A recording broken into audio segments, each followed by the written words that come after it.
All right, folks. Uh, for followers on YouTube, haven't it's been a while. Captain Kiana here, and I'm about to die. It'll be awesome. It'll be great. We're actually doing this in particular for Kiana's family, who is following us now on YouTube, and they would like to watch us because they do YouTube and they don't do Twitch, which is fine. I don't have anything against that. And here we die. It was great. This is what happens when you have too many vitamins.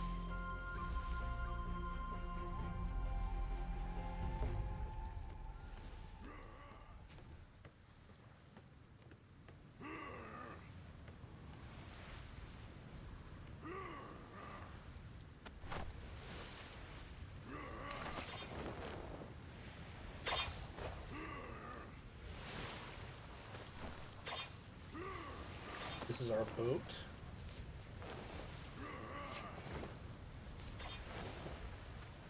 The good ship.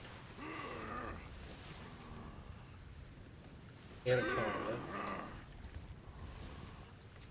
Because you should know, Anaconda don't want none. Because it got bones out.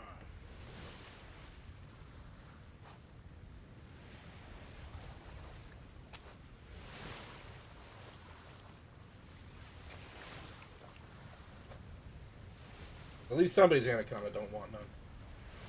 Mine doesn't. How do I get out? What did you do? Where are you? Ow. There's no place on the boat you should be able to get stuck in. I do.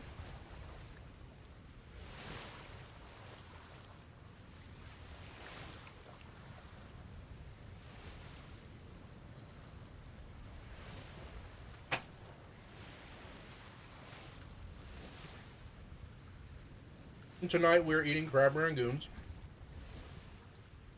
Talking about nerd shit. And we're gonna see if we can't tame a giant crab. Or spider. Or whatever. Crab, yeah.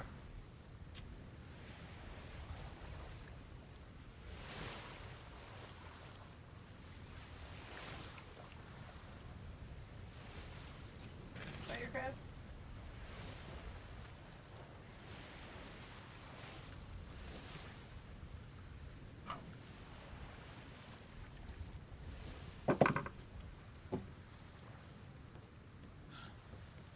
But before we do that, we catch a bearing here. I'm gonna wait until we're out in the sea to do it.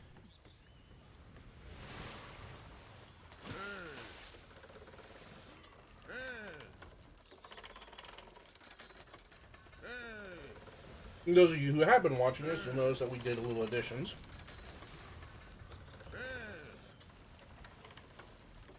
The biggest one being we added in to the Anaconda some ballistas turrets. And if everything goes well, the ballista turrets will be very valuable tonight. Yes.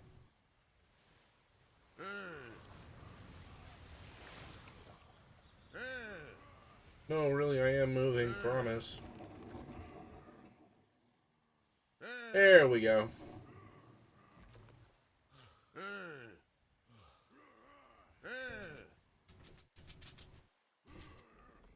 And someone robbed one of our boats.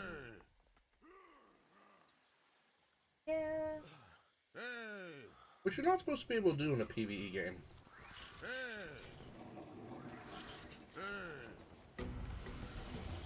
Oh, we hadn't been on it. And we haven't been on it for a few weeks. Oh, too fast, too fast, too fast, too fast.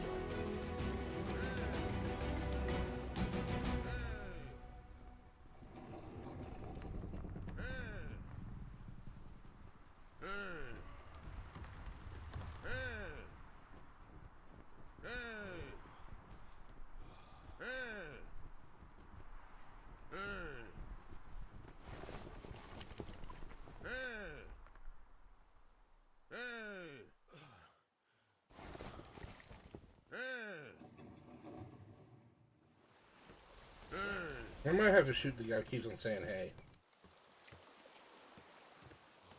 Yeah, that's really getting old.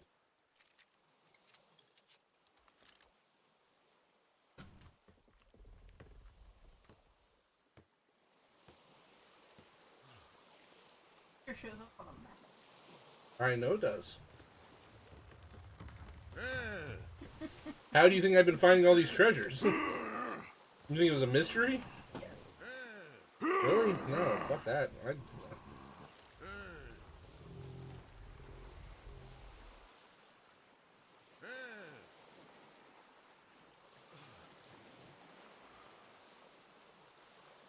All good pirates know. I consider it valuable.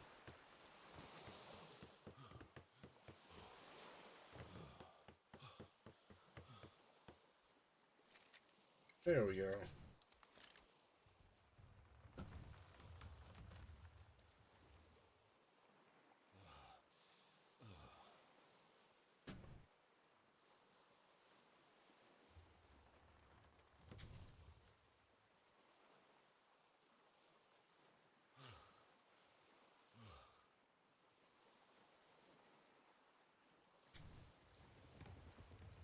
Didn't take off with it. You shouldn't.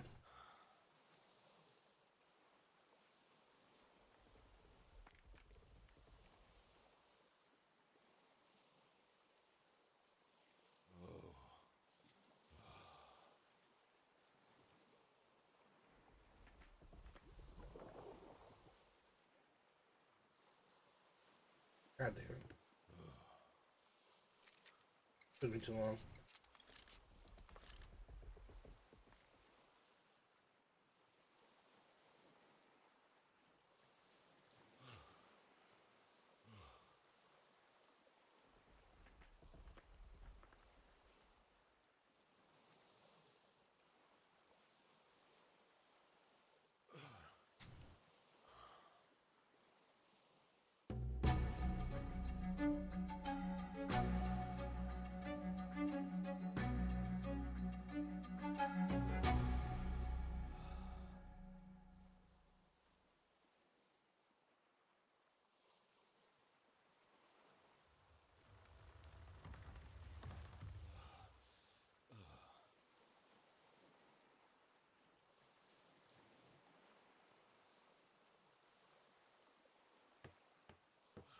Oh, we got all of them. The best possible bearing I can get.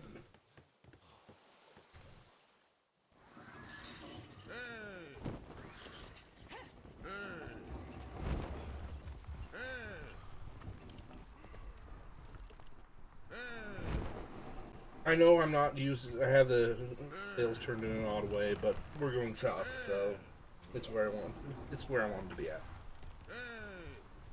Back on the boat. It's nice to be back on the boat. You know, it's like, you know, a major part of the game is sitting there being on a fucking boat. You know? You really need to speak up. Wow. No, I mean that for real. The microphone's barely picking you up. No sarcasm. Well, when I have some hey, that's not mumbling, I will speak. You never have anything to say that isn't sarcastic. That's kind of. Kind of? You Yeah. shitting me? Often sarcastic. We've had enough serious this week. For real. There's been enough fucking serious this week that, we don't need serious. We need sarcastic.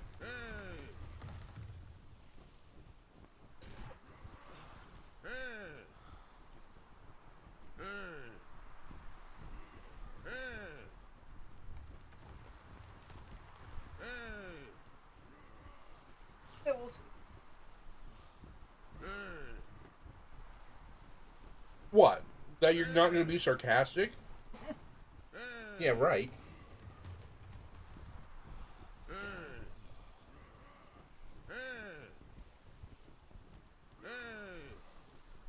I don't think my brother appreciated listening to,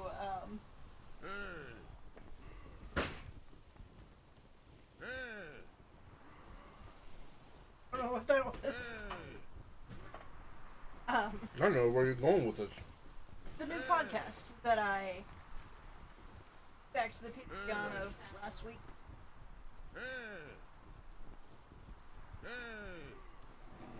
Okay. The podcast that she posted this week was about, well, it was her responding to a question on the, am I the asshole on Reddit? And the question was, am I the asshole for not honoring my estranged sister's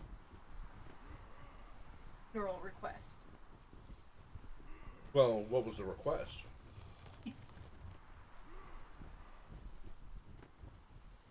For her skin to be made into leather and her body to be barbecued and eaten. No, you're not the asshole. For real. No. No. There's a lot of things I will tolerate on this channel. Penis jokes. Body humor. But it was interesting. Because the lady who does the podcast is a former funeral director. And currently is a champion of the death positive movement.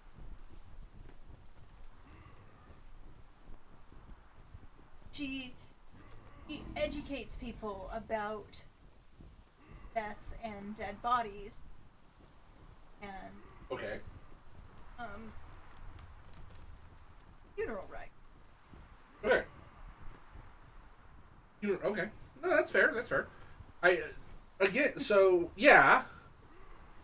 But outside of a few fairly, I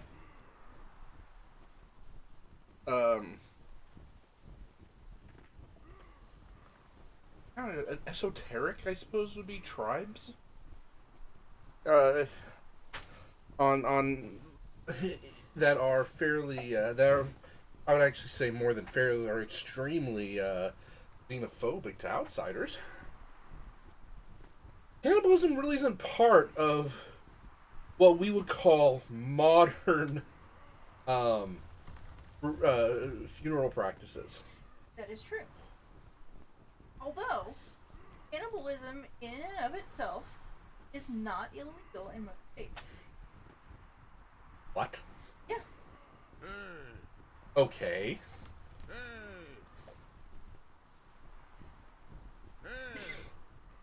I mean, okay, so let's, when you say most states, let's narrow it down. Where is it illegal? No, I'm sure she's going to specifics. I Well, haven't looked it up. But we're about to look this shit up. That's the reason, there are two reasons why you wouldn't be able to find somebody willing to butcher your sister's corpse.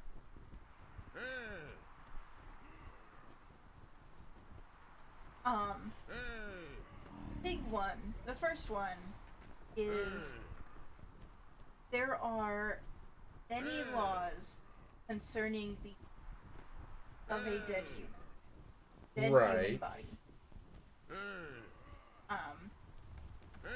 Butchering it and barbecuing it violate the vast majority of them. You know, the people whoever monitors my internet usage has got to have a field day. Well, yeah, it violates desecration of corpse laws. So you're not gonna find a funeral director willing to do it. And the reason you find a certified chef or professional cook willing to do it is because Okay. Continue. so animals that are slaughtered, meat, to be consumed, are slaughtered at the prime of their life. Okay. They're not diseased. They are handled carefully. They are destined to. Okay. Regardless of the cause of death, her sister was not slaughtered in the prime of her life, nor was she handled according to safe food practices. No, I can't imagine she would be. So, those are the two reasons you can't barbecue.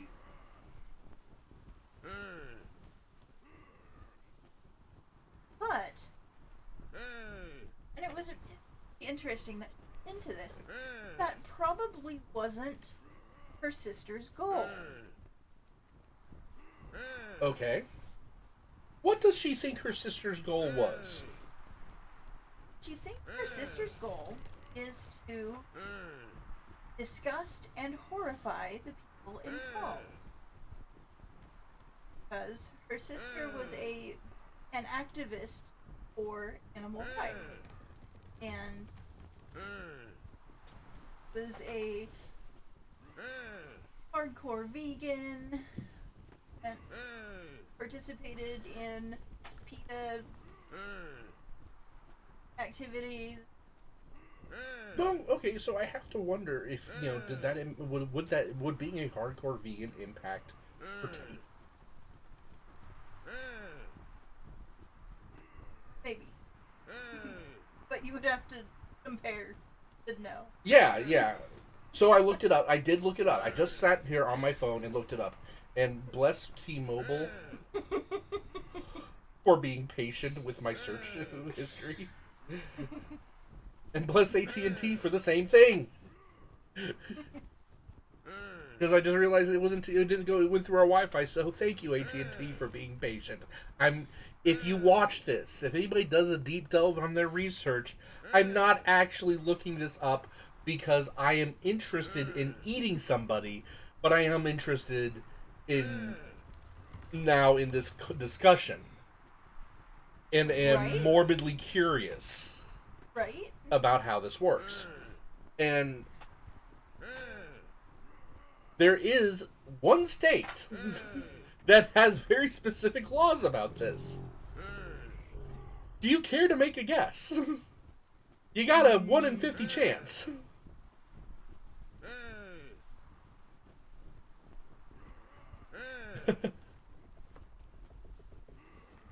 It's either California or Colorado. No to either one. Huh? Idaho. Okay. Which says either two things to me. Either they felt this was a big enough impact on the potato business that they had to make a law stating that no, you're not allowed to eat people. Either that, or they had a problem with eating people. Now, I would agree with you, Colorado. That would make sense. The entire Dahmer Party thing. Let's just put that one on the books and say no, let's not do that.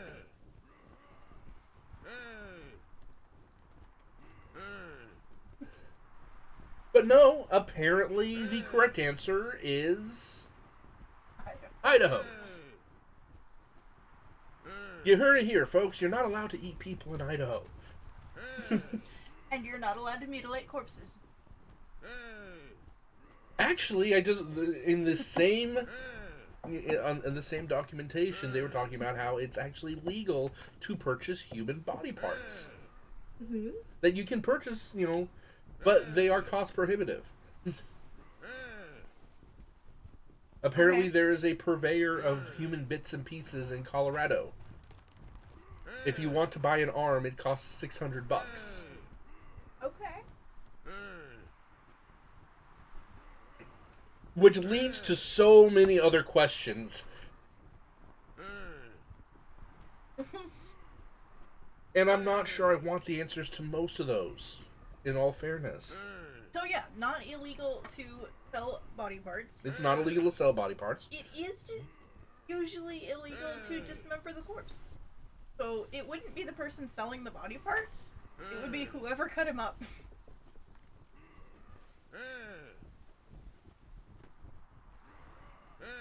But anyway, Unless it was part of an autopsy, but, you know. you're supposed to. But there's so many more questions here. Yeah. There's a lot going on in this situation. And I did not realize tonight that I was going to deep delve cannibalism. Surprise. Yeah, that's a pretty good sized surprise there.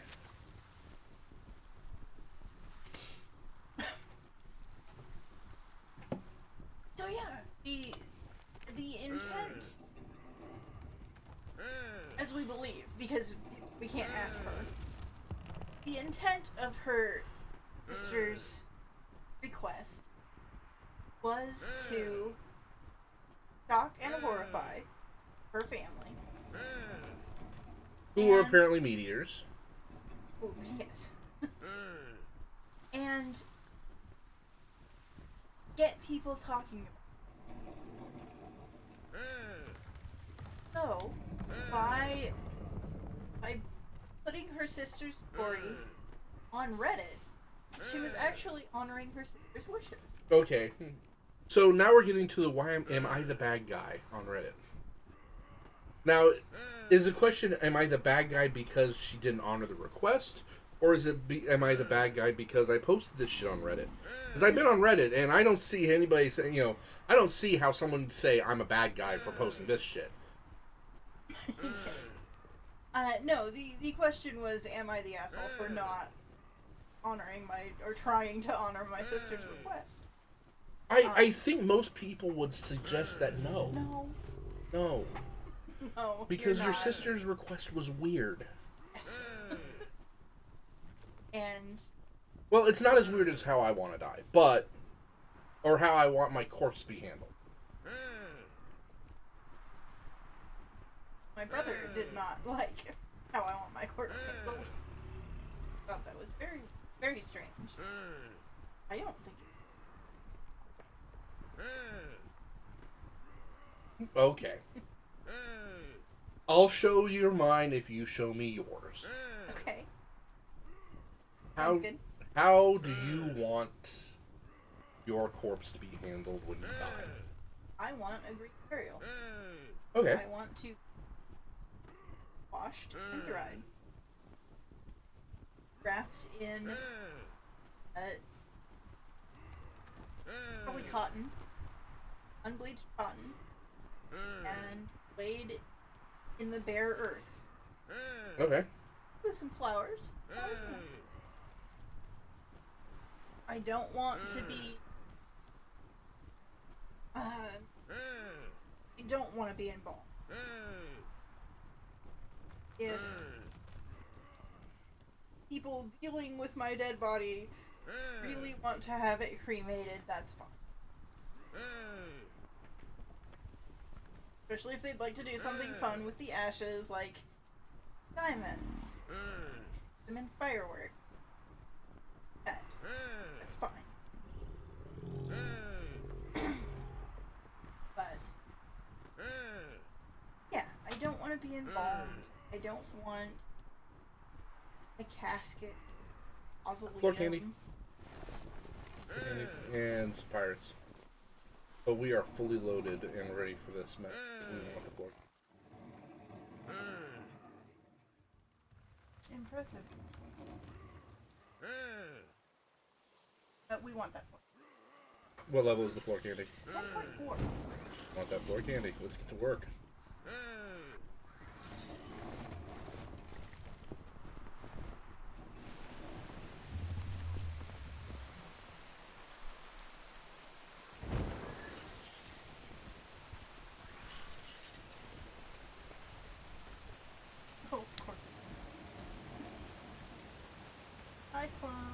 Nah, I'll take this.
Are you repairing anything?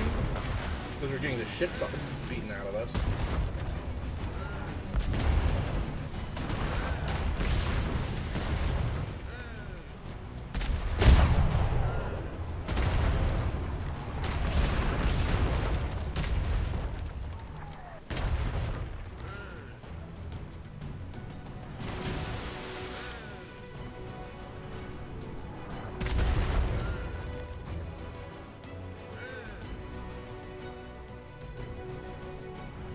Oh, you need to put her on my day.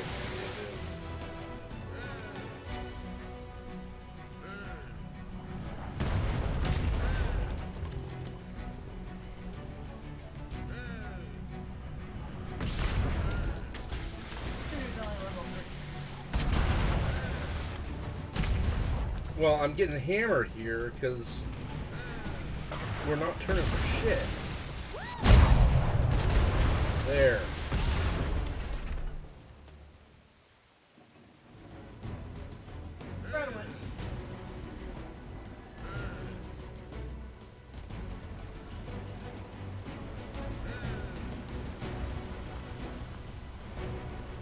Okay, where the hell's the fork candy at? There it is.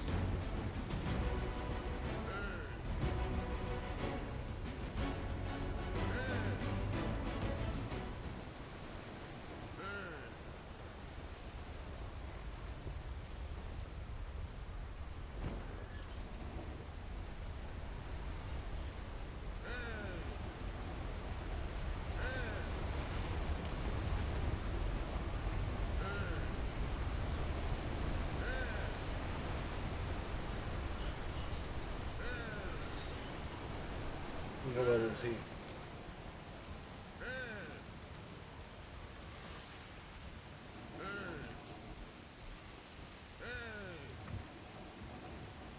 Free.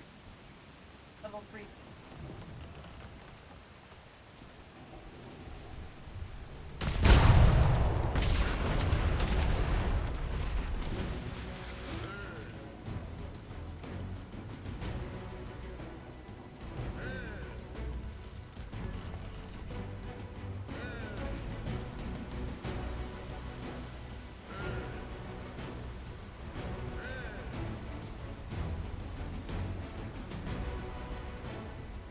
Oh, that sucks. Yep.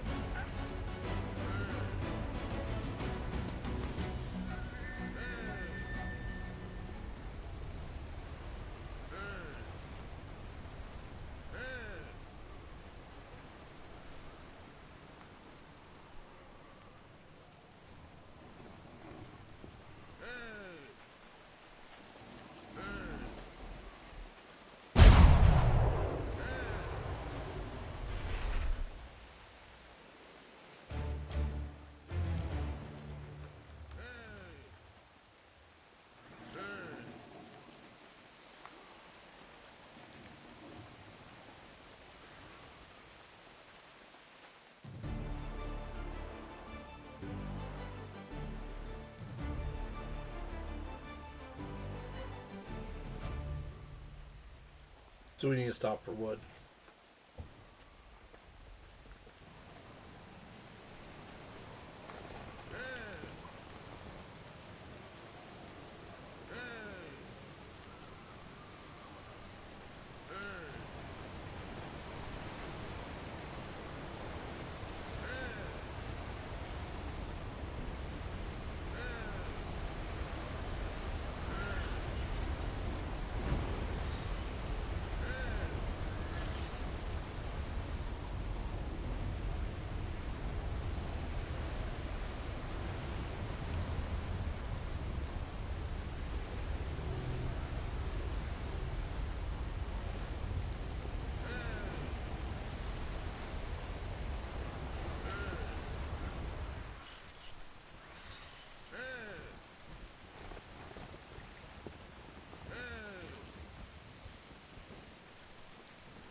Is this it? Maybe.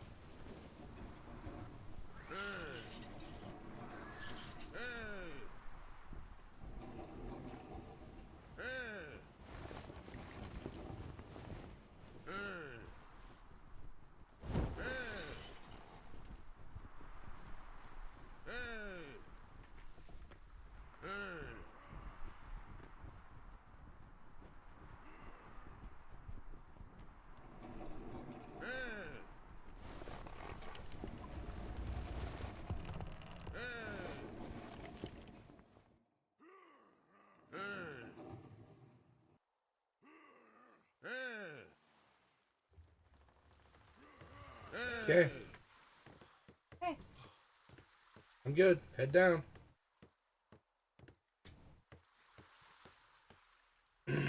So Keon does a lot of the diving. And I sit here and apparently talk about cannibalism. Okay, so I did promise you I'd tell you what I would want done with my body. I want my body to be turned into gunpowder.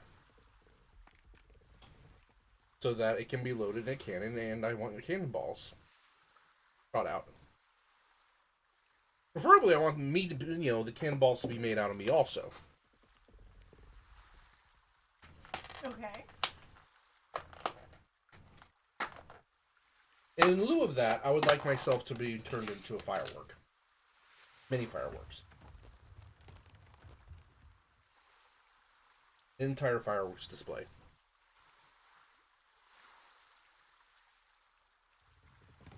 I think it'd be fun.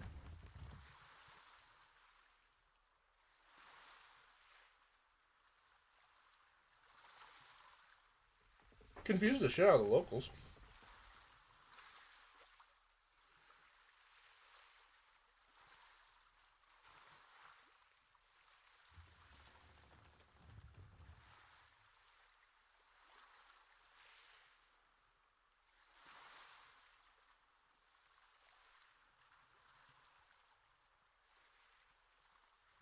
Now, there are a couple of problems with this.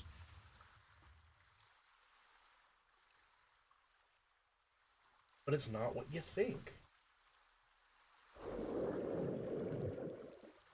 Everything I've seen and said so far is fairly reasonable. However, you can't shoot off fireworks in this county. Oh, yeah.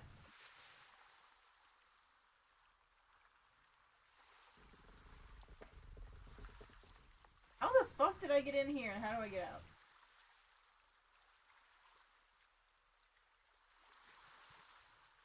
I don't know. I'm not down there. How the fuck do you get in there?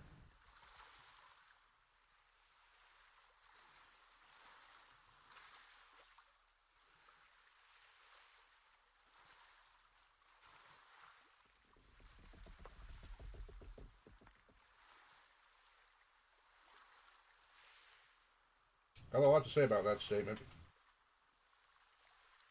Got so much to say about that. I'm not. But I can't find the hole. Yeah.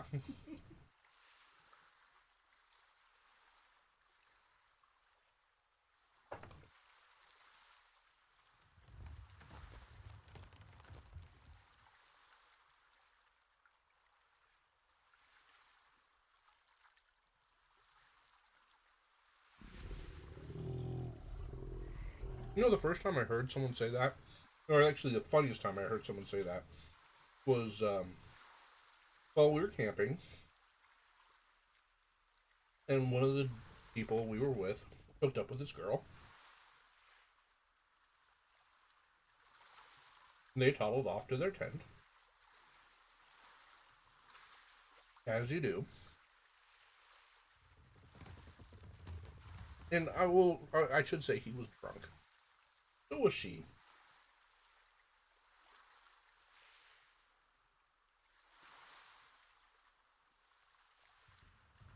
And as we were his friends. Well, I'm not his friend anymore. But that's unrelated to this. He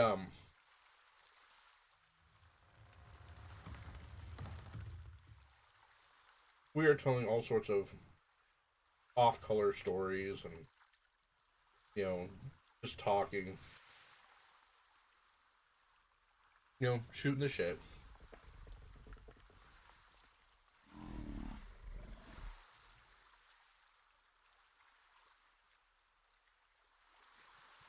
And after a while of them being in there, we hear him get it sounds like he's getting more frustrated, and she's finding this funnier and funnier.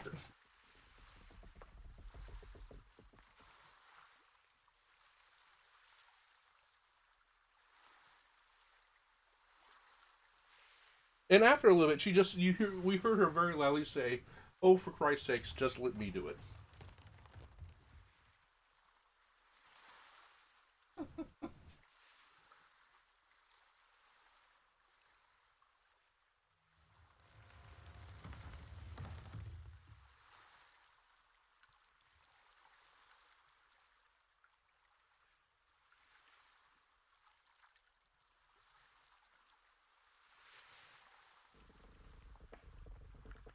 Now, what makes this funnier? There's two things that make this particular statement really goddamn funny.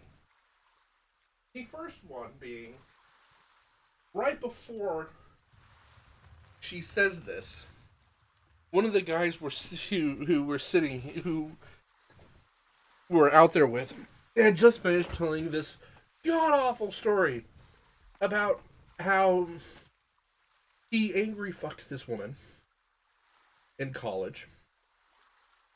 They were not friends, but she kept on just harassing me. He finally got sick and tired, and he's like, "Fine, we will have sex once if you leave me the fuck alone."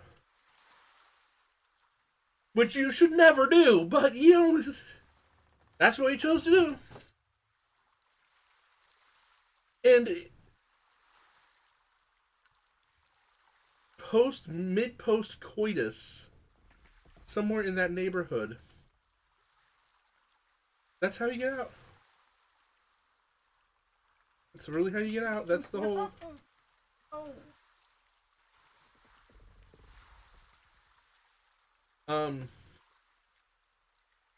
Well, in his story, the guy who was sitting out with us, in his story, his finale was pulling out, turning her head on the side, and coming in her ear. He did not like this person. So he tells the story. She says something along the lines of, "Oh, for Pete's sake, or for Christ's sake, just let me do it."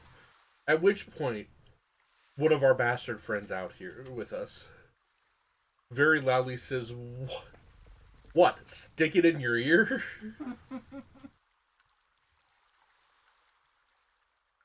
At which point she says, "Well, at least that's a hole he could find."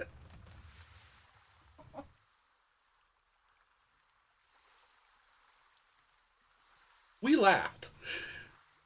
We laughed long and hard at his expense. Because that shit's fucking funny. Yeah, he went home early. He did not want to be seen by anybody. Well, let me phrase it. He tried not to be seen by anybody. That did not work. Not at all. Not even in the neighborhood. Nope. He did not get out of that. He didn't get out of the camp site without hearing getting shit for it. Because that's a story that does not that story doesn't just hang out. That travels. It travels hard and fast. Apparently, unlike him.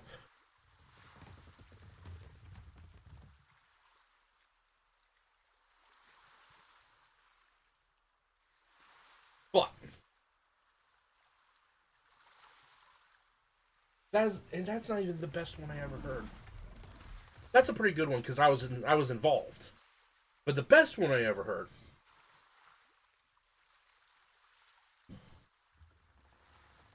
Have I ever told you about the Rear Admiral?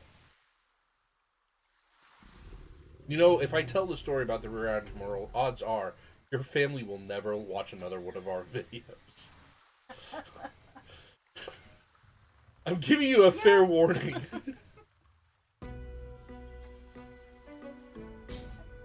They were. Okay, if they were warned, if they understand that what they're getting is they're gonna get some shit going on. This is actually a story a friend of mine told many times actually because it's fucking funny. For everybody involved, including the poor bastard that it happened to. At this point, you know, it took a couple of years for it to be funny for him. But it did. It eventually did get funny for him. So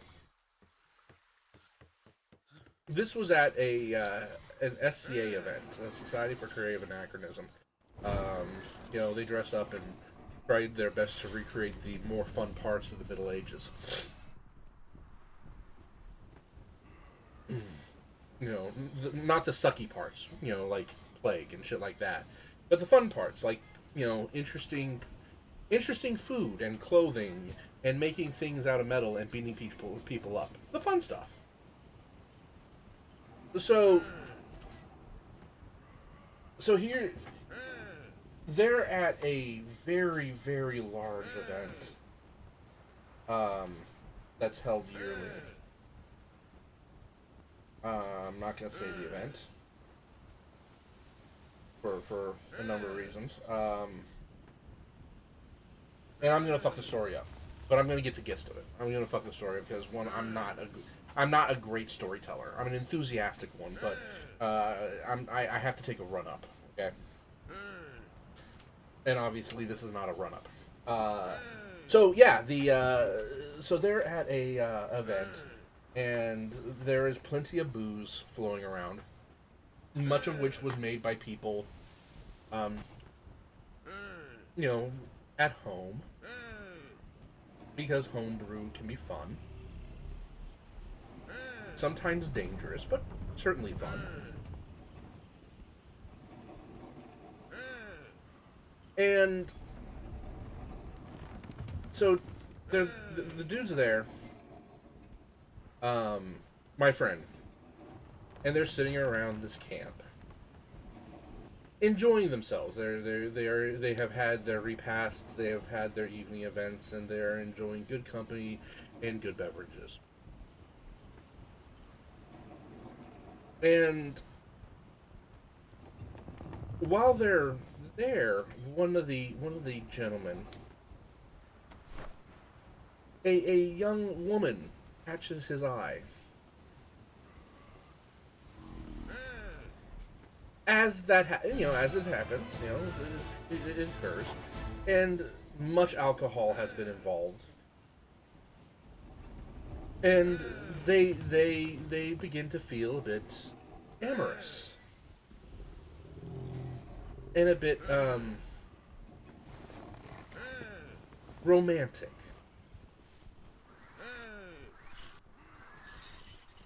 In the sloppy conjugal way. And this is fine. There's nothing wrong with this.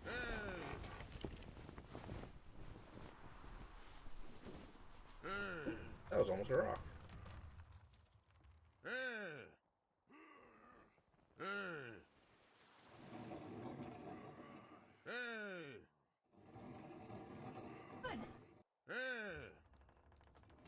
I need to not hit those rocks.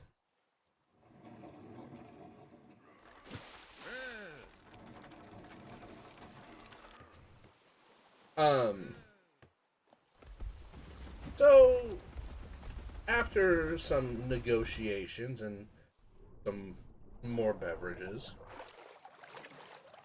this gentleman and his young lady go back to their tent.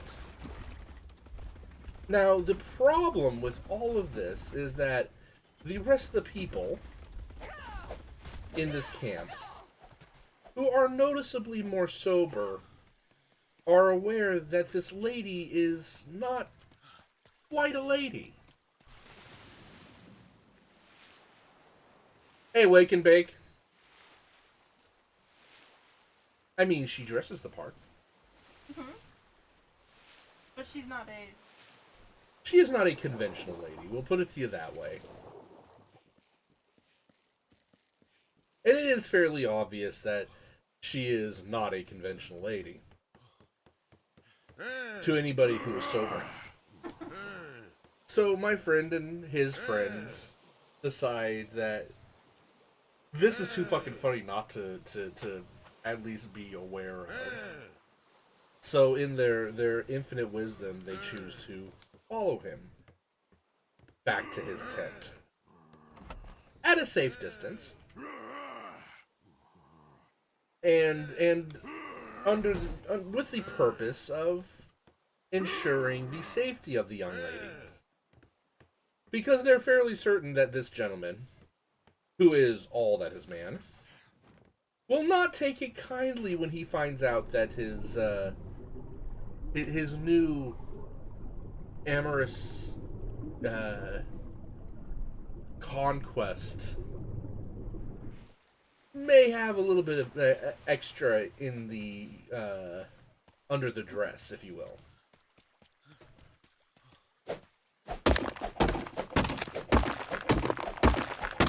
So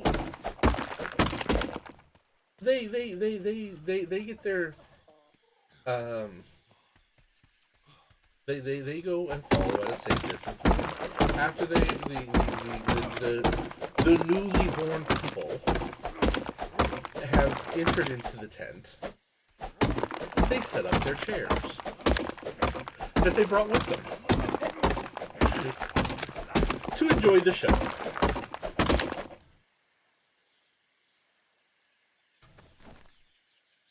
And they hear, the obvious sounds of a continuation of the events around the fire. At which point, my friend and his friends are like, okay, he's gonna figure it out, and we're gonna have to step in. So they are getting ready to step up and go, okay, this is all fun and all well and good, but it's time to put an end to it. When, as they are standing up, they hear more intense sounds of loving.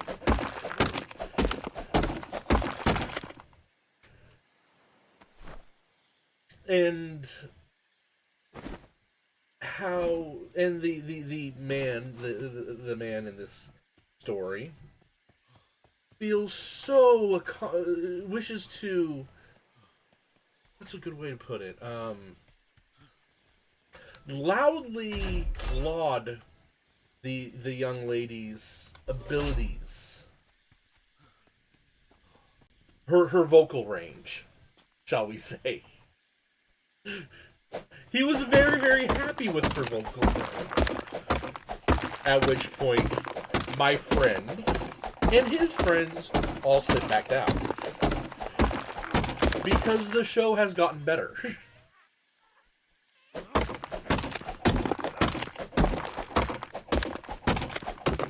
And then they hear the telltale sound of clothing being separated from body. At which point they're like, oh, the gig is up. We're gonna have to go in there. And then they hear these immortal words. Thank you, Wake and Bake. I try. The immortal words coming from this gentleman, who is from the South, by the way,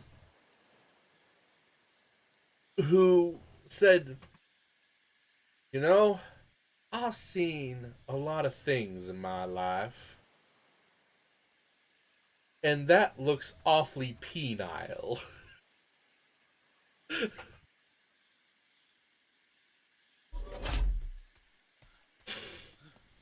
At which point, my friend and his friends are like, okay, no, really, we need to go. And then they hear more sounds of loving.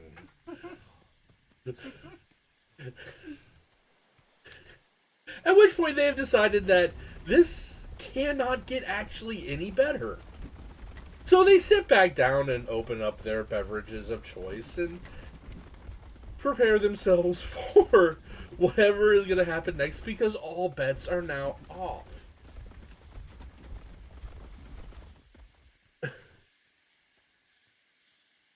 And then, as the sounds become more intense, they hear the lady loudly, or they hear the man. I'm sorry, it was the man who very loudly says at the top of his lungs, "Call me the Rear Admiral."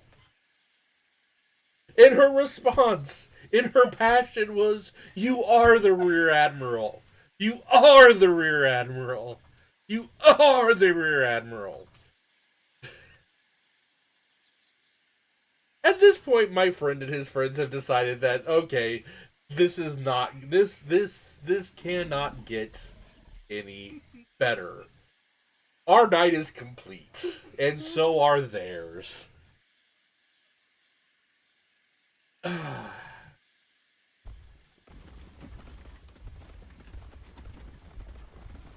And so a year passes, and this story makes its rounds because it's a really fucking good story. And this story makes its rounds around the Society for Creative Anachronism. In the story, eventually my friend is at another event a year later, a different event than this one, but the original, but a year later, and our hero in this tale, the Rear Admiral, is at the event. And they are sitting around a campfire, and a bard, a storyteller, is starts telling the story, and people are laughing their asses off. And my and the guy, the, the young lover, in the middle of this, he leans over and looks at his squire because he is a knight in the SCA. He leans over his squire, and he very loudly says, "I wish I wasn't that poor bastard." Or no, "I'm certainly glad I'm not that poor bastard." And his squire, face palming, looks at him and says, "You are that poor bastard."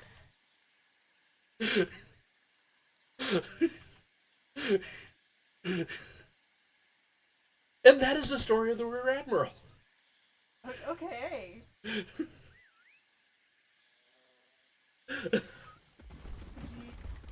It's a pretty goddamn good story.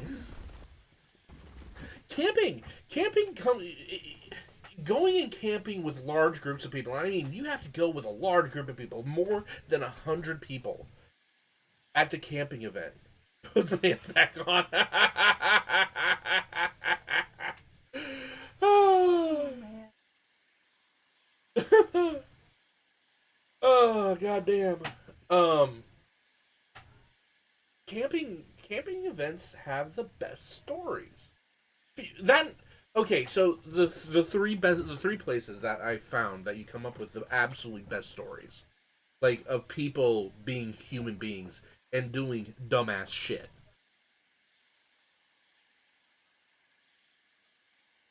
Camping, big camping events, science fiction, fantasy conventions. Absolutely, anybody who's ever been to a science fiction and fantasy convention knows that. And weirdly, youth organization events. And it's not the youth. It's not the youth members. It's the staff. I have been to a lot of youth organization events, and the staff gets themselves into a lot of trouble.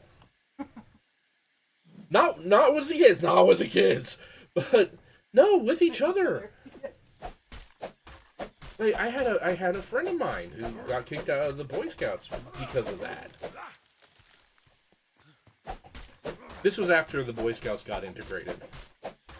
And he was a big fan of the integration. He was supported the integration. Oh, how he supported the integration. It's just the Boy Scouts of America did not approve of the fact that he integrated himself with 3 different women on the same night. 2 of them at the same time.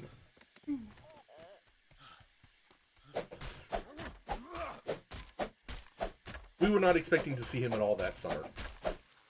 He made it 3 weeks. Yeah, like, Jesus Christ, dude. Really? That short of amount of time? Yeah. They were really nice. This is Jesus Christ. Apparently so.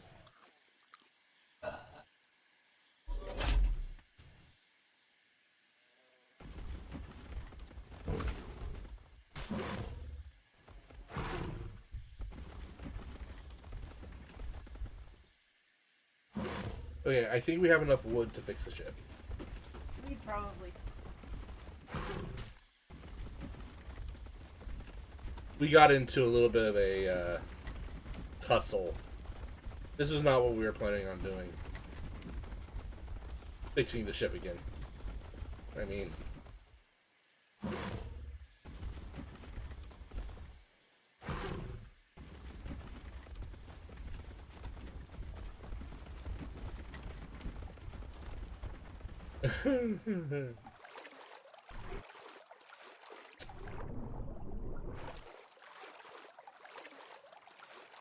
I've also found that, like, there's some people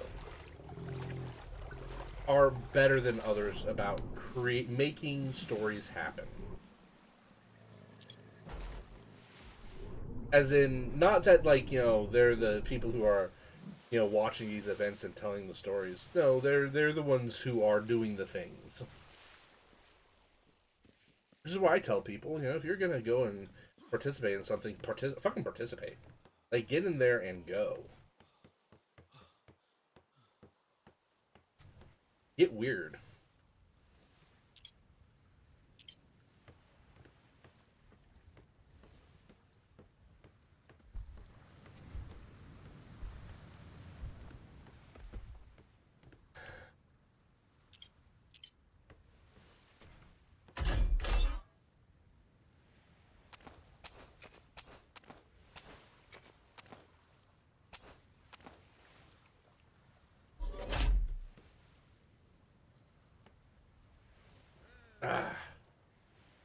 Arr, crocodile.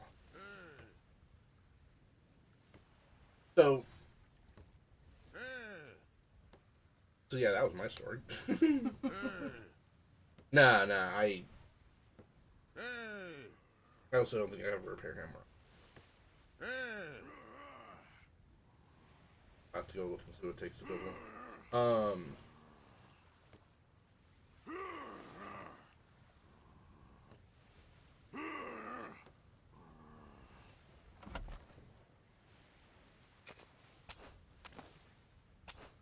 I've also seen a lot of really bad decisions made at events. Like, super bad decisions.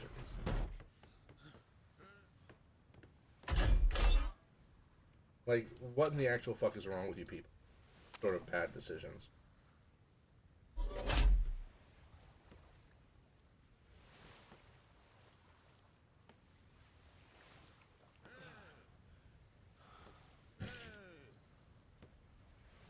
Let's see. So there's one there's one event in Colorado that was here's a fun one for you. Colorado. I've never had a boring time in Denver. Just flat out, I've never had a boring time in Denver. they've always been interesting. And I mean interesting along the lines of may you live in interesting times interesting.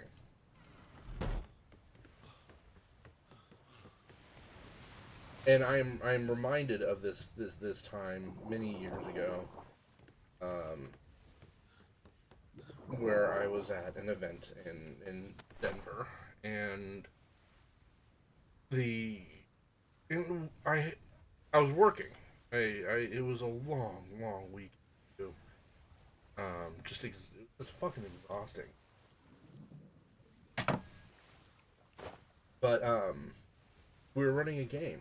We were running a live action role playing game, and this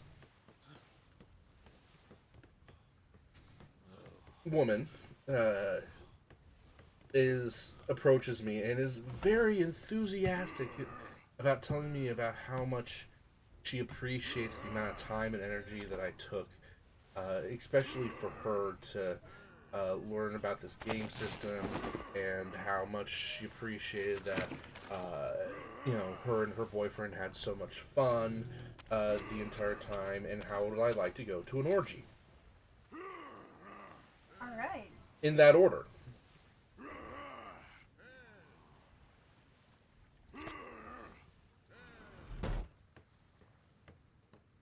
I don't know if you've ever been invited to an orgy. But, yeah. Probably. Probably when I was. Well, I was at the. okay, that's fair. That's absolutely fair. That makes sense.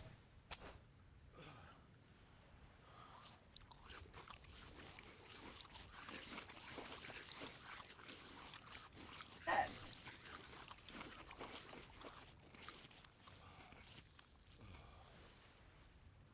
Well, in this case, neither did I because I was working. Which I had to explain to them again.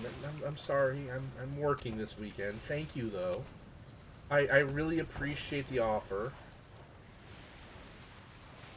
And in my head, I'm sitting here going, why is this a thing? Why is this going on right now? What the fuck did I do? When did this occur?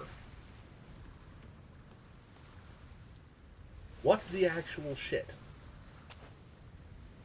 All those things were going on in my head when this happened. Because what do you do? I mean, how the fuck do you deal with that? I mean, and who does that? Like, for real, who'd actually just like, oh hey, let's just rip the tape off of this. Orgy, God, what? I drank a lot that night.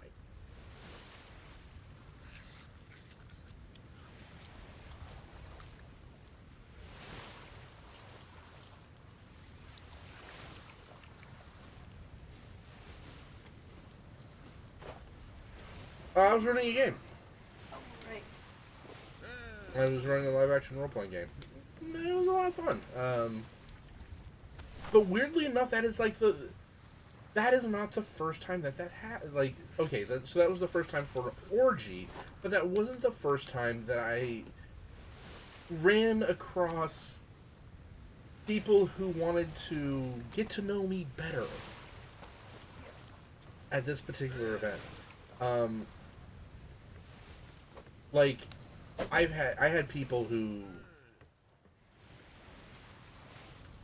like, for example, I was probably the first time out was I was 17, and I was approached by an individual who was hosting at the same hotel a different event.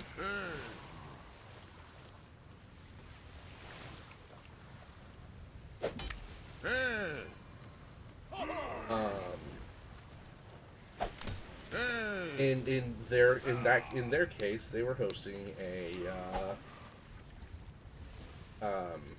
BDSM convention.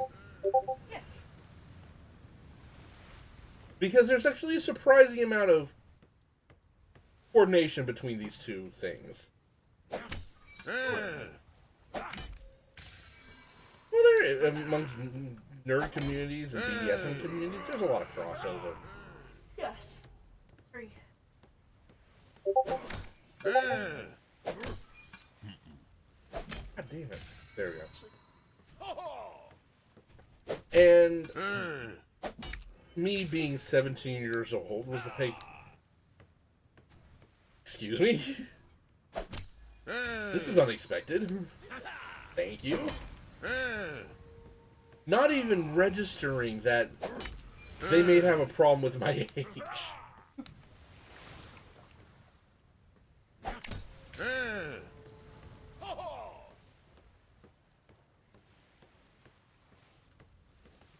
So this all goes down, and the person I'm working with overhears this conversation, and I'm like trying to figure out a way to politely say thank you, but no. Because I'm also not really actually interested in going at that point. You know, being 17 and all.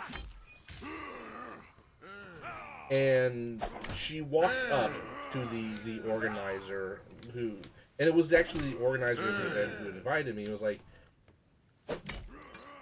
you should probably check his driver's license. And she was like, oh yeah, you're probably right. So, and I looked and said, I don't have one. What? Yeah, I haven't taken driver's ed yet. Oh god.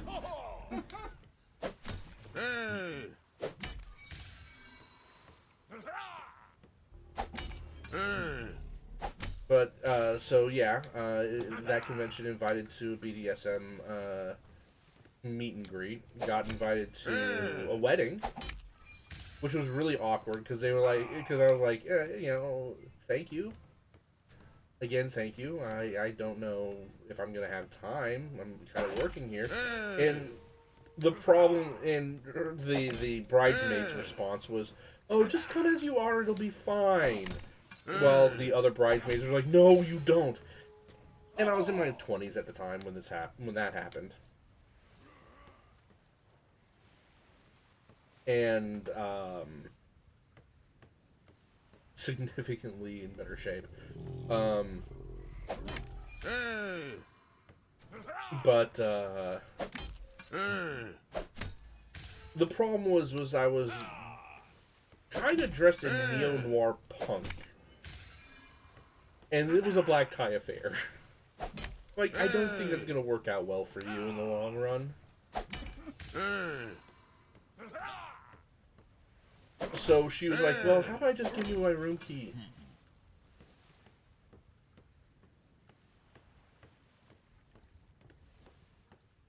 I got cop blocked on that one.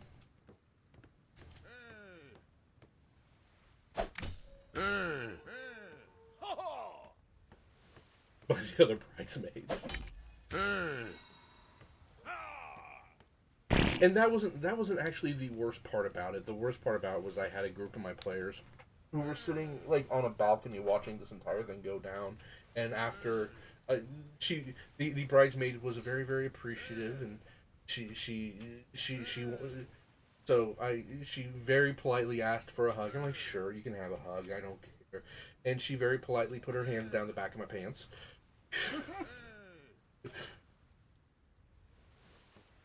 My players had a good time with that.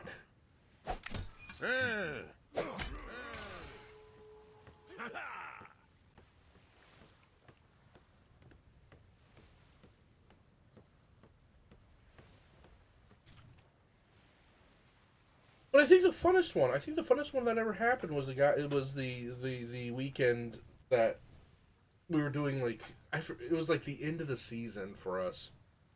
And this guy walks up to me and, you know, says, and I had to close down our meeting room, which we normally kept open really late for people to give people a space to hang out.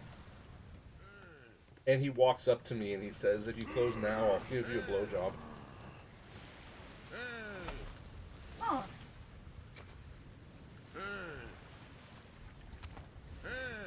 And he was very disappointed because I didn't. I'm like, I have to do this thing. I promised I would do this thing. I'm sorry. And part of me felt bad for disappointing him because I was like, you went out there. Like, you really put yourself out there, and good for you.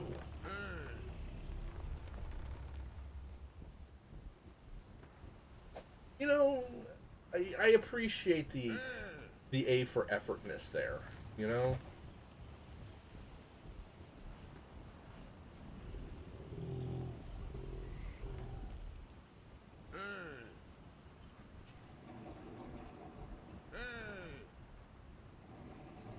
So,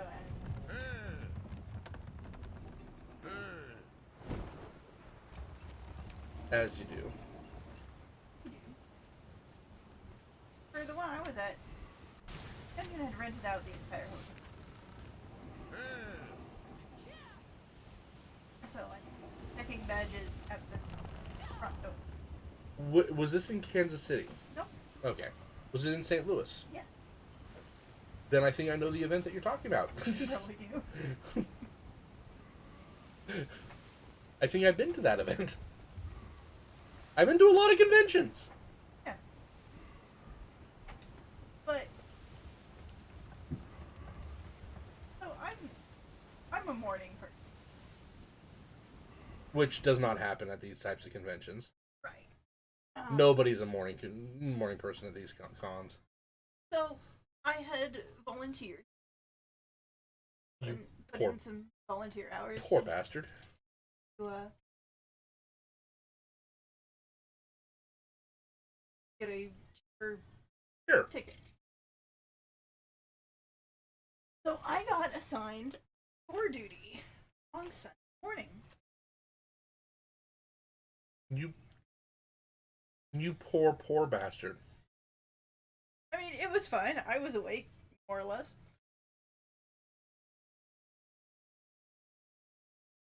But my job was not the front door. Okay. My job was to sit outside one of the side doors that a group of ladies from local churches, because they had meetings there on Sundays. Oh dear.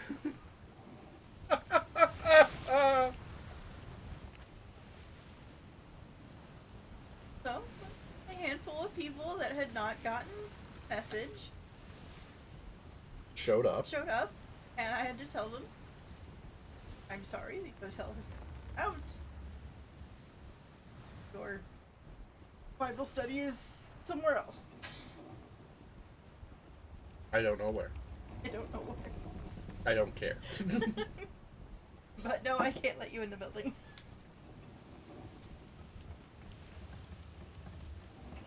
I think the most awkward one of situation like that I've ever been in was when one of a convention I used to go to for many years. I don't anymore for a couple of different reasons, but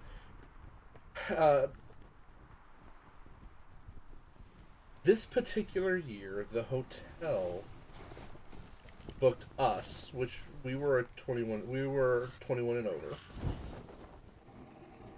For all the reasons why you would be 21 and over for anything. And the other people that they booked was a Christian high school, because there was a big event, like Christian or Baptist. It was Baptist in particular event going on in the city. So we were there,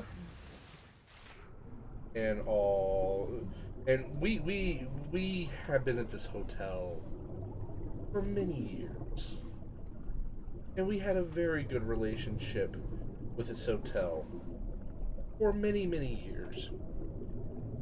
And we worked very hard to pick time periods when we knew that our event was being held at times when we knew the hotel would be kind of dead. So, or rather, the city didn't have anything exciting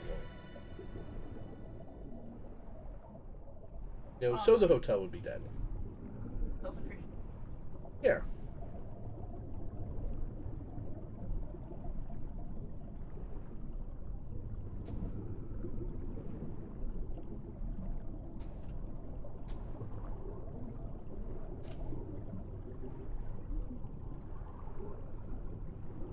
So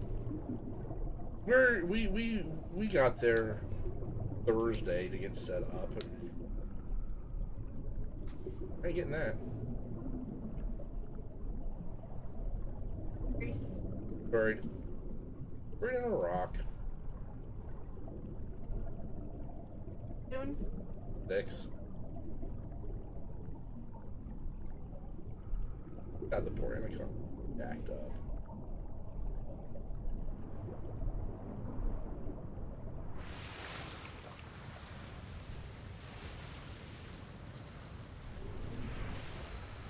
I did a bunch of repairs also.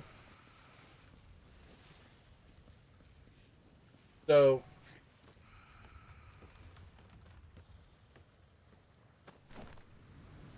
when we heard about them, we knew we were gonna have problems.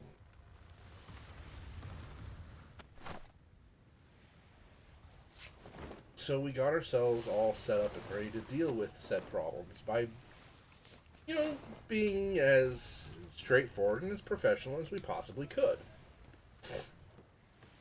Not rude to anybody or anything like that. We just made sure that we posted signs, making on in the area that we were renting, that let everybody know that this is a private event, that you have to have some kind of you had to have your badge, you had recognized to be there.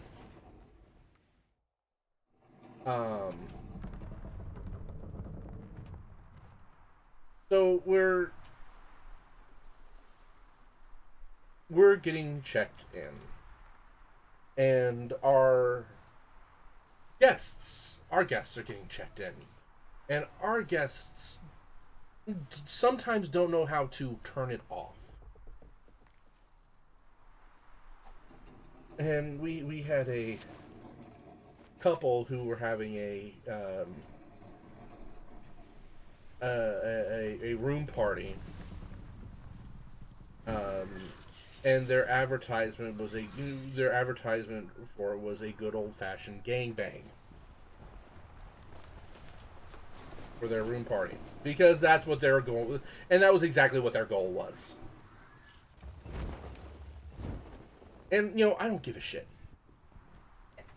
I don't care. You want to share your girlfriend or wife with 35 dudes that you've met for 15 minutes, and go right ahead. Whatever. I don't want to hear it. I don't want to see it. I certainly don't want to smell it. So, it's a simple request. Close your goddamn door. Not fucking hard. But Dippy McDipshit decides that he's going to put advertisements for his room party all over the goddamn hotel. Where all the Baptist girls could see it, and all of their organizers could see it. So that was a fucking mess. And they came, and when we saw the first one, and me and my crew of Mary Do-Batters ran around the entire hotel very quickly to tear them all down, but they got a hold of one of them.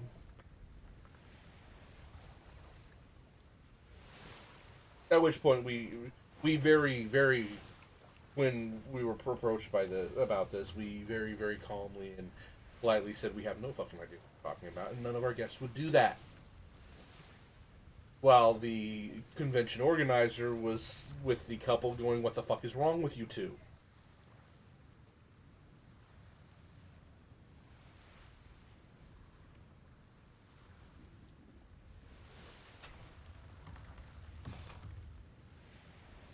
Okay, let me check one more thing. I want to make sure I have the right area.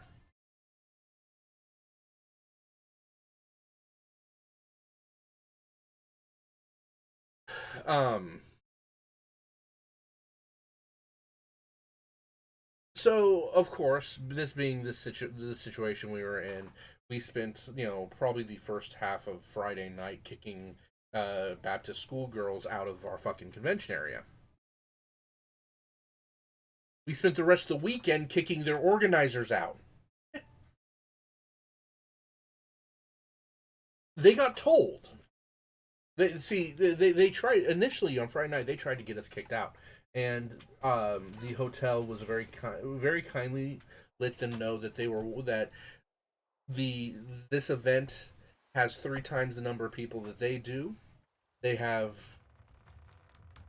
had this reservation a year in advance, and that the Baptist school was welcome to go find another hotel. Which, by the way, we're all booked up for for this event that they were going to. So they shut the fuck up about that.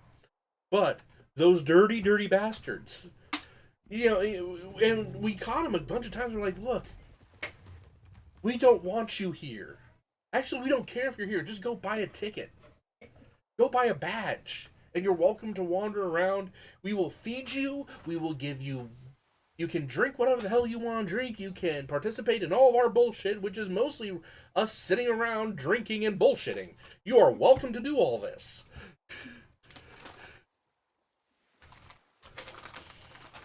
For fuck's sakes. By all means, please do. We would love to have the extra income. But no, they wouldn't do that. They just kept on trying to sneak in. And seriously, it wasn't like they were trying to rat us out at this point. No, they just wanted to participate.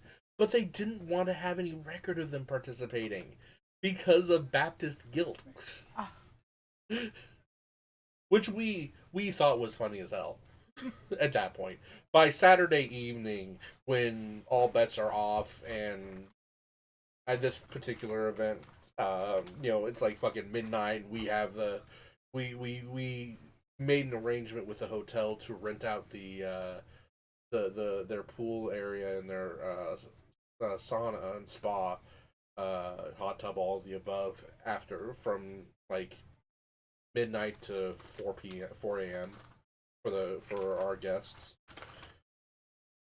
So we did, and we had it all blocked off because we had a bunch of guests at this convention that like their naked hot tubbing. And then there's the rest of it. So go, you people. Because by Saturday night it's people soup. I don't care how much I hurt. I'm not getting in there. That's why I go on Thursday night, so I can get used to hot tub. Because by Friday, by 2 a.m. on Friday, I don't want to touch it. It's icky.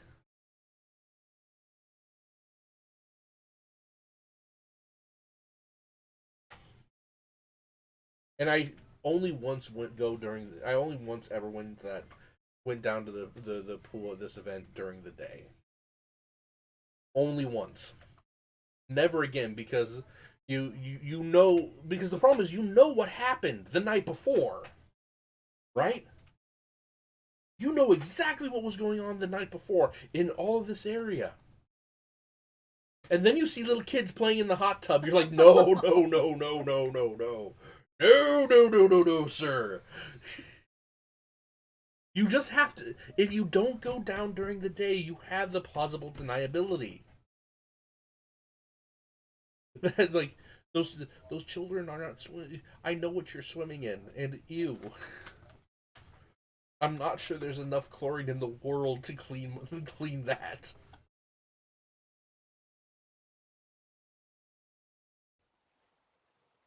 Alright, well, here we are. This is where we were trying to be. Okay. What am I? We're hunting squid. And I have prepared for you tools for this. We have spear bolts. 2 stacks of spear bolts. You can grab one out. Grab one out of the inventory. I have actually one on me, but put the other one in there. And then up here, we have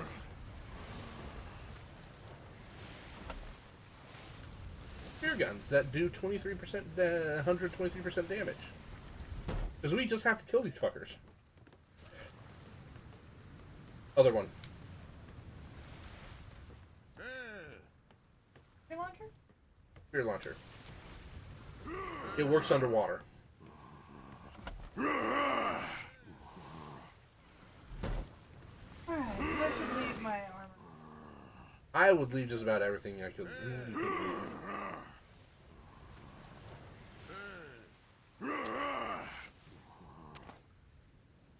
And I have some ballista bolts on me.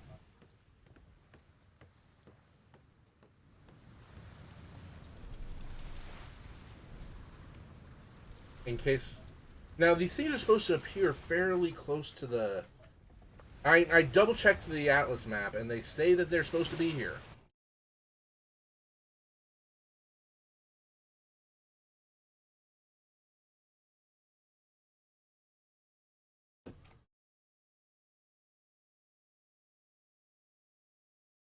Now, they're going to be fairly far down.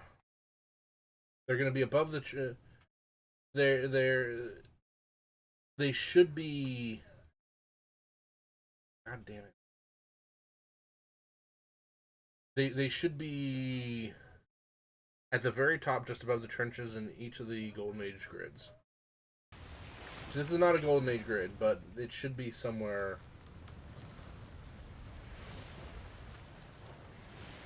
up here. And I just kind of picked a random spot.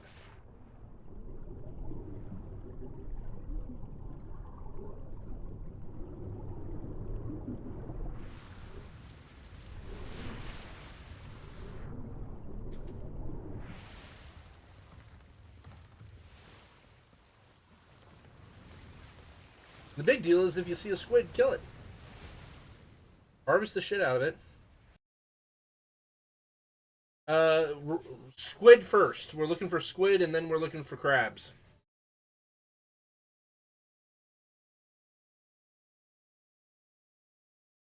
The regular squids.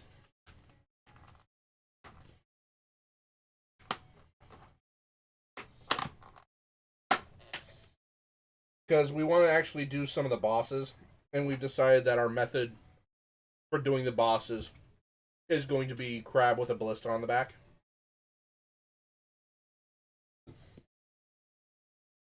In part because it sounds hilarious. Right.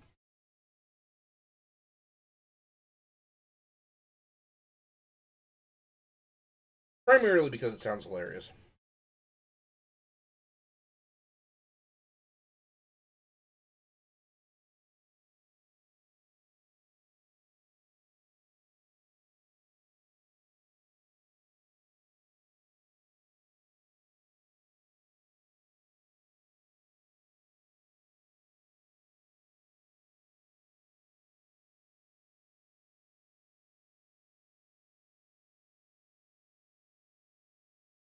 Ah.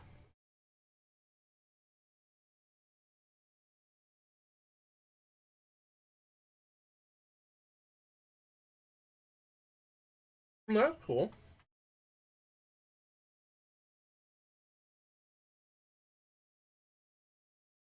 Dude, I think someone stole one of our boats.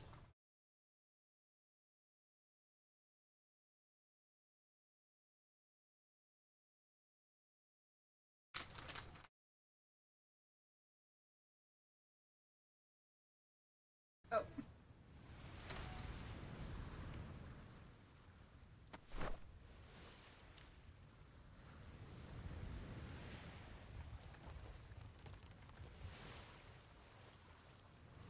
Yeah, up there.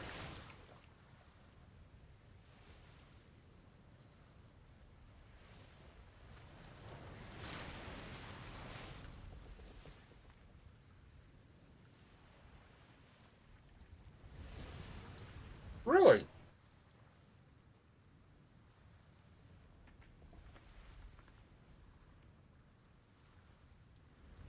Hmm.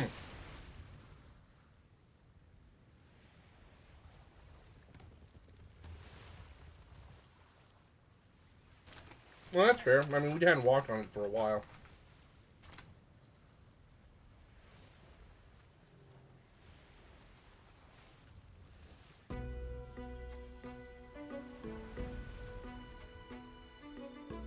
Oh, that's fair. Of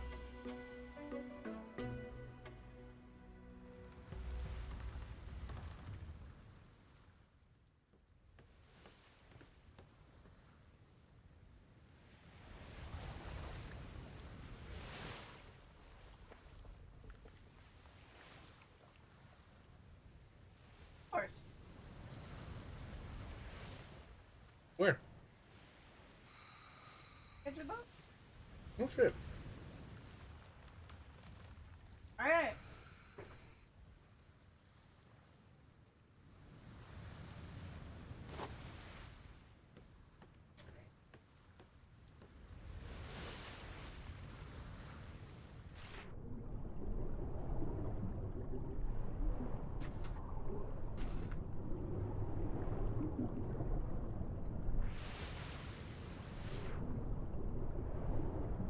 I see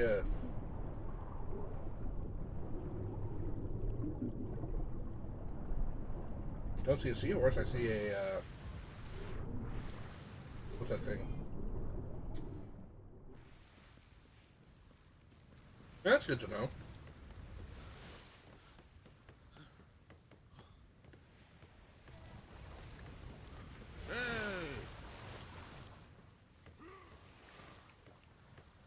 I want up here.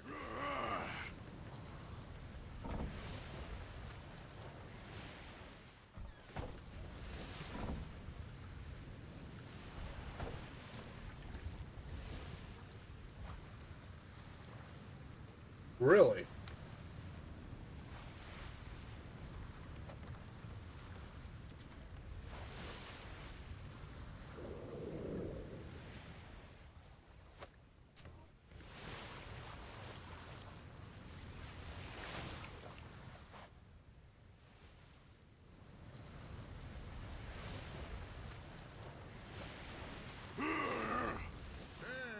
Well, I don't have any berries to tame one with right now. There's a Wrong type of berries.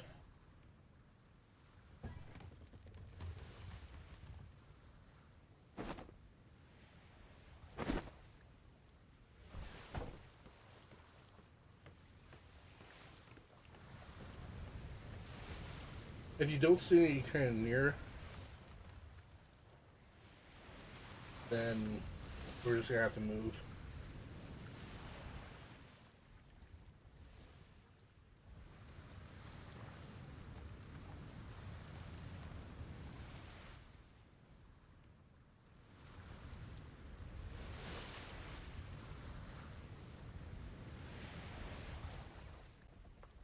I thought the squid would be fairly good size, so bigger than a jellyfish.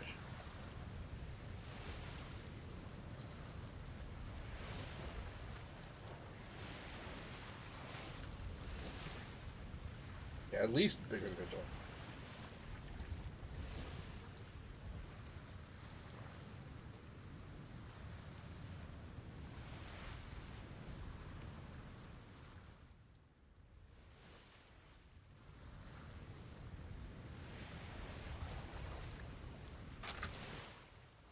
Yeah.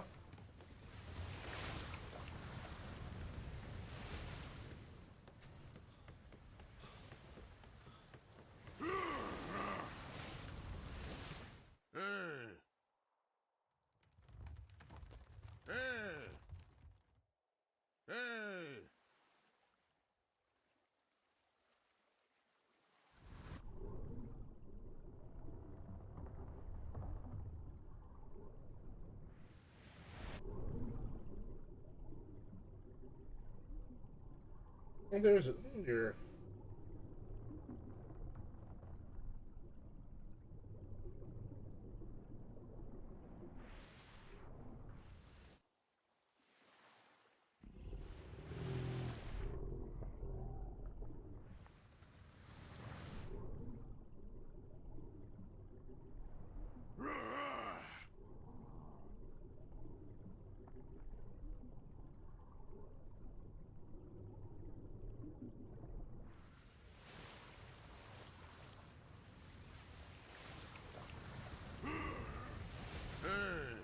Do you get the oxygen bonus off the seahorses?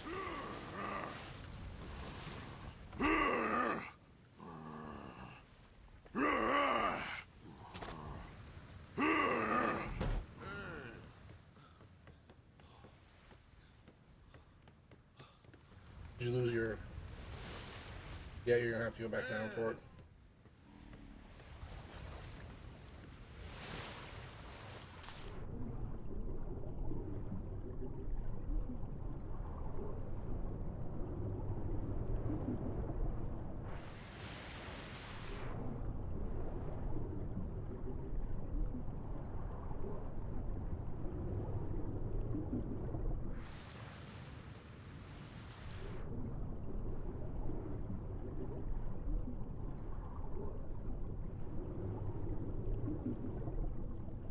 Who's over there?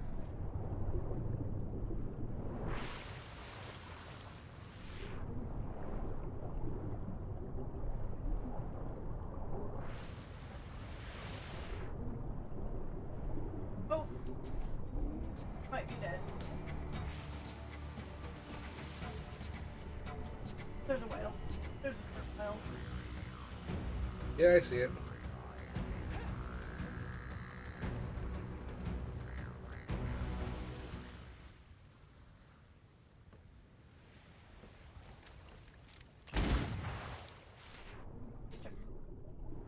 I didn't mean to.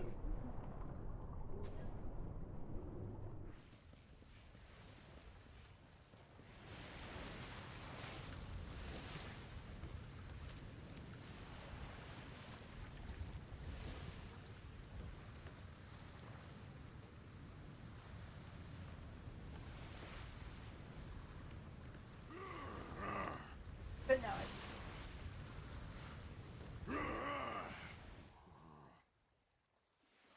All right. I didn't see any.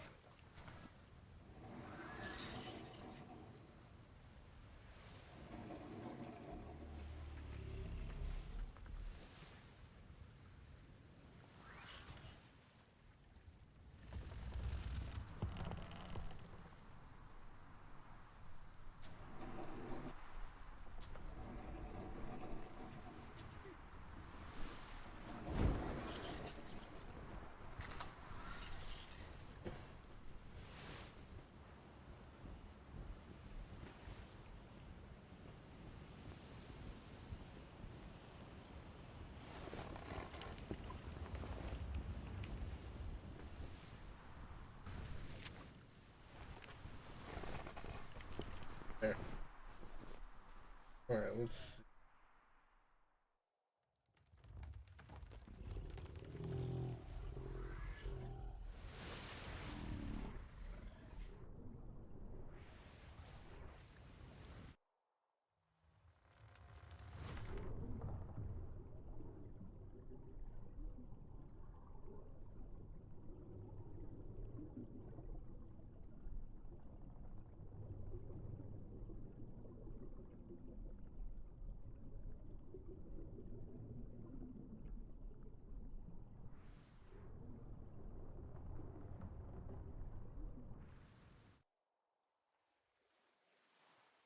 Maybe I can get the bug.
very far.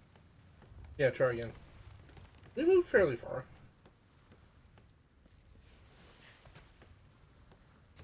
Buying some. Oh.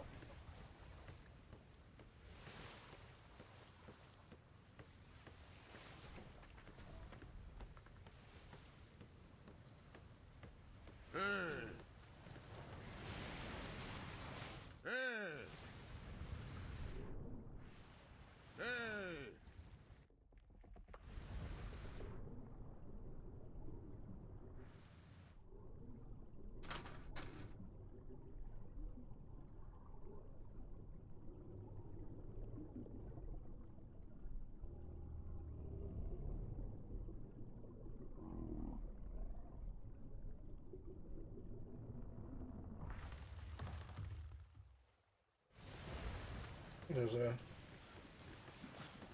Look right below us.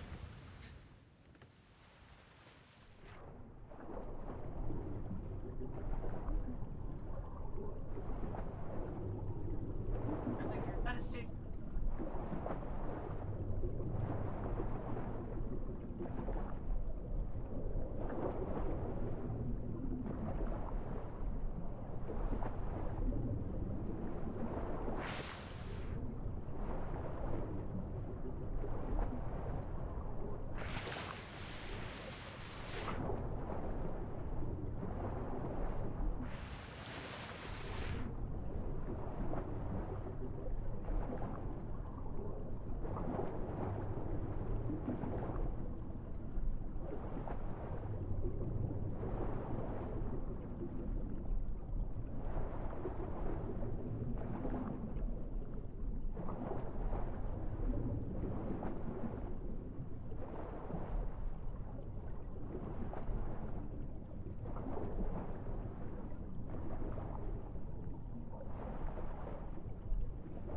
That's a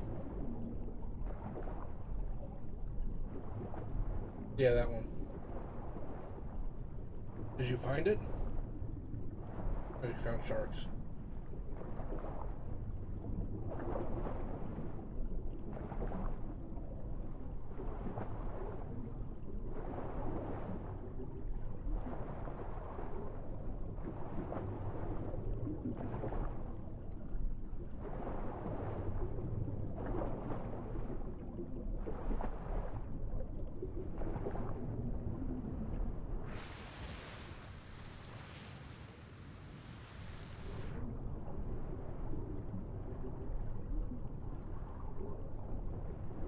I'm gonna leave off.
buried under the water.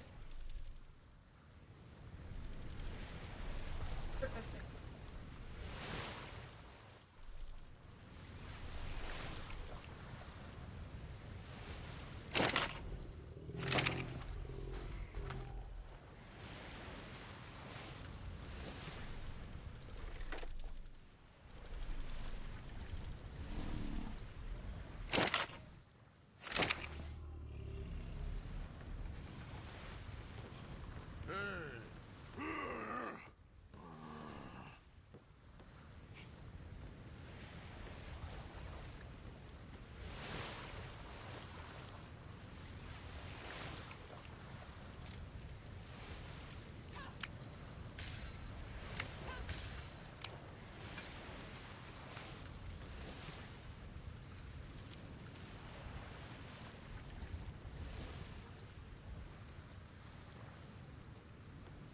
can see him.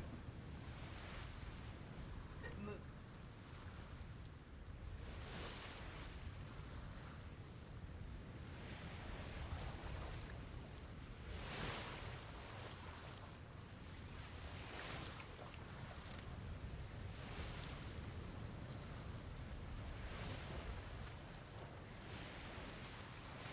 Hey, Banner.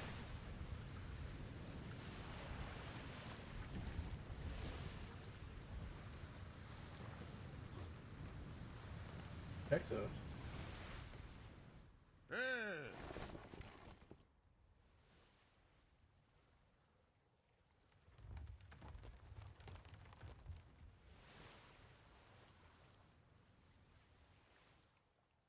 I think it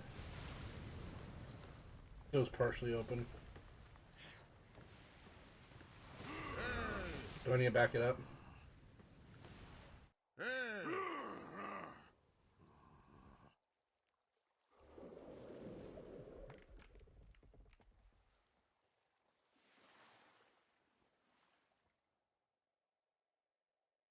Not bad. Not bad at all.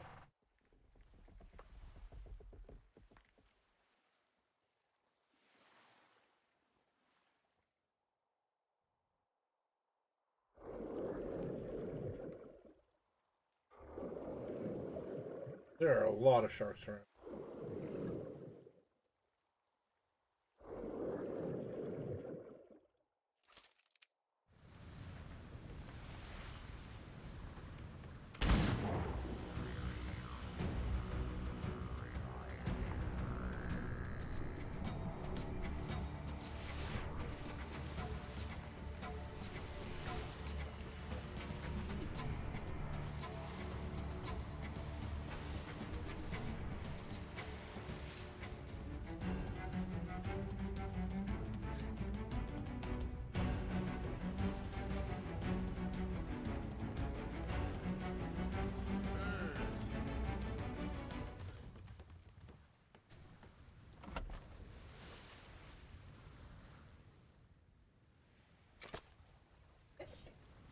Why?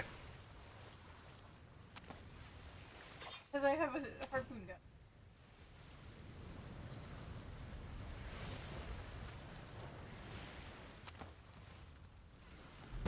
I don't know why you didn't take one of the good harpoons.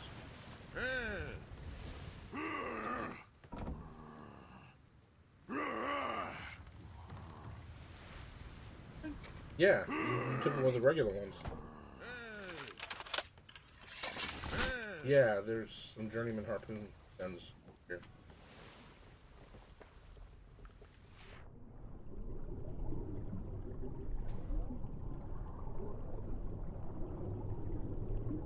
Sharky, sharky, sharky.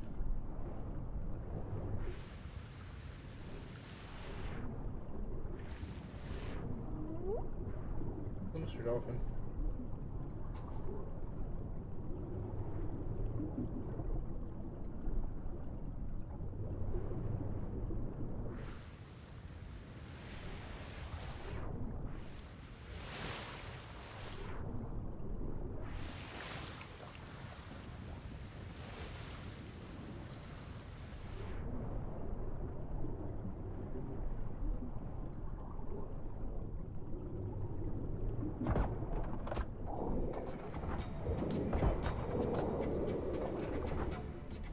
No, I'm shark killing him.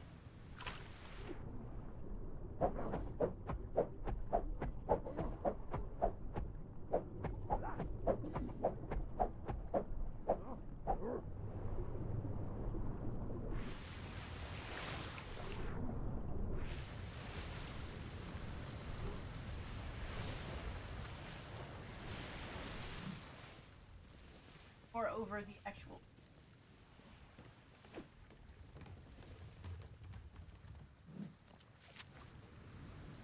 Yeah, we'll go over the actual trench. Are you back on the boat?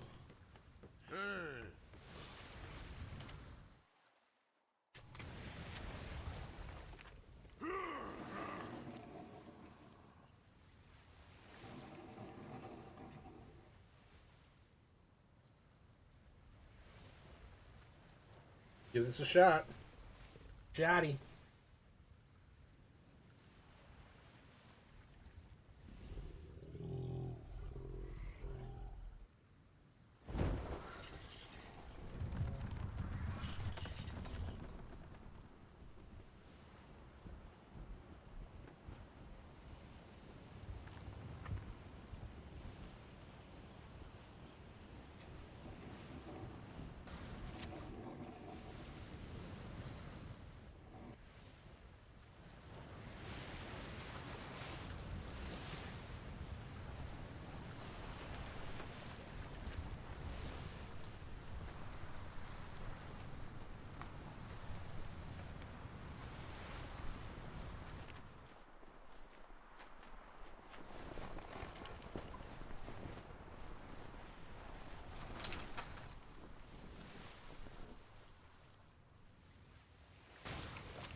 Two more.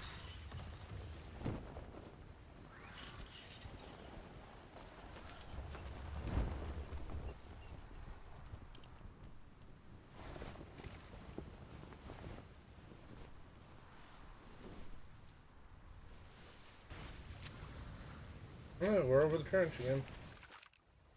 You want to go down?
The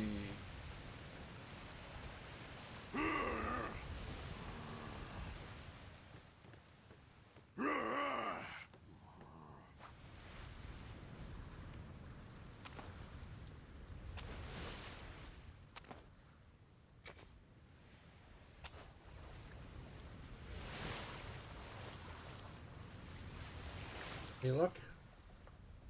No.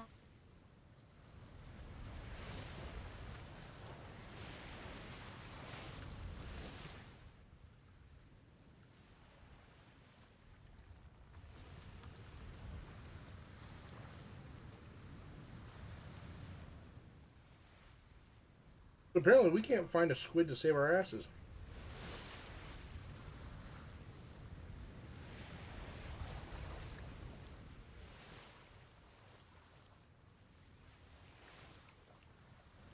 the last time I didn't.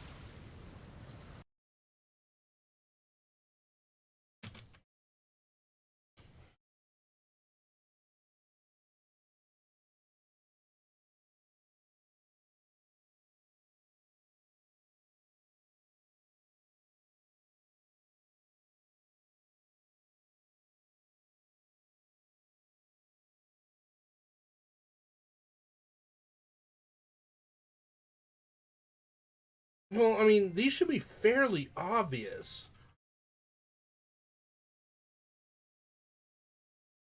I believe.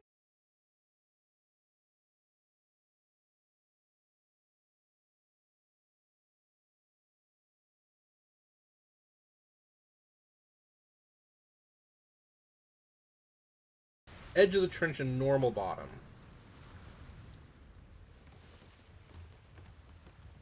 So we're actually in the wrong place.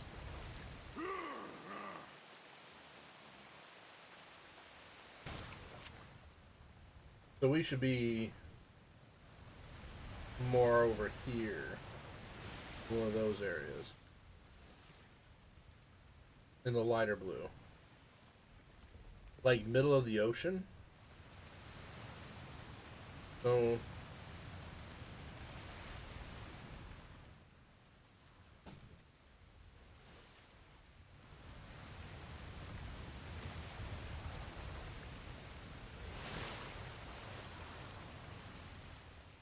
So more here? The middle of the ocean depth. Okay, so the middle blue, not the dark blue.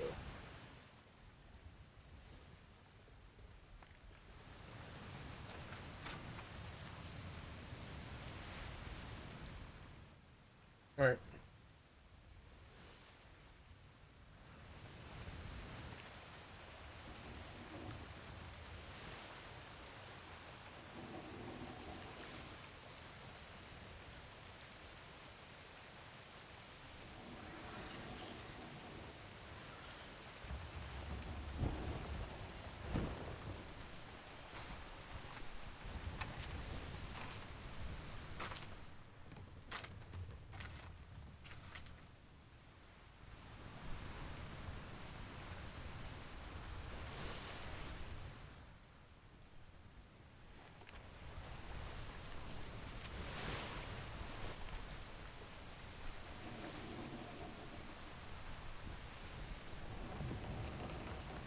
Okay, so even that middle blue area is too high up. Like where we're at now is still too high for squids. Or still too low for squids.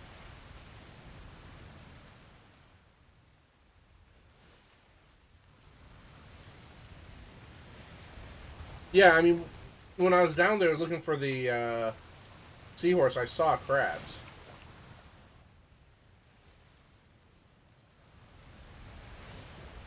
Okay, so it's kind of in the middle area in the darkest part. So you don't go down all the way.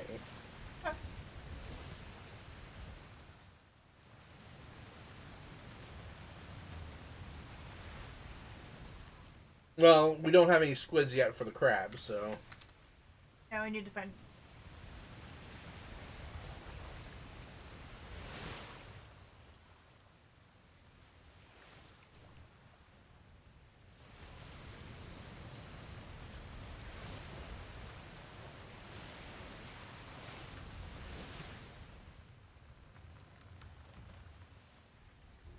I mean, we could try this area, just to look.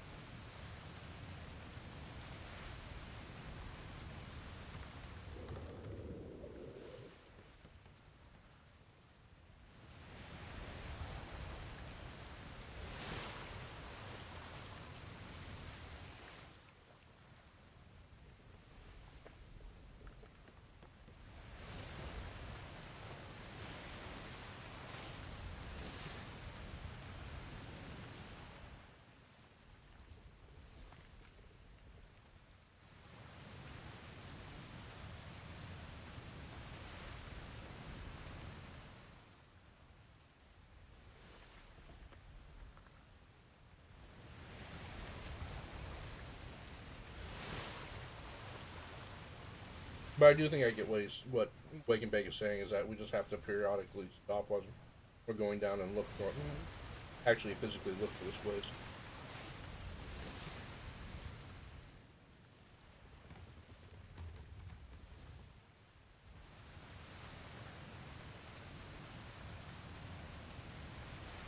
Light or no light?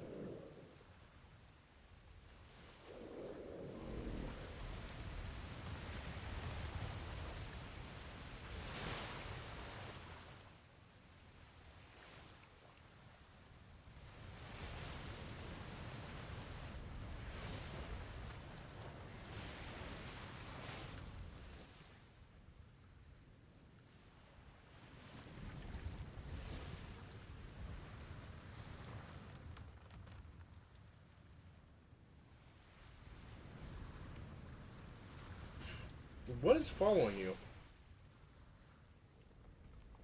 Light reflector. Oh.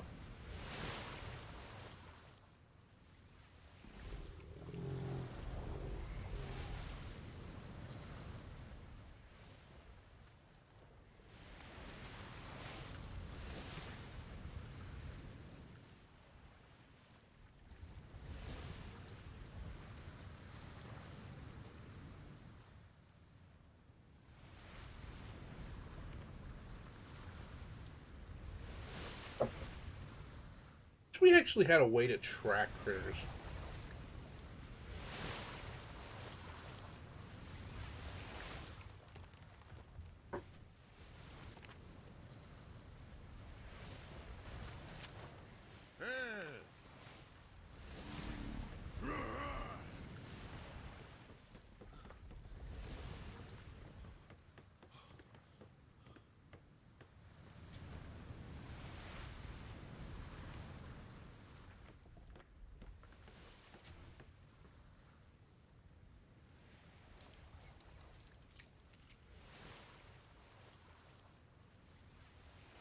Oh, I still have a set to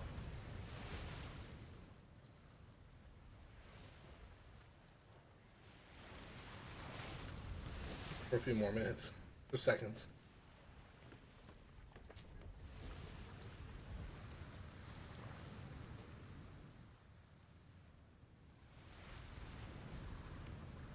Well, yeah, I'd love to alliance with you, man.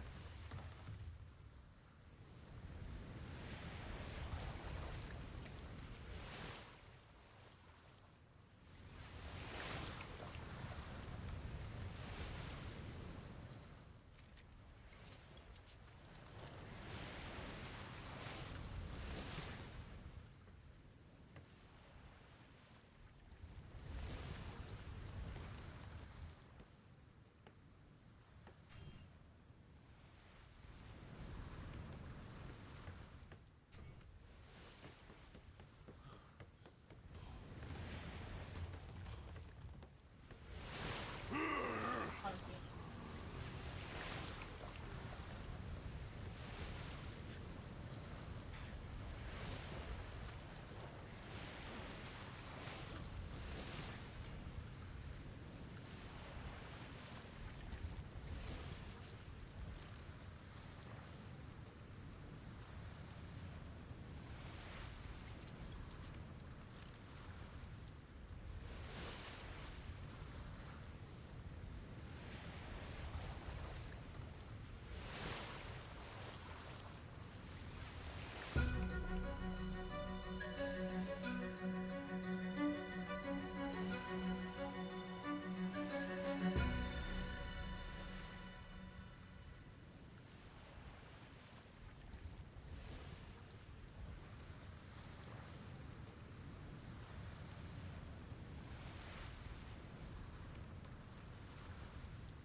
Well, we're not going anywhere anytime fast, so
What's in the desert?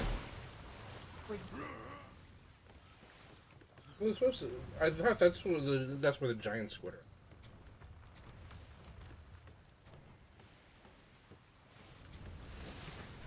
I'm gonna try going down this time.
Well, I checked the anti-hacks and it said it did.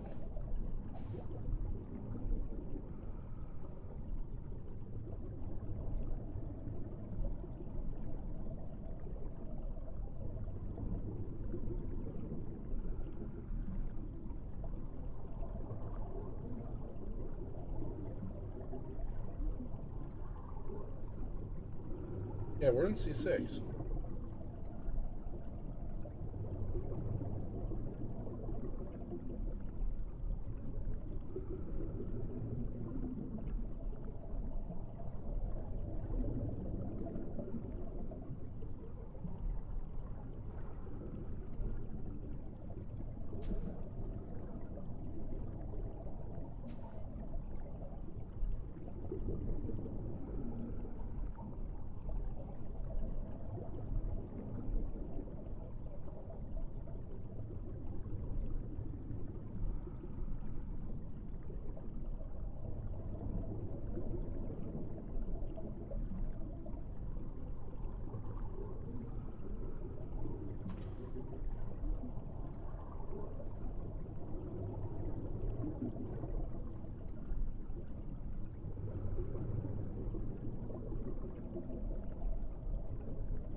Well, he's saying we're about in the right area.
So we weren't getting.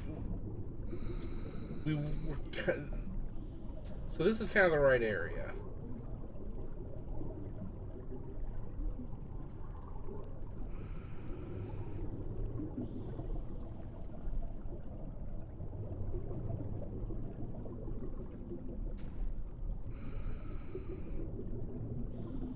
It was colossally unlucky.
Oh.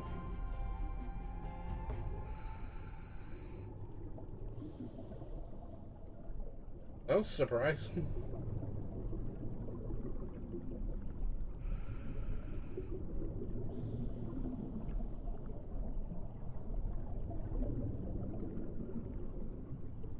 That's what we're actually after.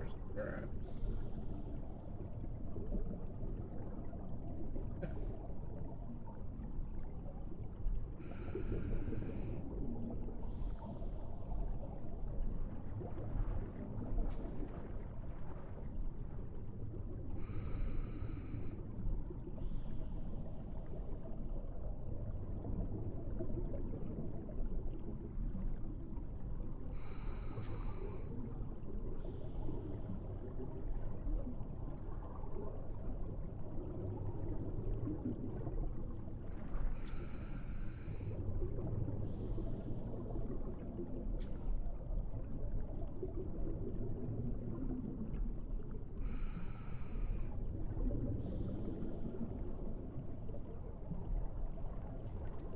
Well, that's cool.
I don't know. I mean, unless these things are squid, nature's ninja.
And it's just no luck.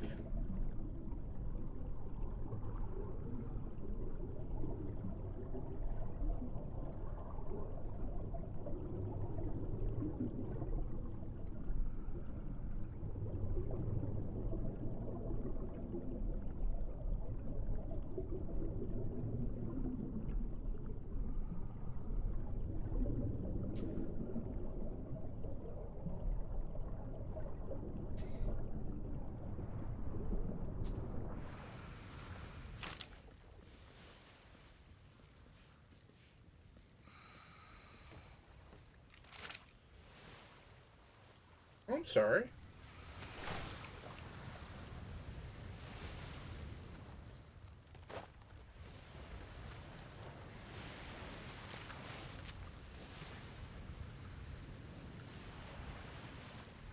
trying to move in closer.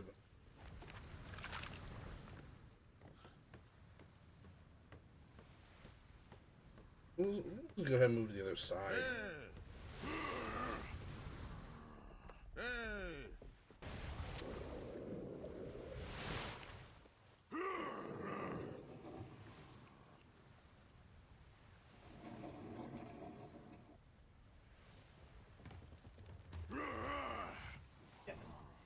Go put on your jam.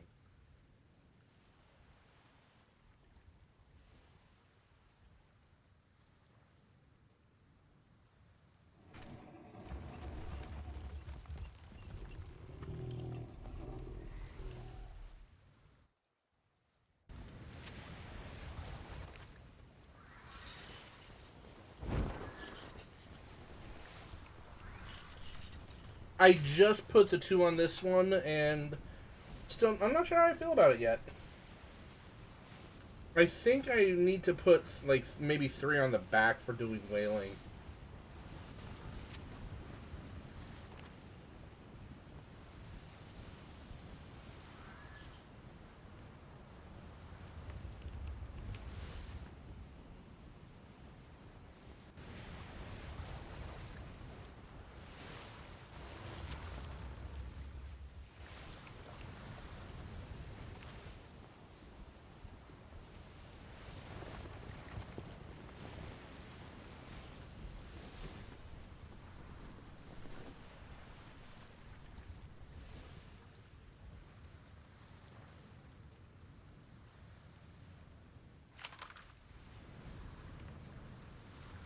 Right on.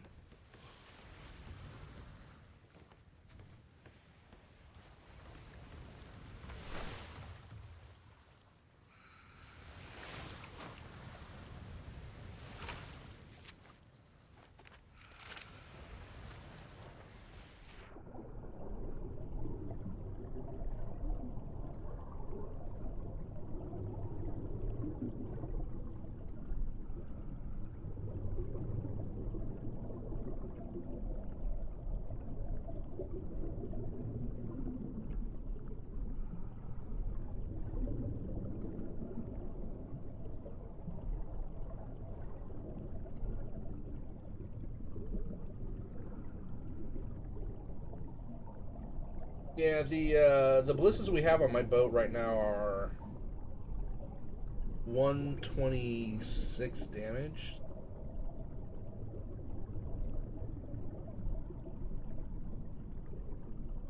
Fairly respectable.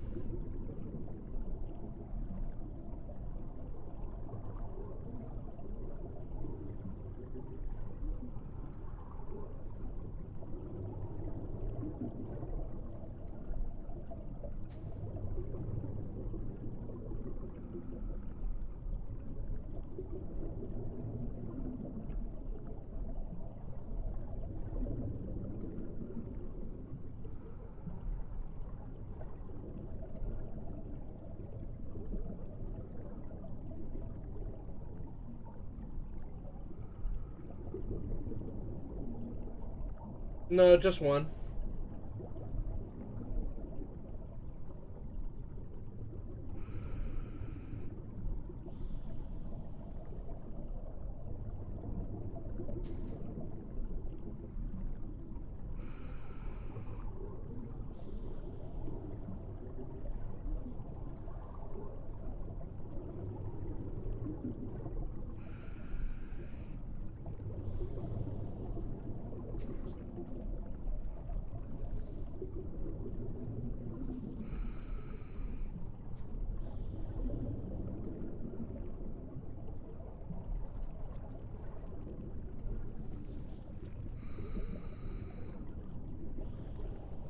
Those are electric eels.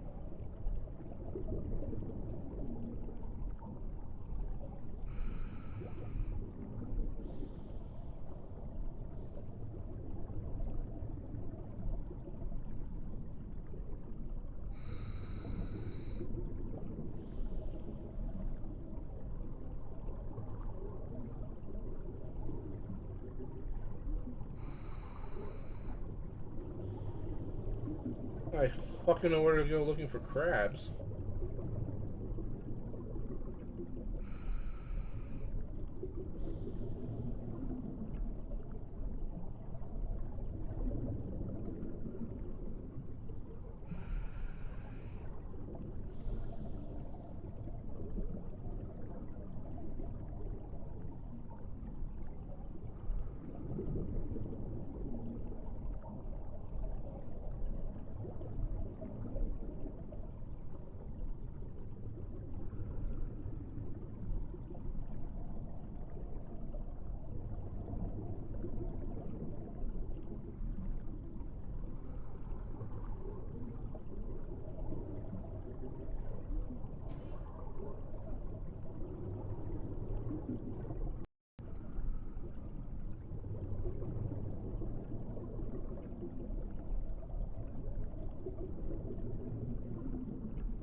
I didn't think it'd be this hard to find a squid.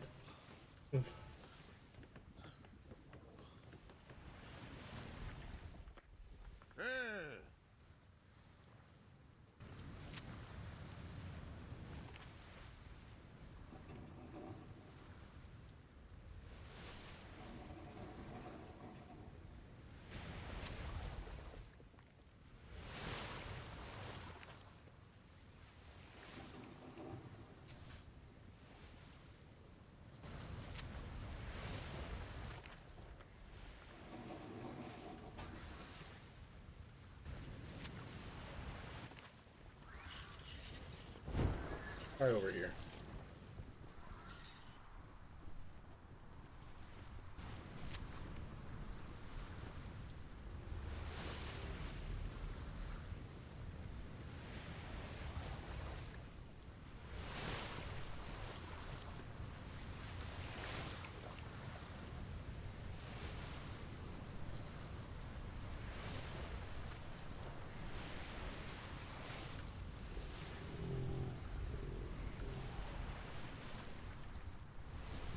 I'm sorry, I have harpoons. Harpoons! Have your keys. Stuff still in your car. No. The stuff you bought today? No. Alright then.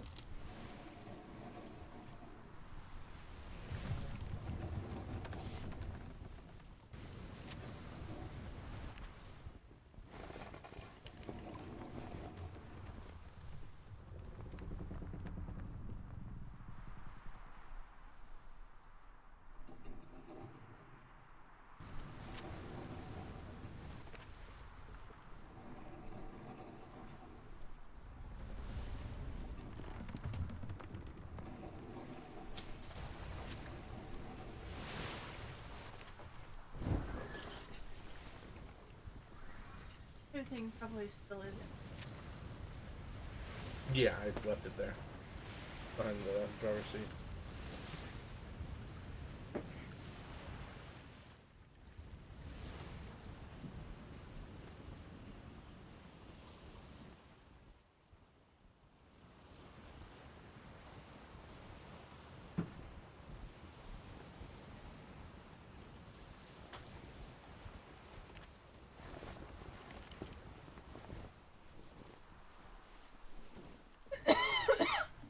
No, there isn't a separate diving board. The other platform you see is the dock.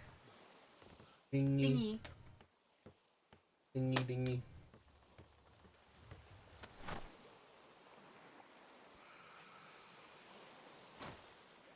Whee! Bye. Bye.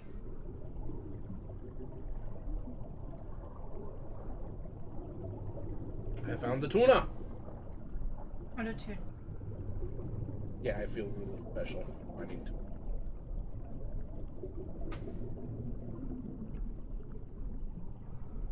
I am Very short. special. I am short but special. Apparently, I mean, for how obviously, okay, like, you know, for how obvious fucking squids are supposed to be. Can't find anything down here that wants to.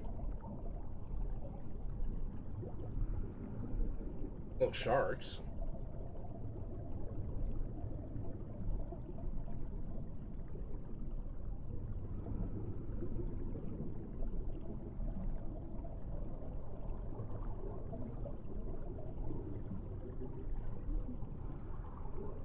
There's an anglerfish. There's a cyclone. Great.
Yeah, plenty of crabs. Finding all sorts of fucking crabs.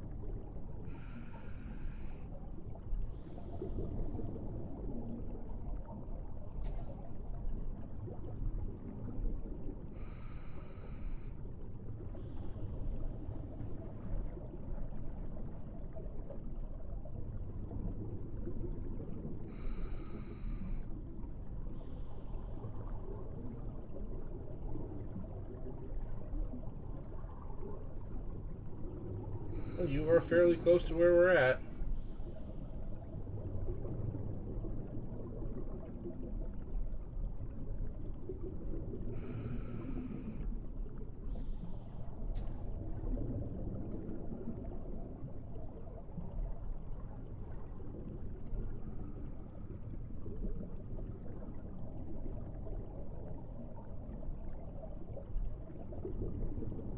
I'm kind of at the point where I think that like the squids are seriously like mythological creatures.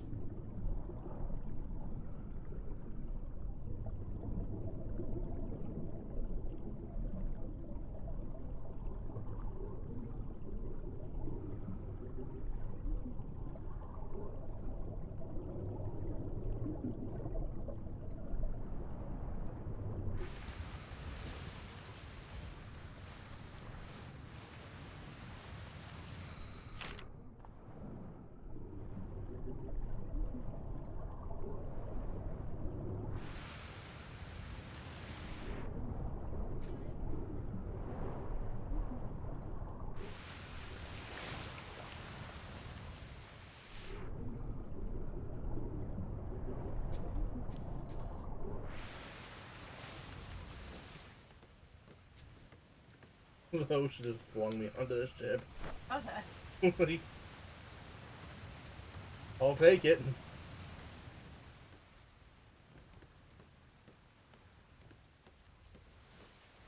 Actually, yeah, no, that was actually kind of the first time that's happened. Kind of awesome. Not gonna lie, I thought that was pretty cool. Well, since we're on a hold here, I guess for a few minutes, because I'm at a loss.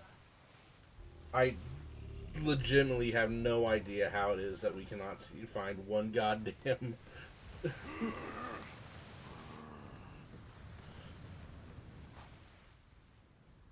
One of these motherfuckers. Just one of these motherfuckers. That's all I would like to find.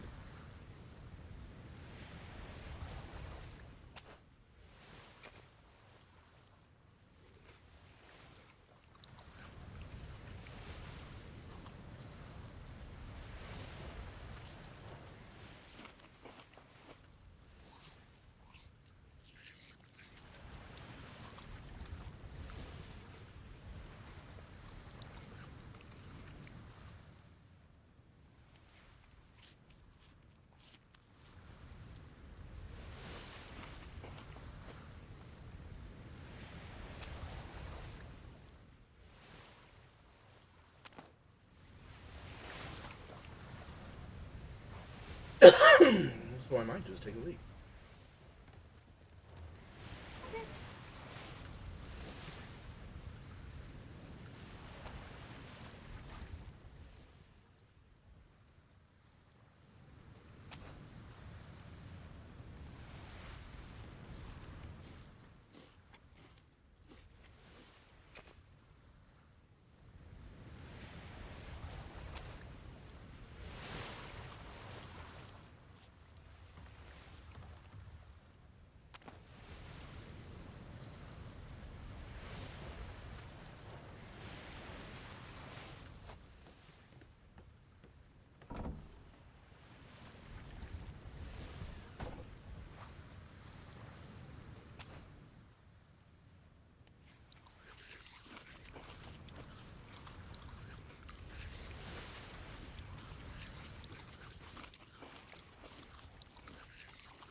No one cares.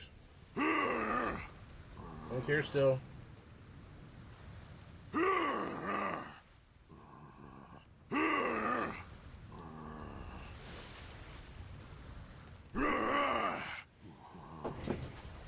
I step up, stretch my legs.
Getting up and moving around for a few minutes.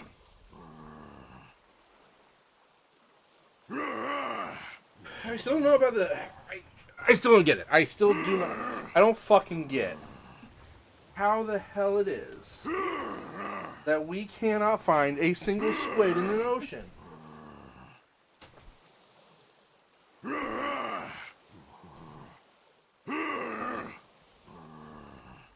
Like oceans are big or something.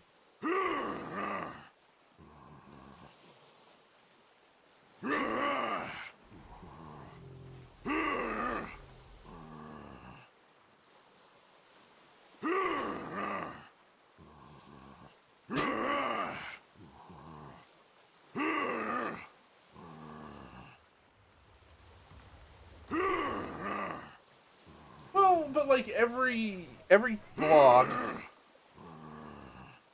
like every fucking forum, every blog's like, the trenches are dirty with them. Well, fuck that. I'm not going anywhere. Like Jesus, tits on toast.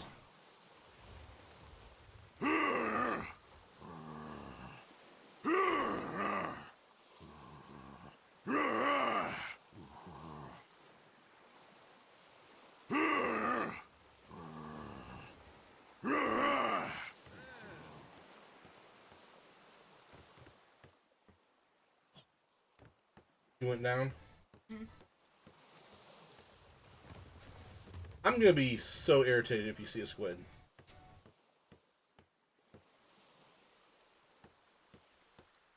Hello, boat. Hello, shark. I'm gonna shoot the shark. I have one ballista bullet.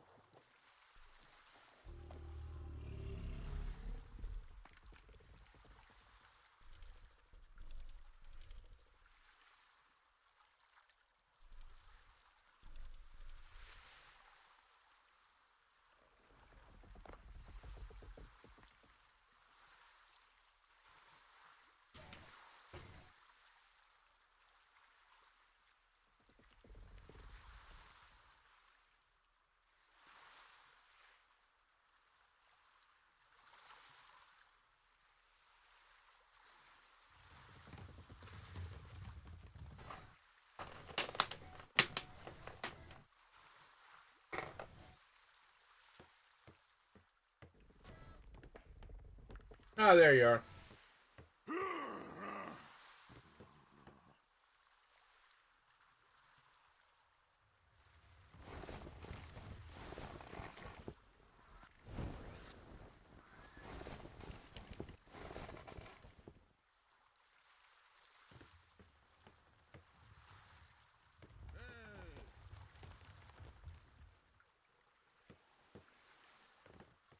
Hello.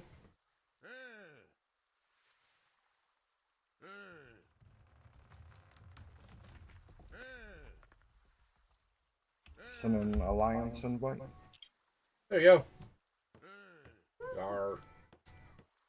Yay. Yeah!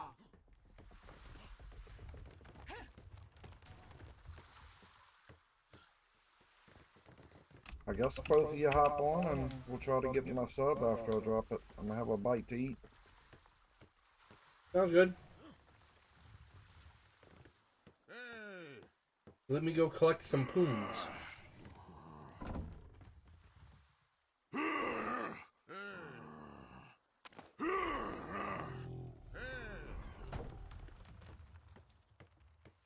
Maybe some pants.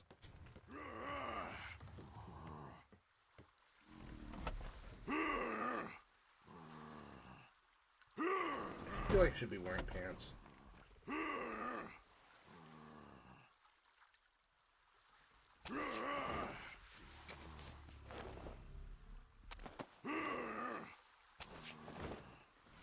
Pants. I have pants.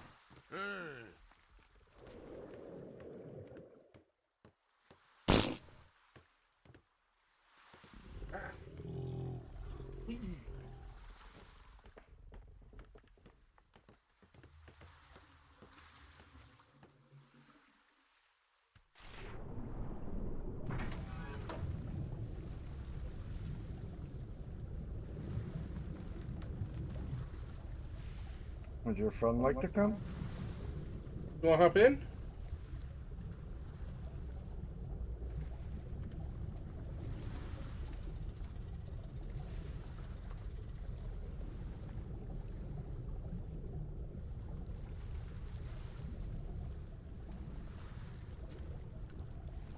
Park.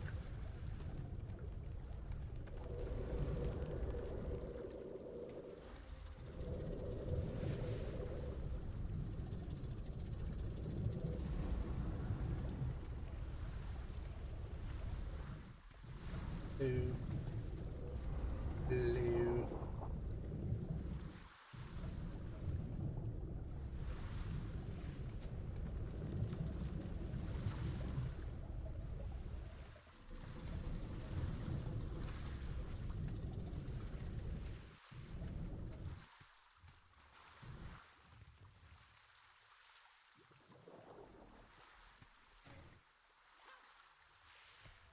No.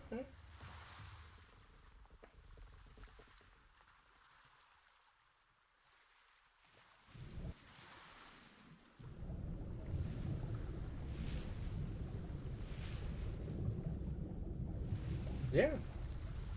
Surprisingly spacious.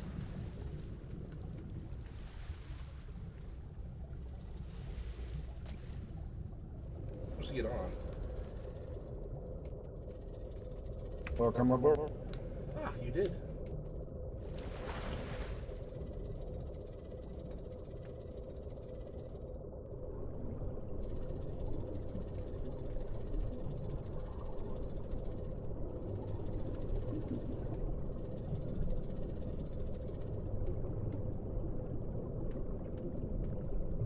I'm not gonna eat anymore. If you crawl into the front window or duck down, you get a nice view. Oh yeah. Oh yeah. Oh, that's not bad at all. Bridge down there.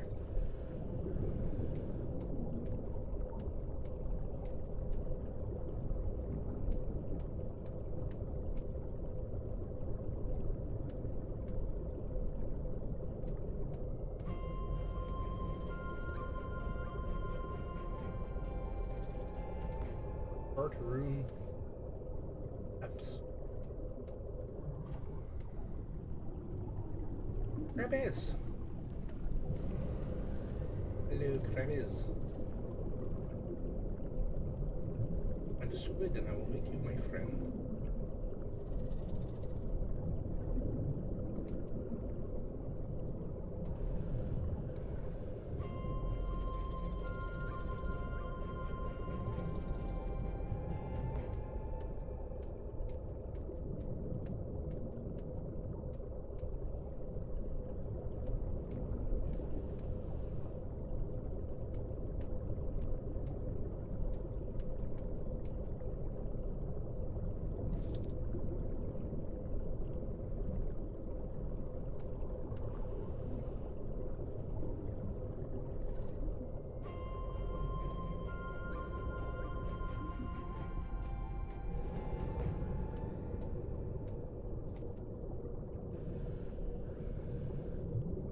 Or alternatively, we will discover that squids don't actually exist.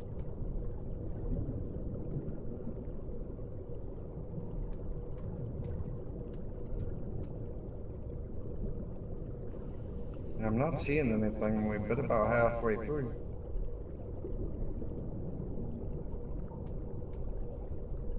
Yeah, I don't know. Anti-Hack said that there were squids here.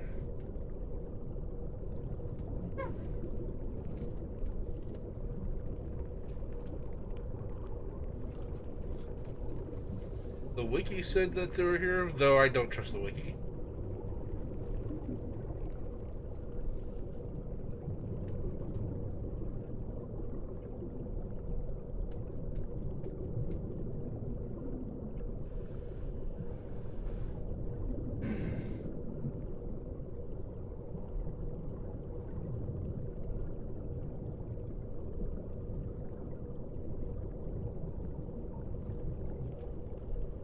Oh, there's a little tower down there. That's cool.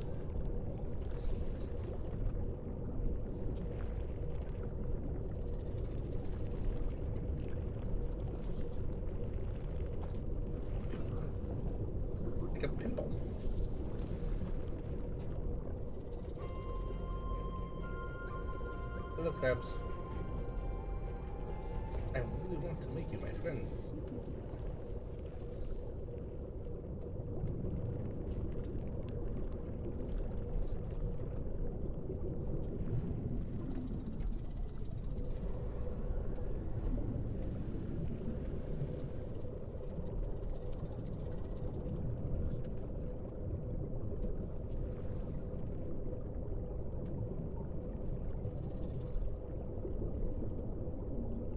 Sci-fi looking shit right there.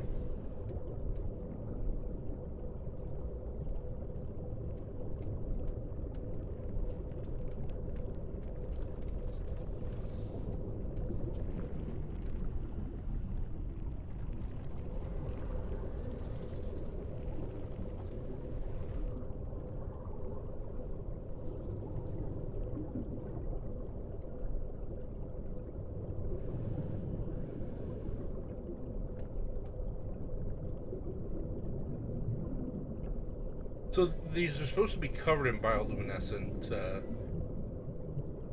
shininess. Oh.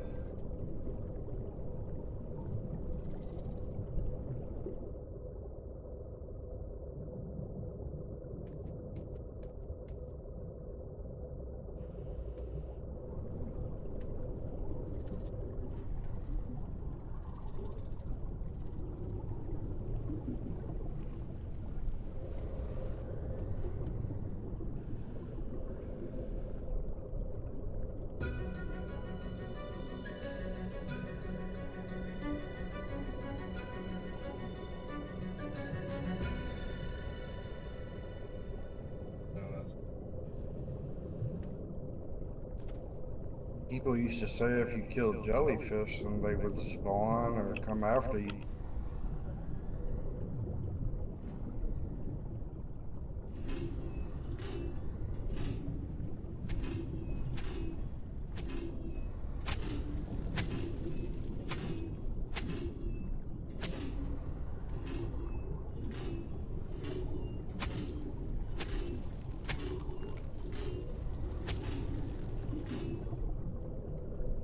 maybe. I don't know.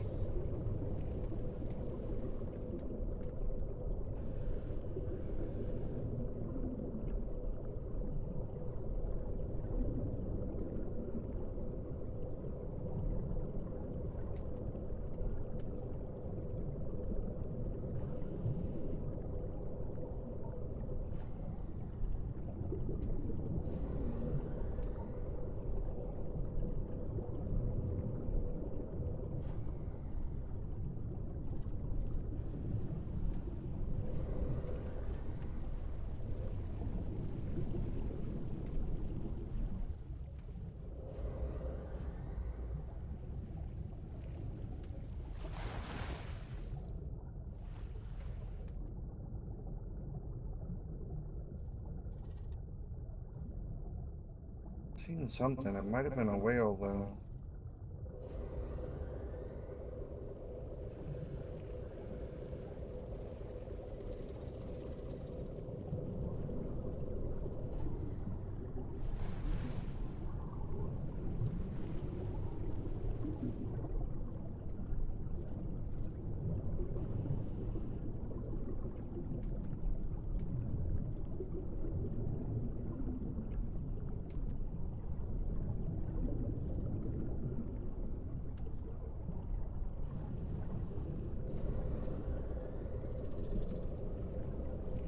Sperm whales after us now.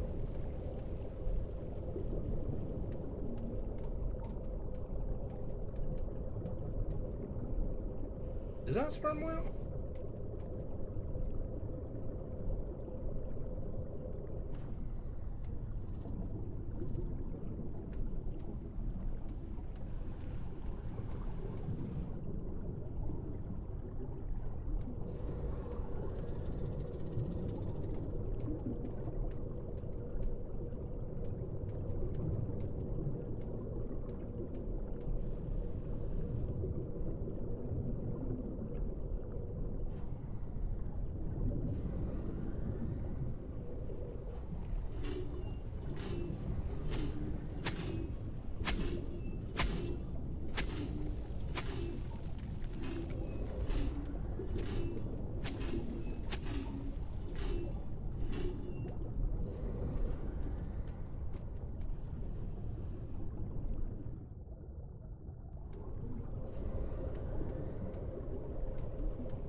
I think we got a bum deal. There's Yeah. another trench in the square over. Yeah, you can go check that one out if you got the time.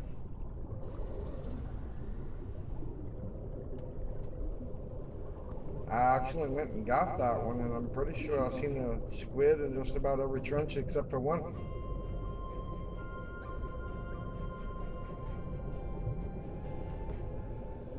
Well, I mean, we just, This would make picked two. a stupid trench.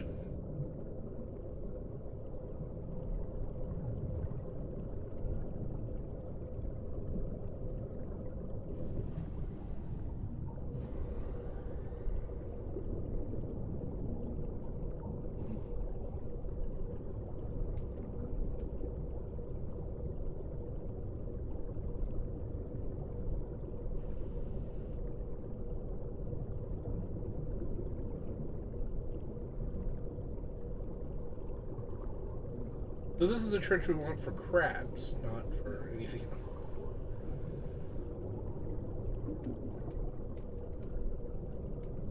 Actually, that's something I have noticed. Like, we saw a couple of seahorses up near the top, but we didn't see any down here, and that kind of surprises me.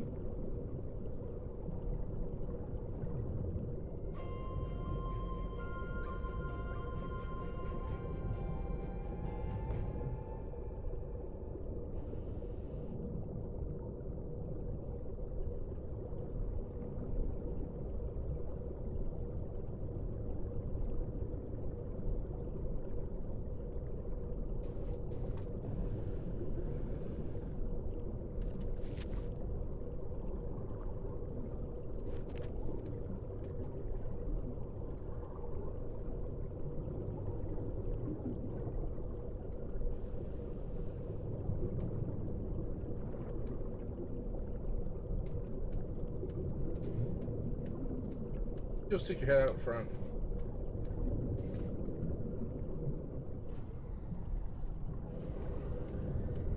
Continue.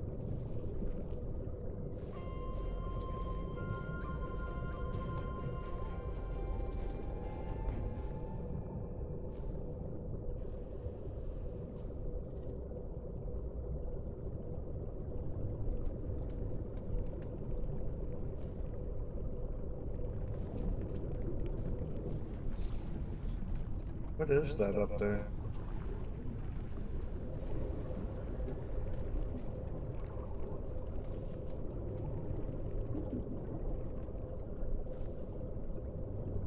I don't know.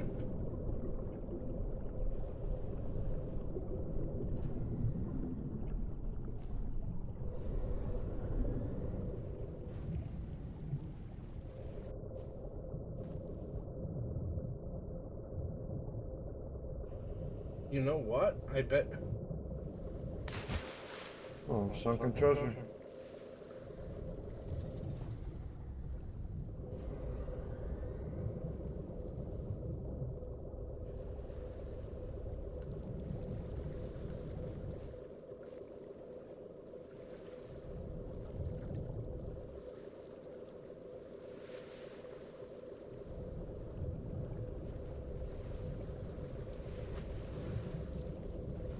Yeah, I see seahorses up here, but another one. But yeah, like at the other trench, all the seahorses were like in the trench. Fine, not it was grab one, whatever. And that's what I did.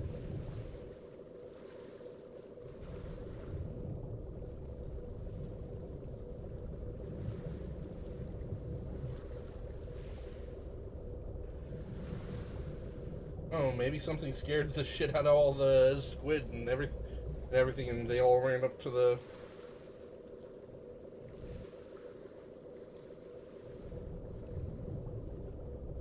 Just ran off.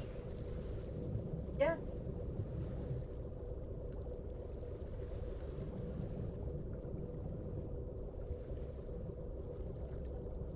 Took a vacation to Hawaii.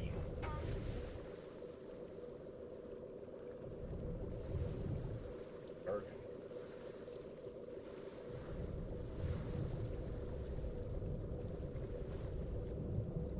Oh yeah.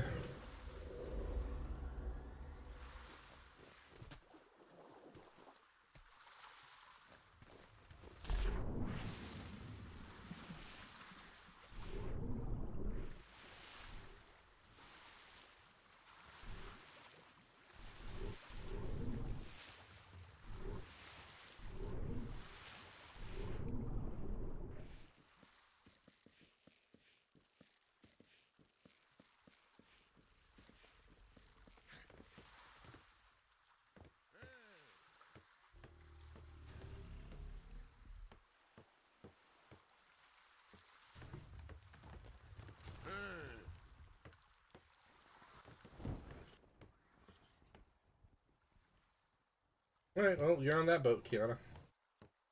I'm trying. I'm rubber banding like crazy. Off it up.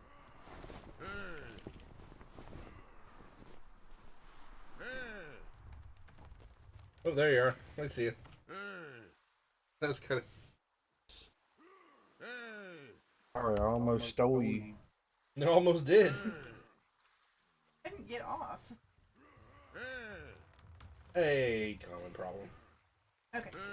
But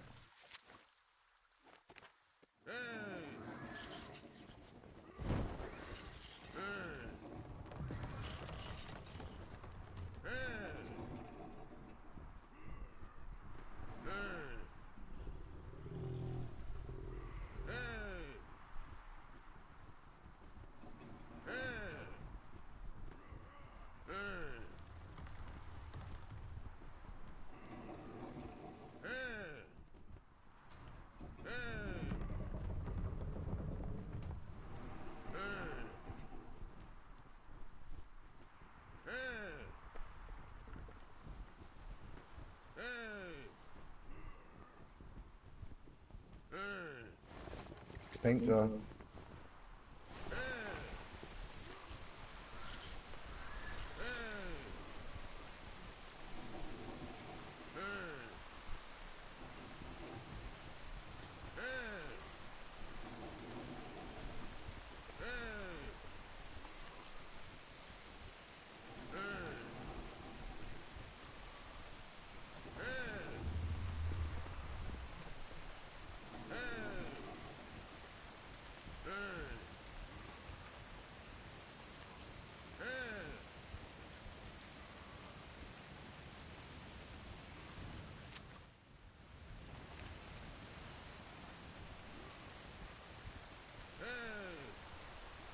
I was disappointed we could not put one of the animal storage modules on the galleon. I was very disappointed in that. yeah.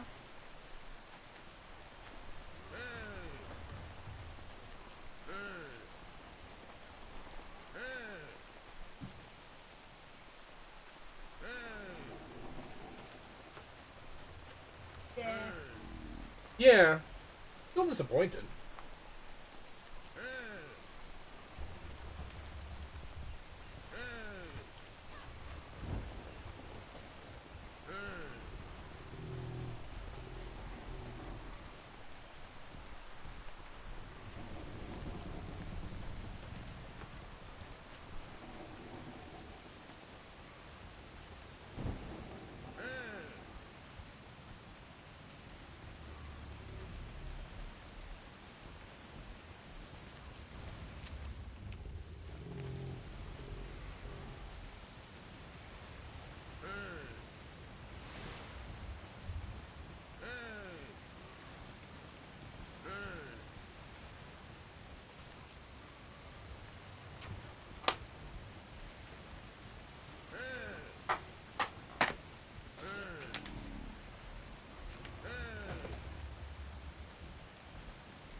See, this is what there's a line in a movie that reminds me of this situation.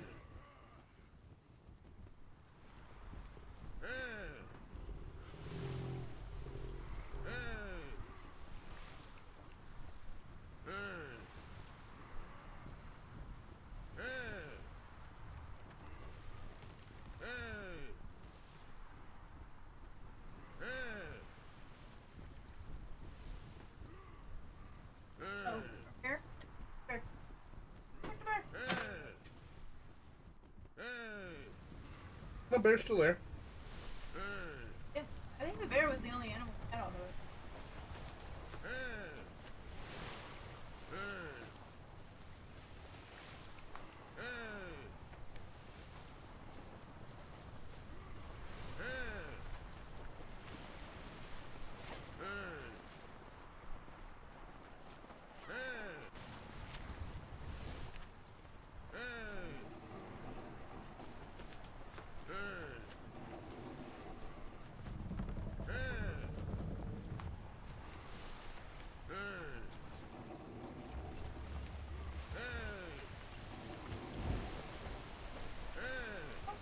Did he hang out?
It's gonna drive me nuts.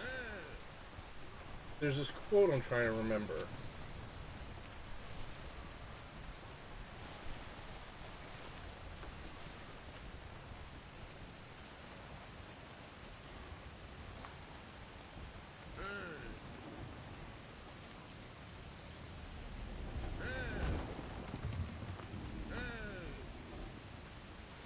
And for the life of me, I can't think of what it is. It's like, okay, I can think of the quote. It's something along the lines of, like, this person is on this boat and they ask, you know, can we outrun them? And the it might be from a book. You know what? It's actually it's from a book. It's from a Terry Pratchett book, and it was the captain of the guard. It's like, we have to telling us like we have to outrun this. We have to outrun them. And the captain of the ship looks at him and says, "Well, they have technically what we call bigger sails than us, and more of them."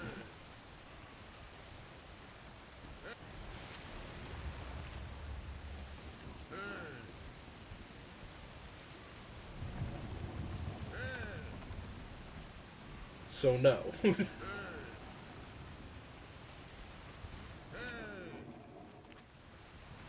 So then the guardsmen start throwing things off the boat that look heavy.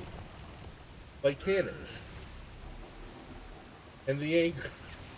And like the anchor.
been bothering me all night.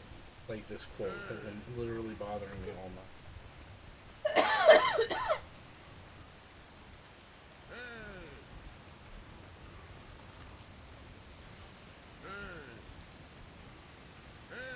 Now that I've been able to figure out where it comes from, I can look at the entire thing like, okay, I remember.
Here you go.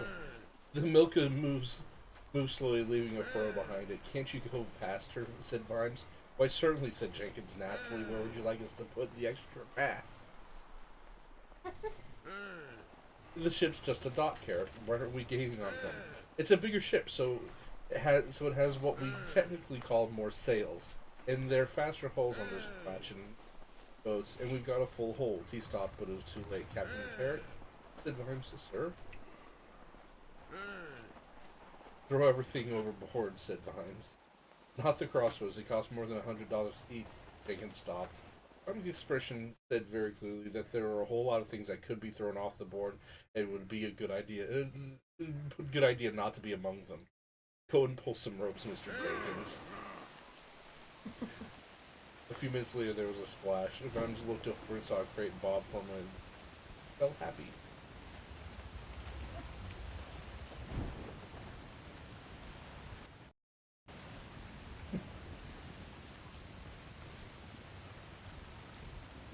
Like that. Certainly. Where would you like to put the? Where would you like us to put the extra mast?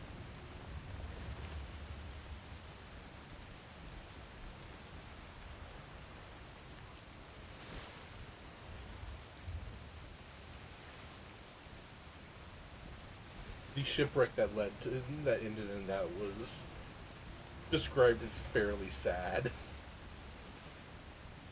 These ships just kind of, it hit the beach and kind of ran into the beach and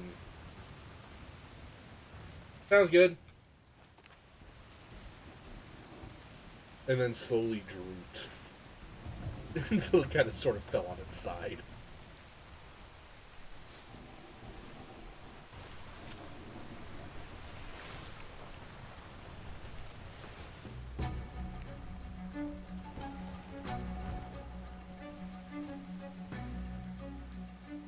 And it wasn't quick, it was just slowly.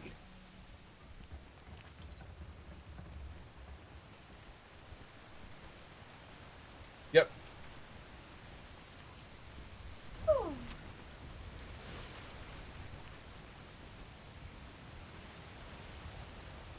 I bet we can get a crowd on top of this boat. Oh yeah. Go find some place to sit. Totally planned this out. Oh, there we are.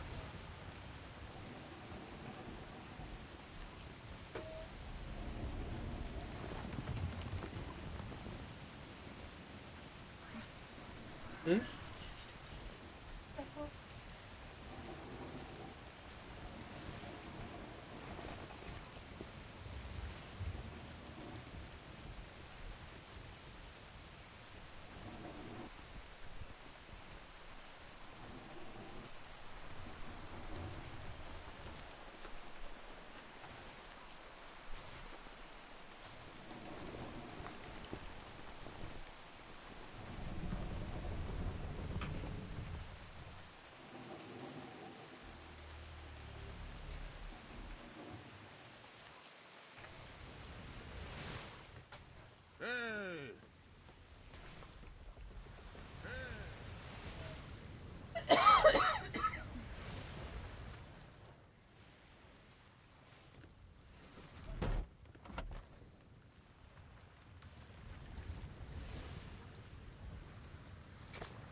What are you doing?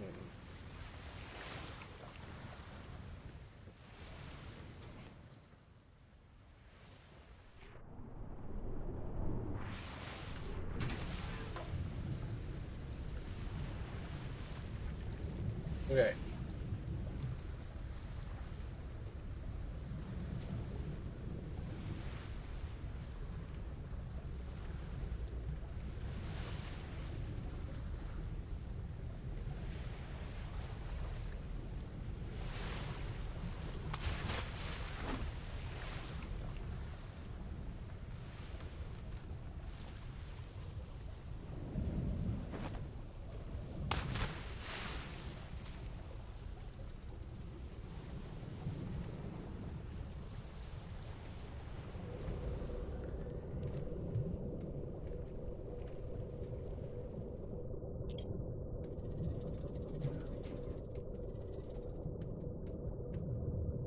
Hope you boys like Mexico. I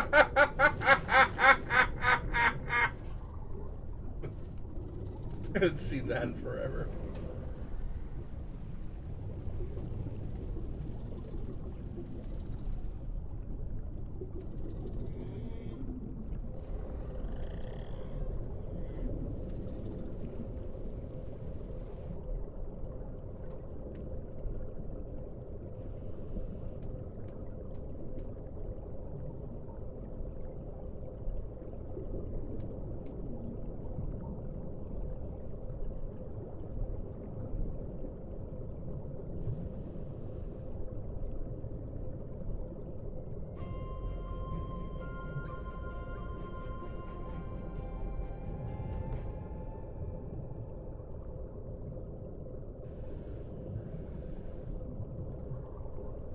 You know, if the crab is ready, you probably shouldn't scratch at it.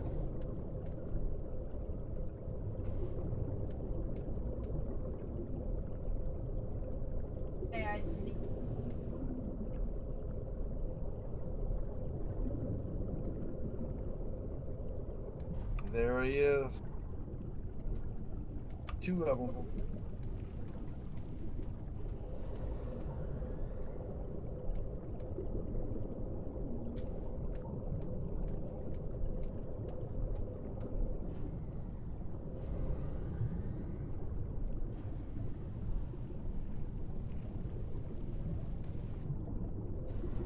Oh, yeah.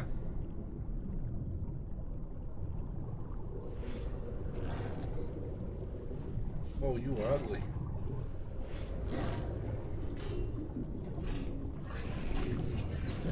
Ah.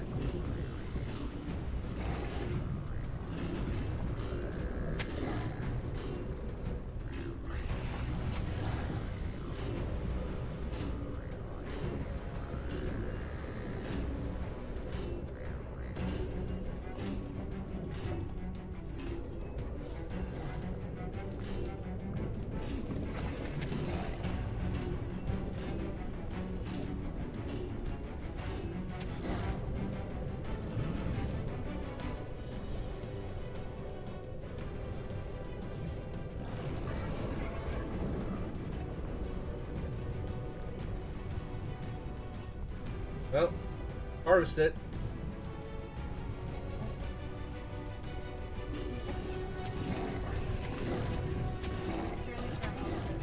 You are outside the boat. And it's above you. I can't. Or below you. I don't even know. Alright. They're both dead. Watch out for that poison. Yeah, I have no stamina.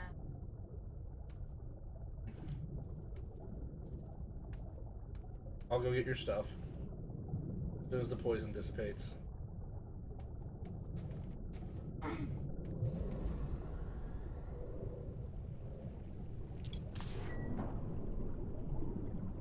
Maybe. Their body's right beside the sub.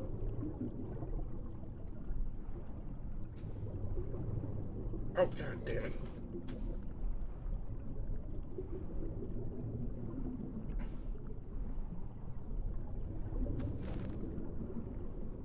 Alright, I got all your stuff.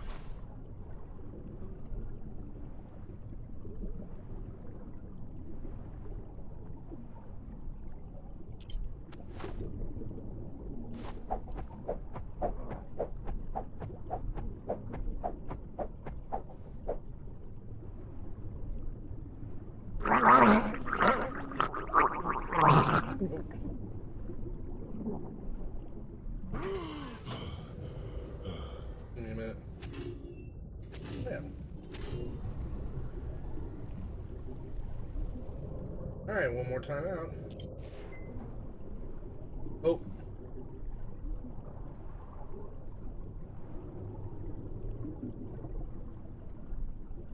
Awkward. Did I leave you? Yeah, it's alright. Don't. Hold on. Alright, there we go. I was gonna harvest the other one also, but it's cool.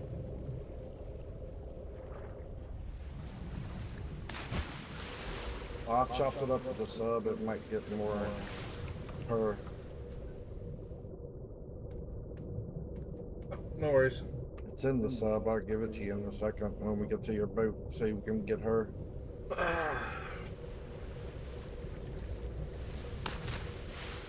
I gotta say, traveling by submarine's pretty cool.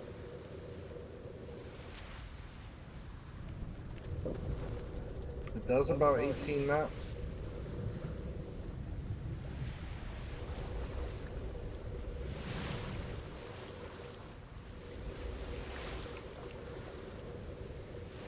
Yeah. Fishing are spoil quick.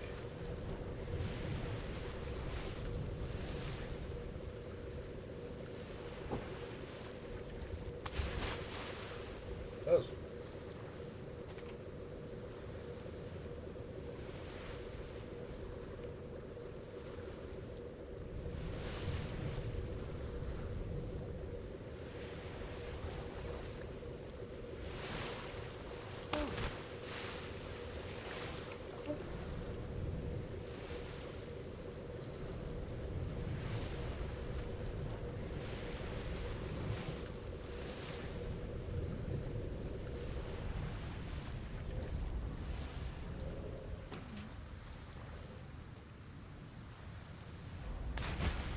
We're at the back of the boat.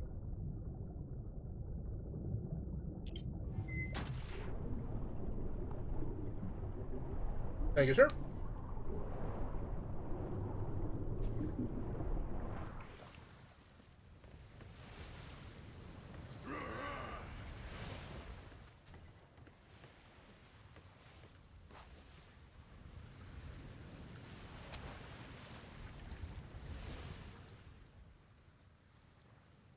Yeah, that buys us some time.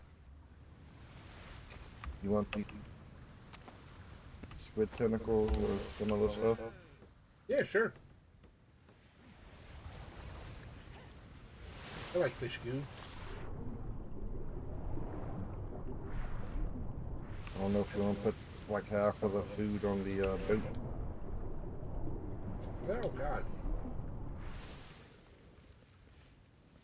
I'll be up in a second to grab it. Oh, there's... Yeah. Oh, God. What the...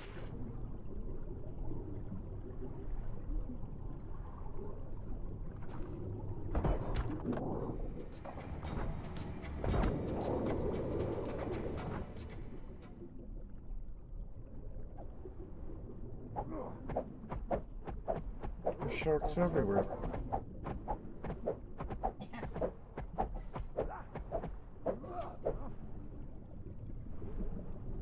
Yeah, right?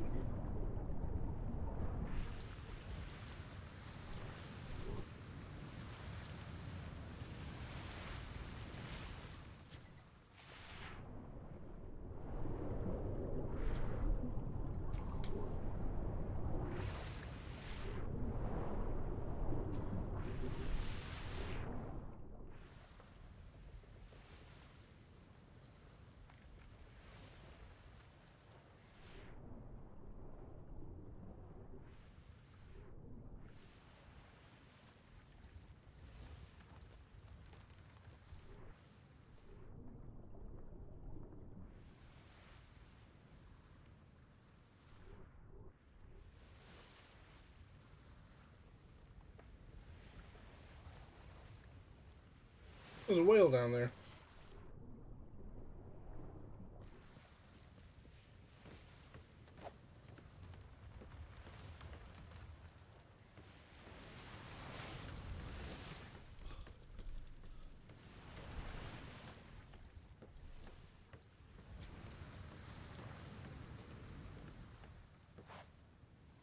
Oh.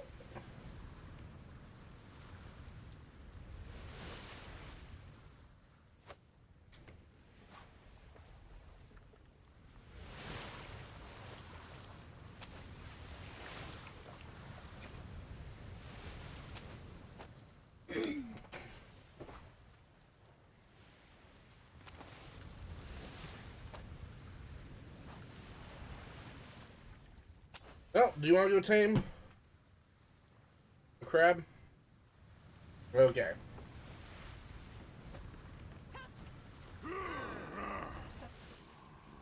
Yes, there's the guts.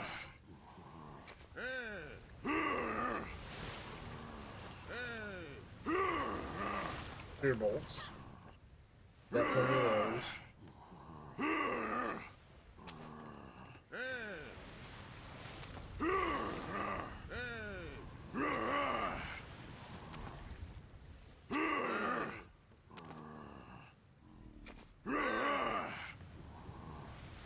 Okay. All your gear is in storage. Wake and Bake, thank you so much for helping with that. That was fantastic. And it was actually really fun to ride around in the submarine. That was really cool to see. Thank you for sharing that with us. That is definitely on the list of goals now. Get a submarine.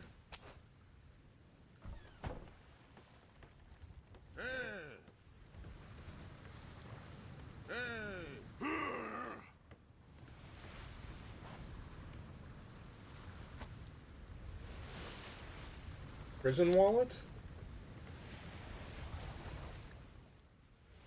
Oh. Okay.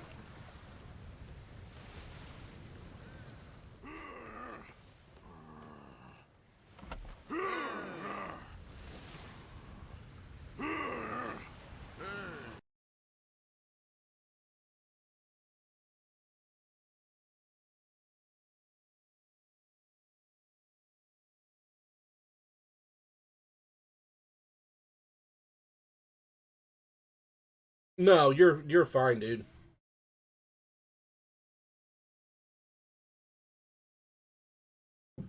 This alone was a lot of fun.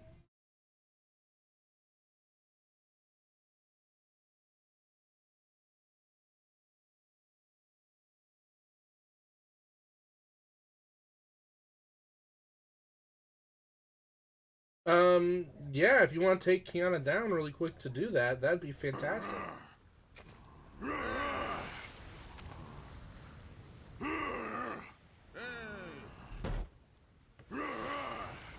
mean, it's like there were plenty of crabs down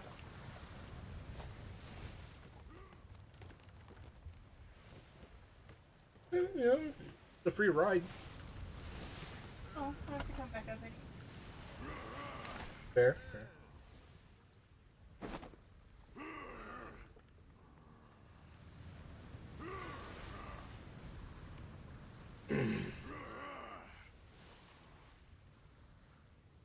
Okay, so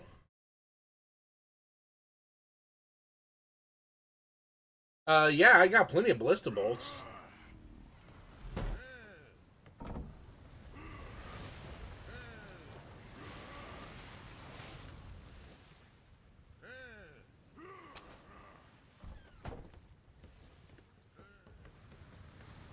So remind me what I'm doing again. Well, currently I'm going over to the submarine here to throw ballista bolts at.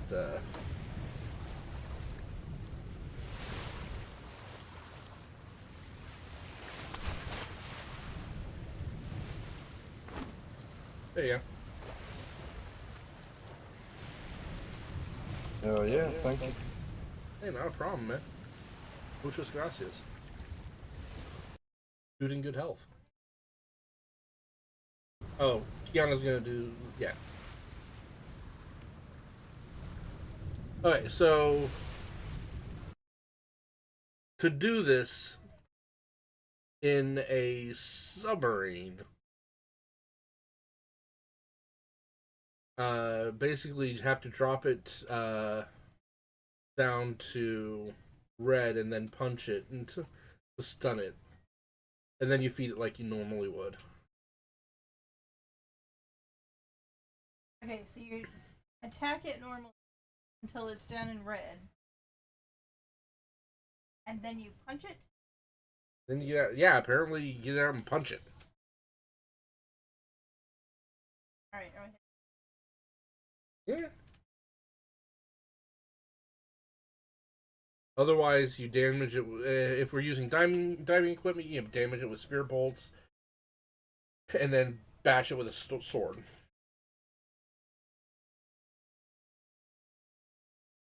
I brought a sword because you punch it.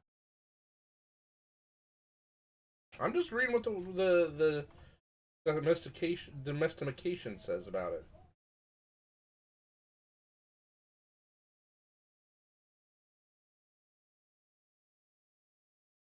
Color preference.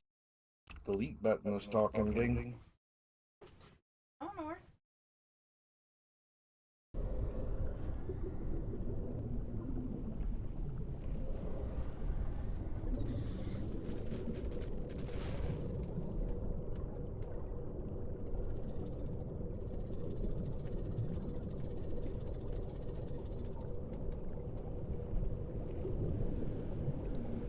There's a bunch of them.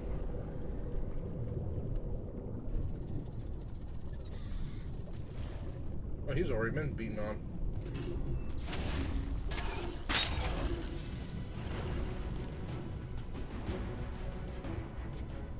Easy bowling. Way too many around for that there, huh?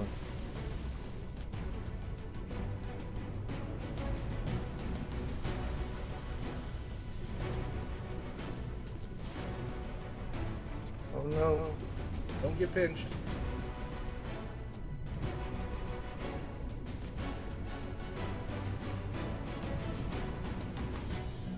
You have the innards, right?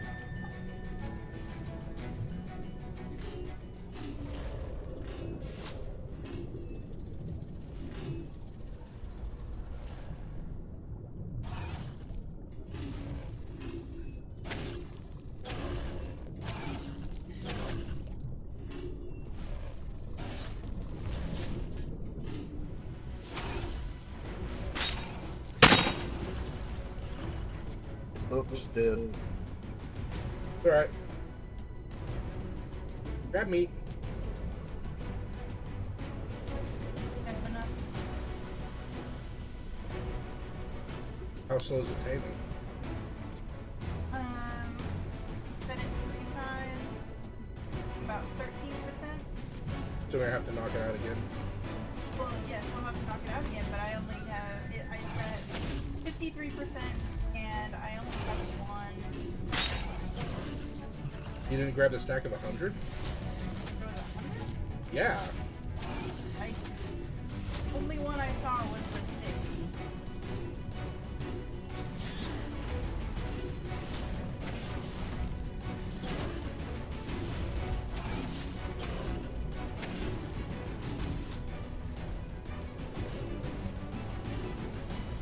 Holy crap.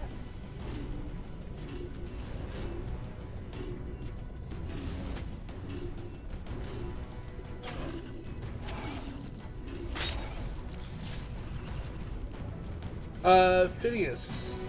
Yes, this is an official server, and apparently we did have food for it. We just didn't apparently grab it.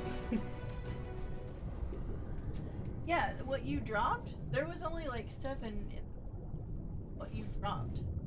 No. Because I put it all in the preserving bag. Fresh. So if you didn't drop it, you still have it.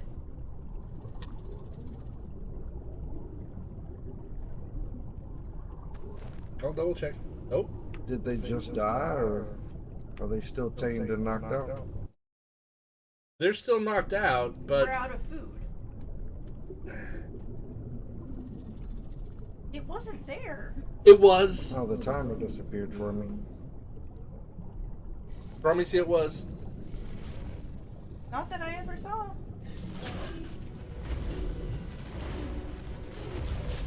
Are you back on the boat? Yeah. Okay.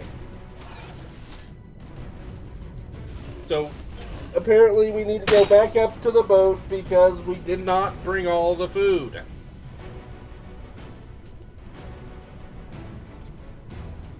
Oh, okay.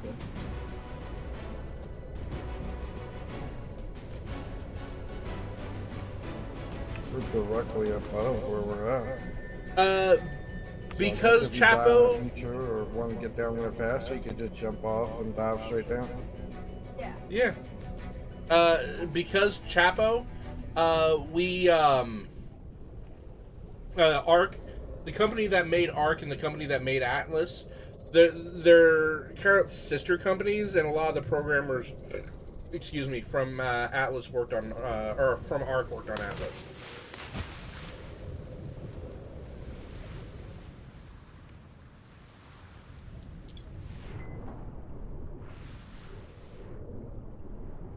Okay.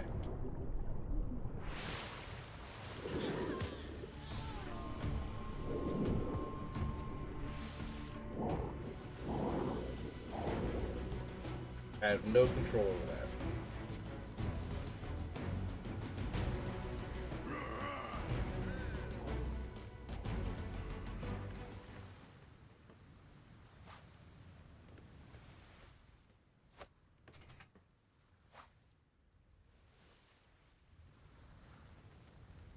Yeah.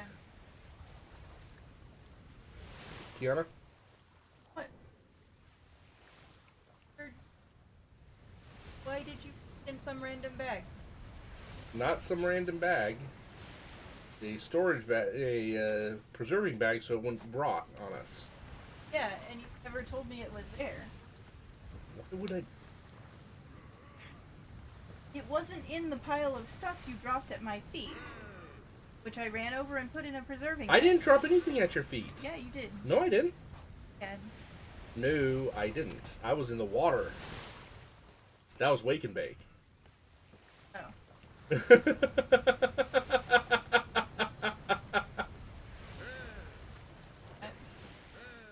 I look like I'm wearing a pirate hat? Look at me. Look at me. Look at that. See? No, that pirate hat. Well, you Do-rag. never told me it was there. Do-rag, not pirate hat. That's fair. That's absolutely fair. I'm sorry. It's alright. Okay, did you grab it this time though? You grabbed it. It's No, not fair. Come over to the bag. Make up your mind about what bag you're putting this in. Right here. Right. Look, the bag on the table.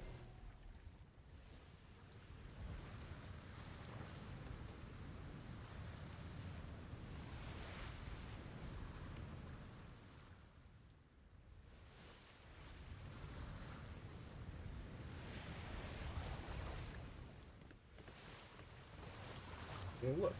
Okay. I'm gonna find my stuff again. Excellent.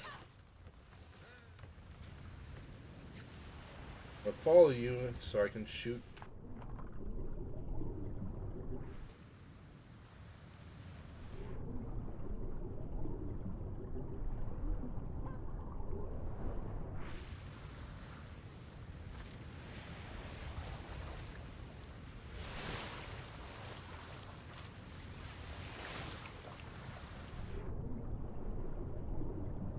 So many.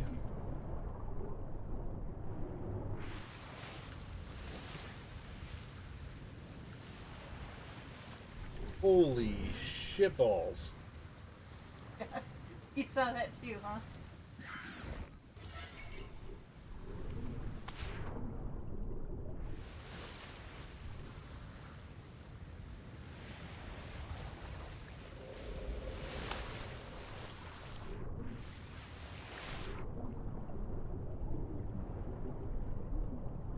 Oh wait, I get to ride down again.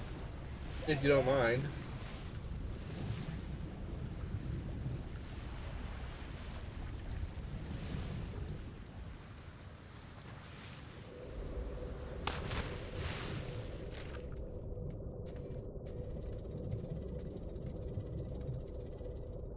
Balls.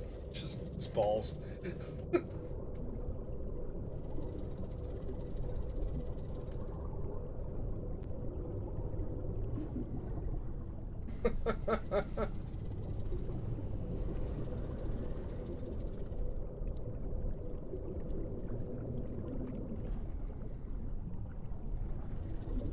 Free crab is angry.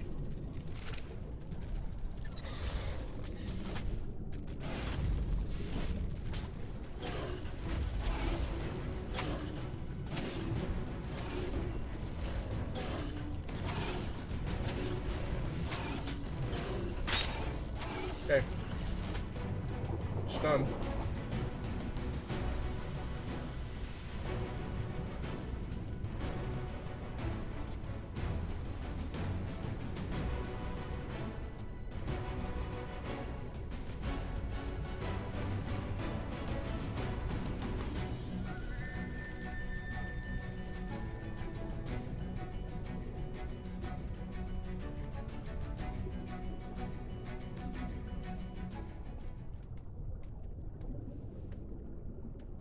It sounds like we're arguing a lot, but really, this happens to us all the time.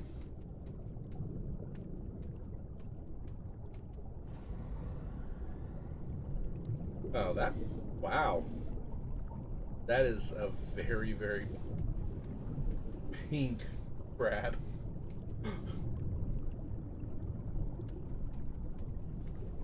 It's behind us.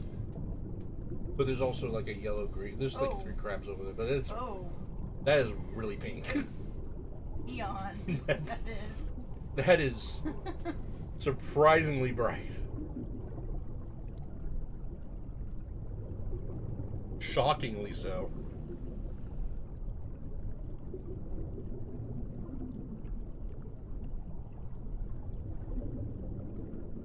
And also, now that I have a moment, thank you for stopping by tonight, Phineas Gage.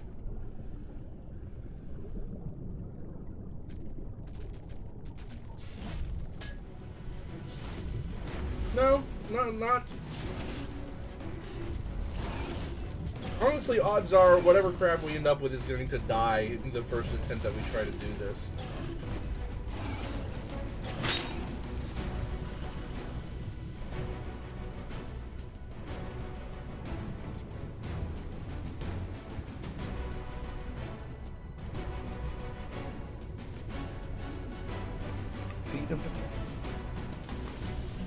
There she goes.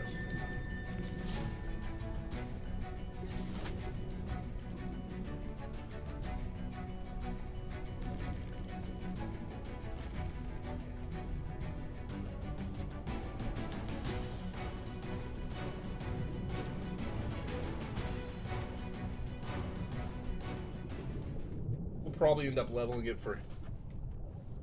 Well, like I said, the plan is to strap a ballista onto the top of it and scuttle around shooting at bosses with it.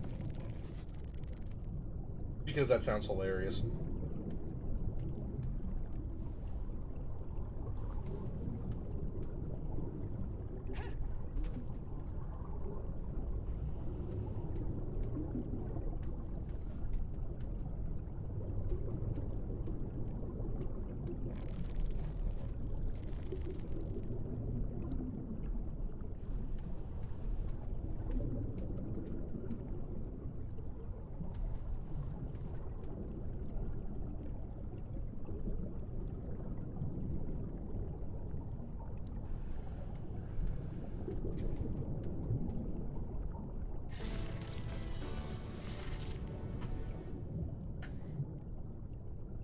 Congratulations.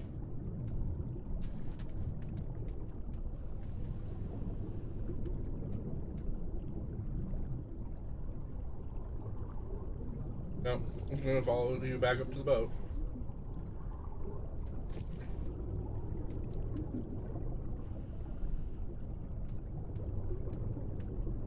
Theory. Find out. Yep.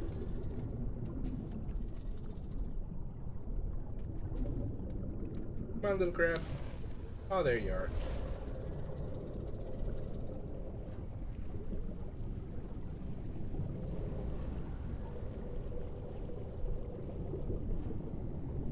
So hard to keep up.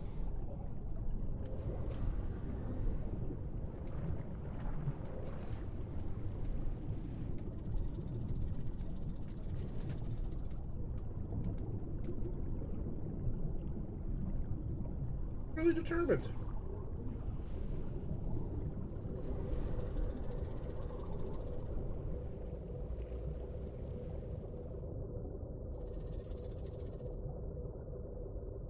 Well, and to be fair, that's not the worst we've ever done doing something like this.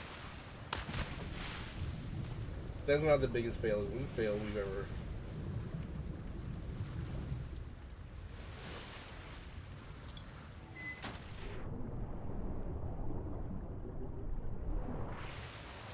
That is indeed a whale.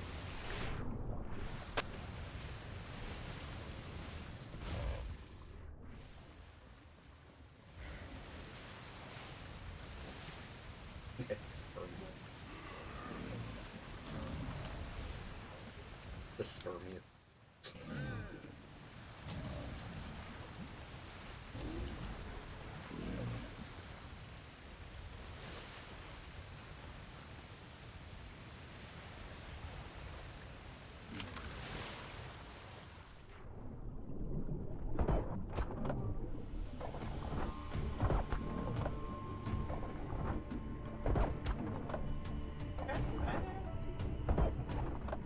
Yeah.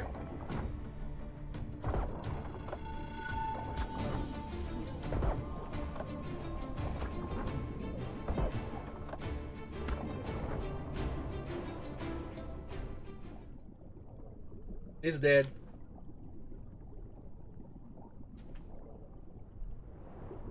Chop it up and get some blubber. Blubber. The hell was that?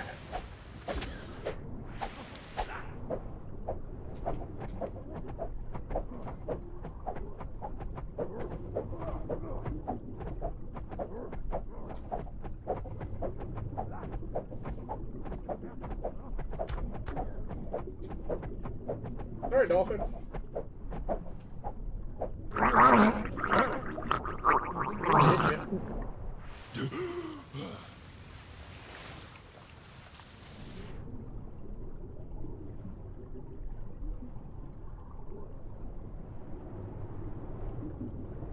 Don't know that.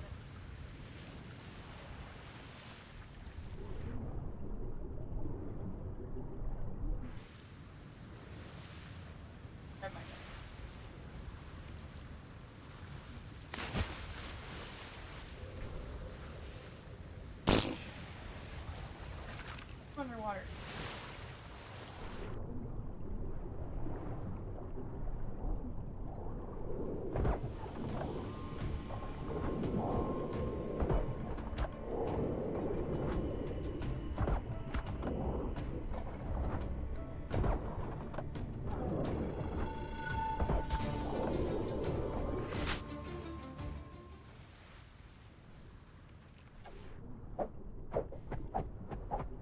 Might need to make a saddle if it takes it, just to get him on the boat.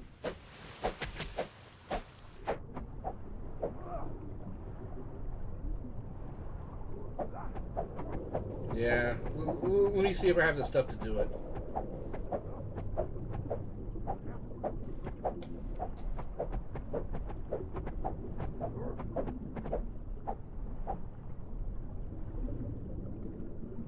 Where is he?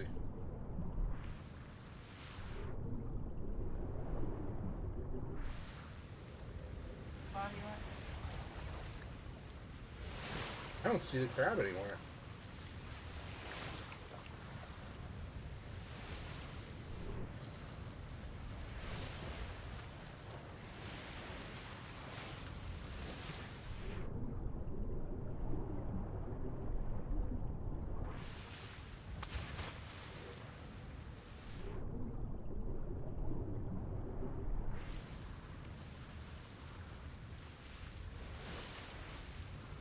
I can reach your stuff. I just don't know where the crab's at.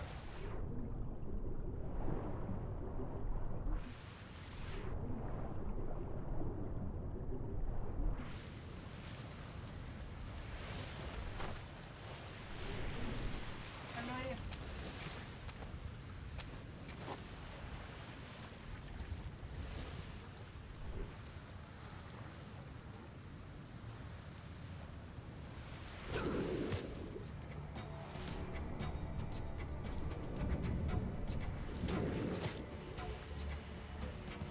Yeah.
I got some of your stuff. Ah, that's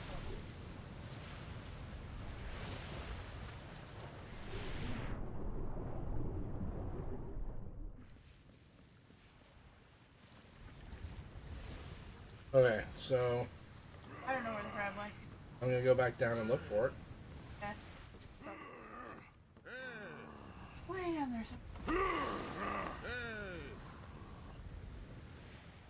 I suspect it went all the way to the bottom.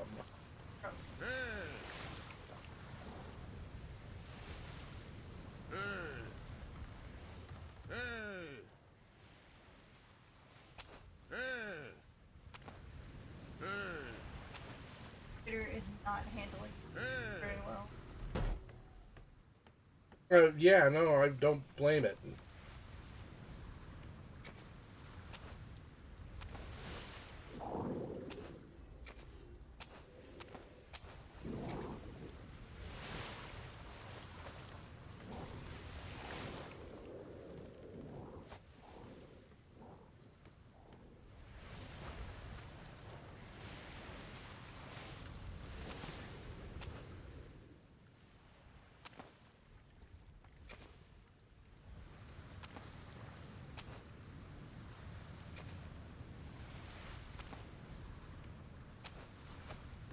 All right.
Brownish. Yeah, brownish.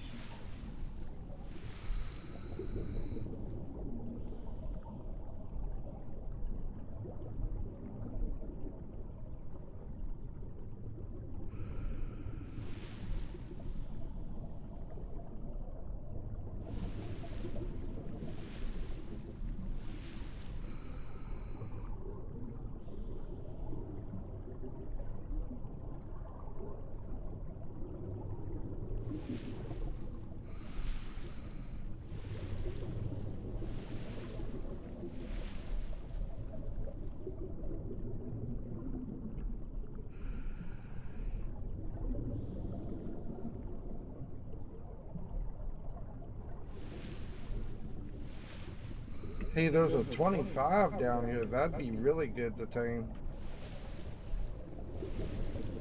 Oh yeah.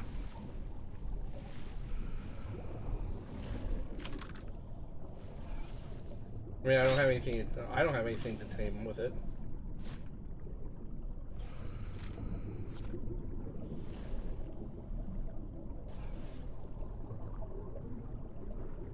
I don't have entrails anymore. You're out of entrails. I don't know if I picked it up from my body. I do not have any on me.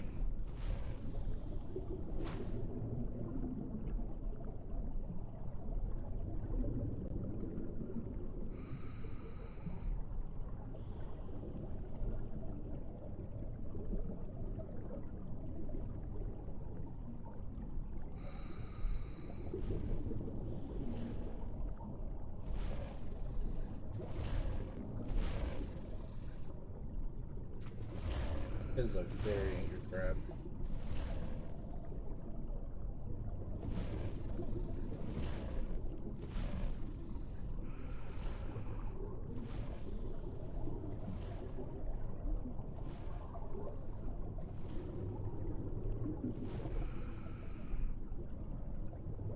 Check the.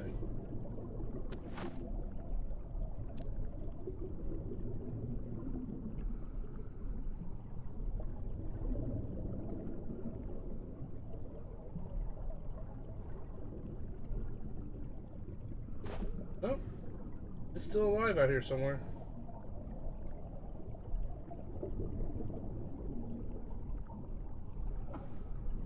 You whistle it. That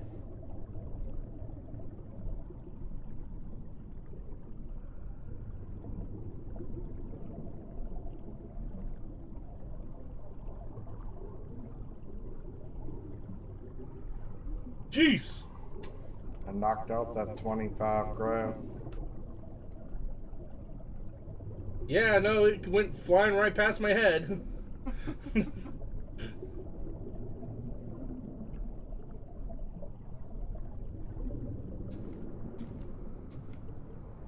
Let me see if I can't,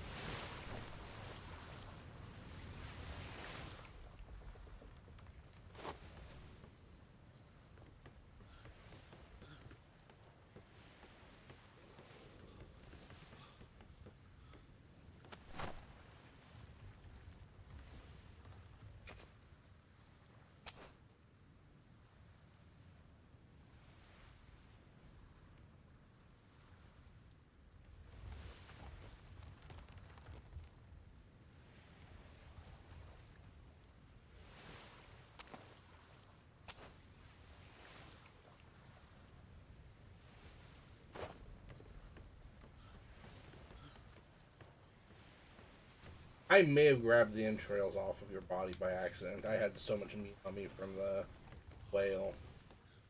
That's totally believable that happened. Yep, I did. That one's my fault. I don't.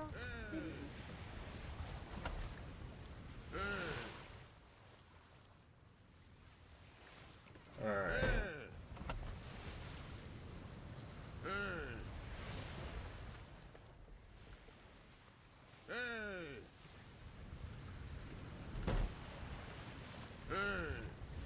I'm going to take some sensible advice. I'm going to make a saddle before I do anything else.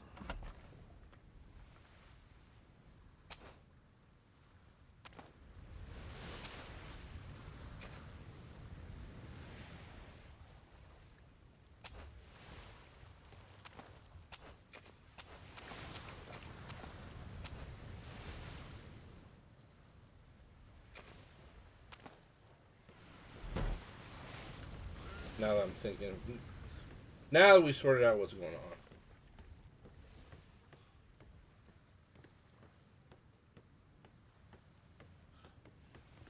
This is dust.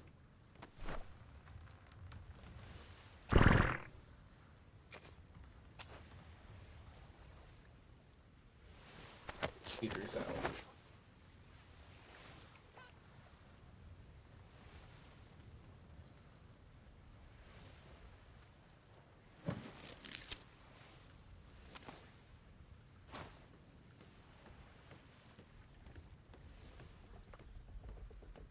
Now we gotta figure.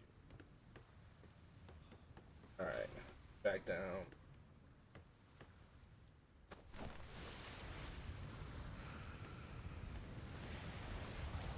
Which I have no way to knock it out.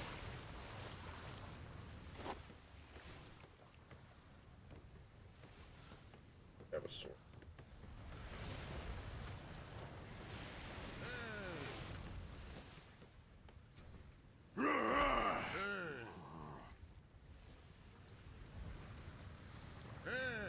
Have a warhammer. That's not good. Hop in, let's get that 25. Alright. So you didn't make the thing. I will.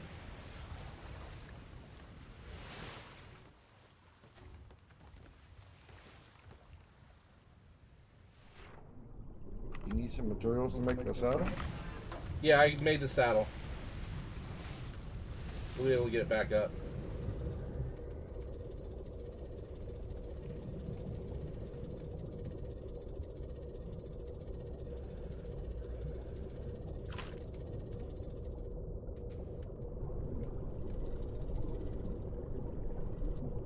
How many? 89.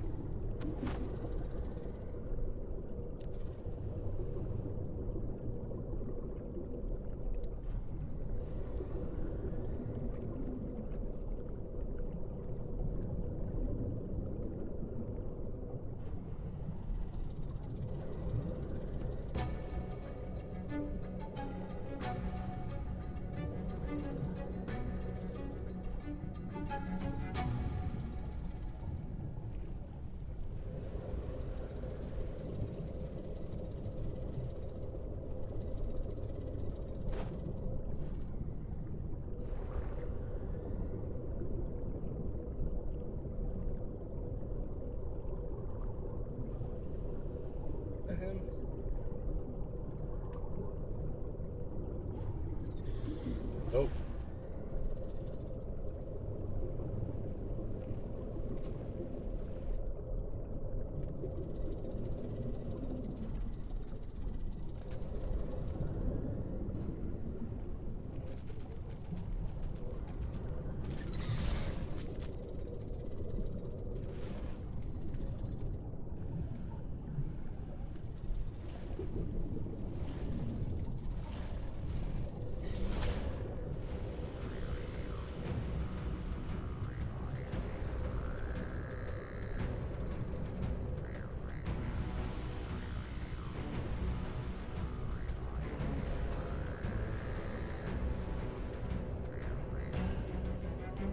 Not seeing that 25. The fall wouldn't kill him, would it? No.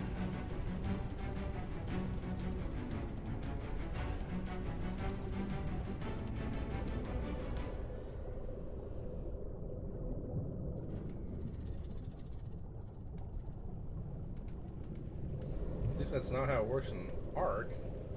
And some of the physics are similar enough that, I mean, I've knocked stuff over like on land and it hasn't done that.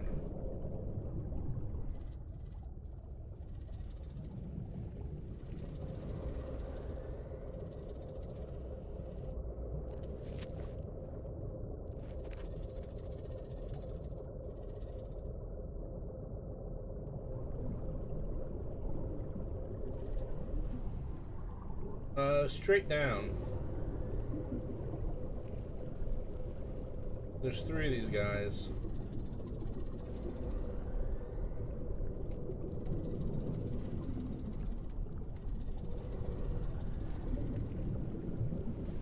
He's a level 7.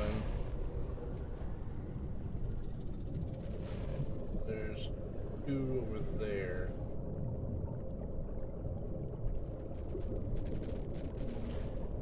Level 1. Oh, 1, 2, and 7, that's it.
Oh shit. There's a pink one.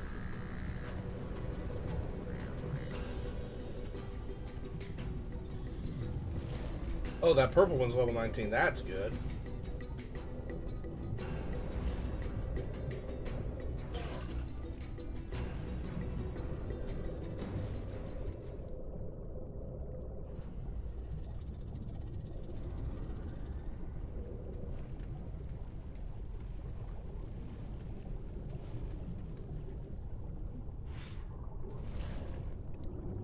Why is it too aggressive, critters?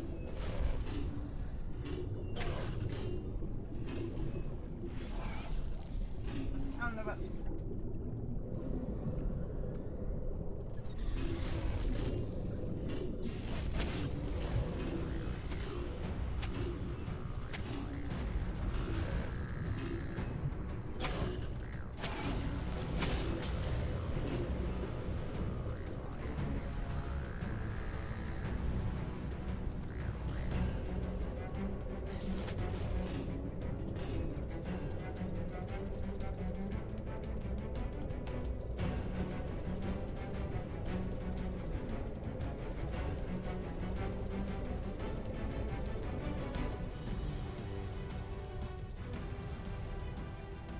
seriously trying to run? Where you going, dude?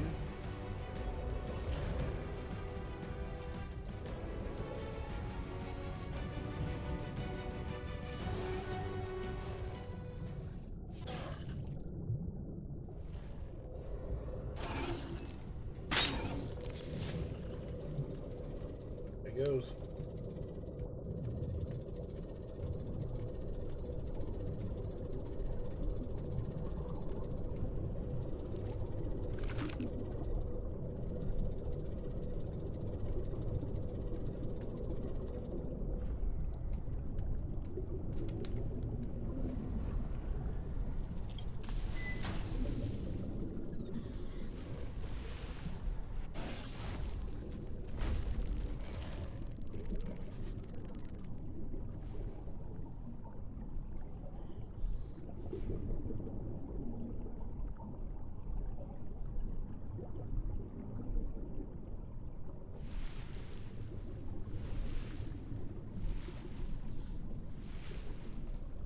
That one did.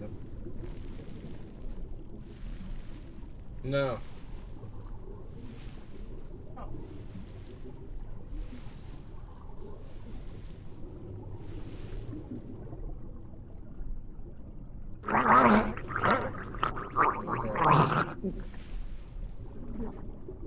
One more.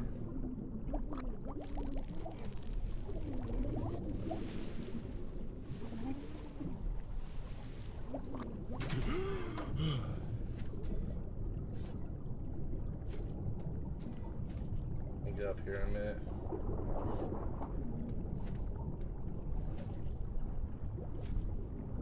There he is.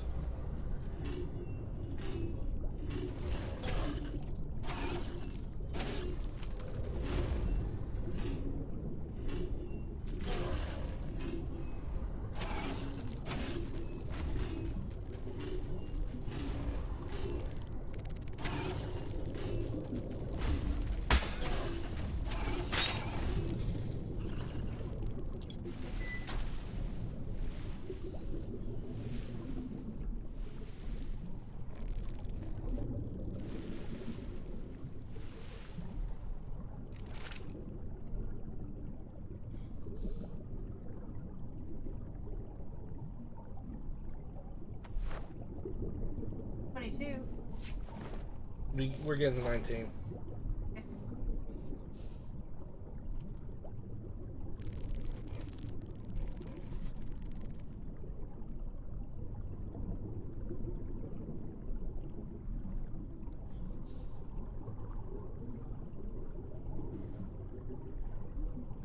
Ways away.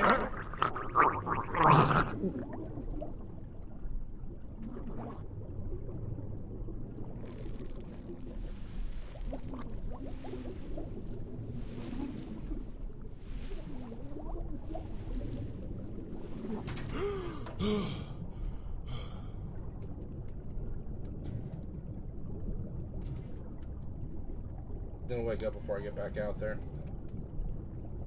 He didn't have that many left on him.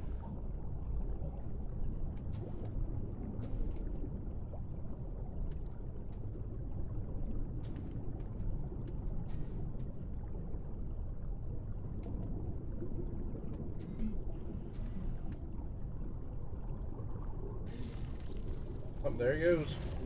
Yep.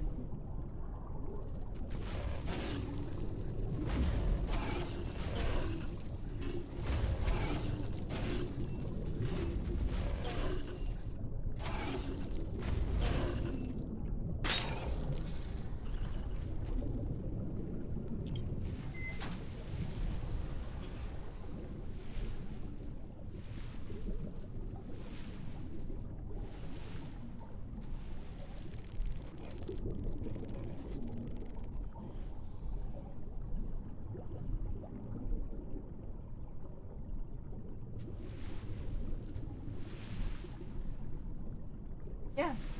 Your gun does really well. I have a few more of those schematics if you want one.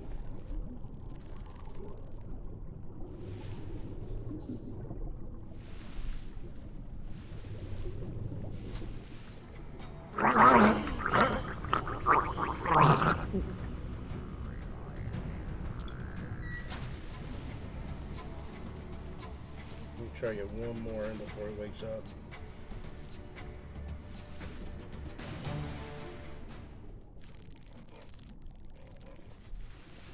Maybe two.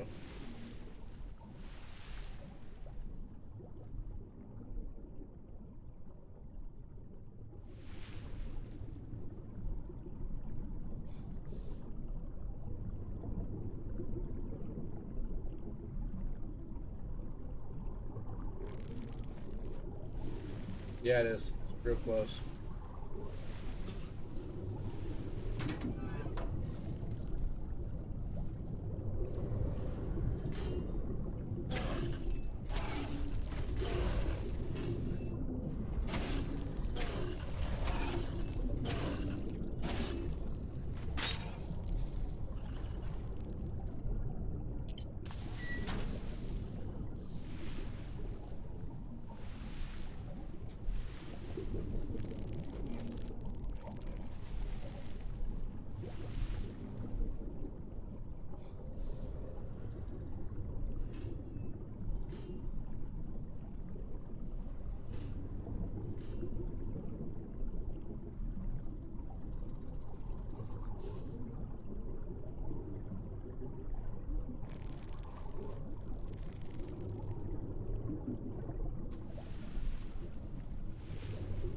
How's your oxygen doing?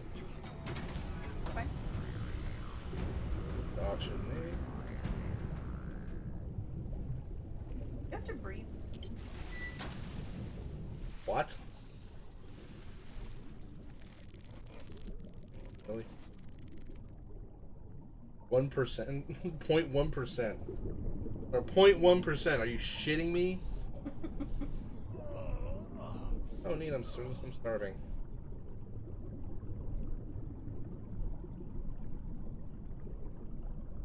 Alright.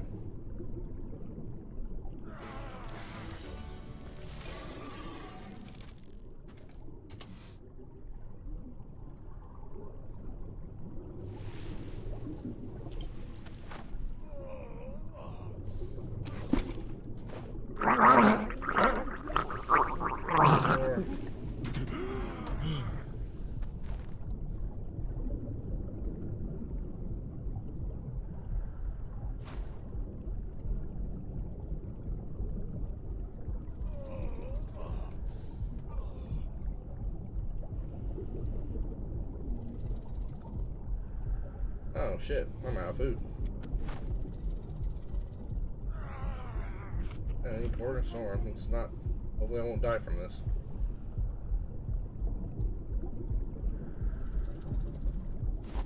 I had some.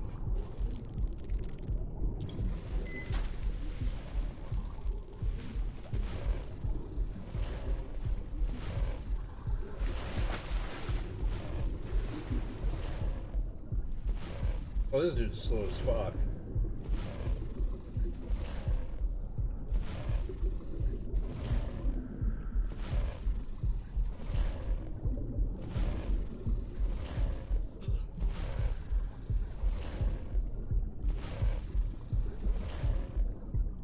Yeah, you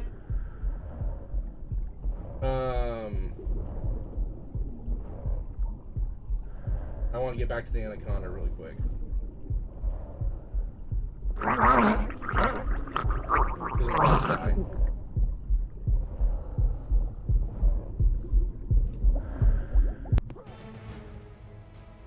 Yep, I died. He's going back down. It was worth a shot. I wanted to see if I could do it.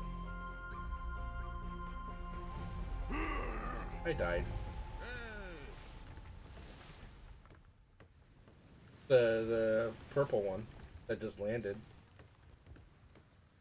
has a saddle on it.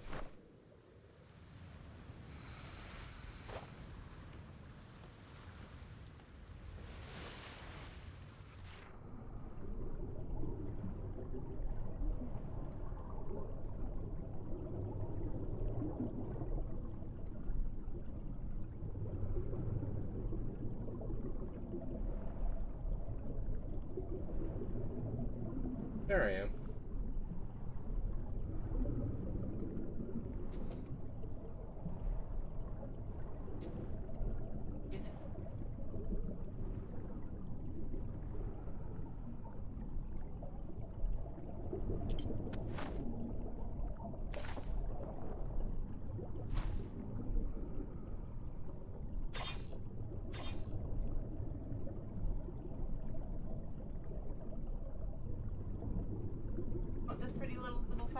here? Or do you...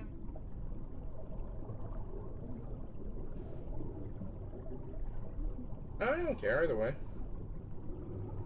Got food.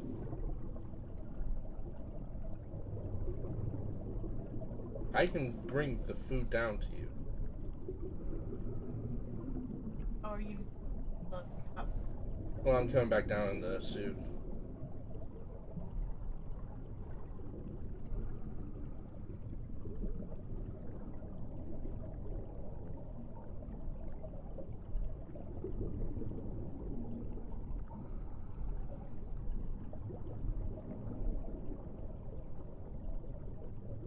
Oh.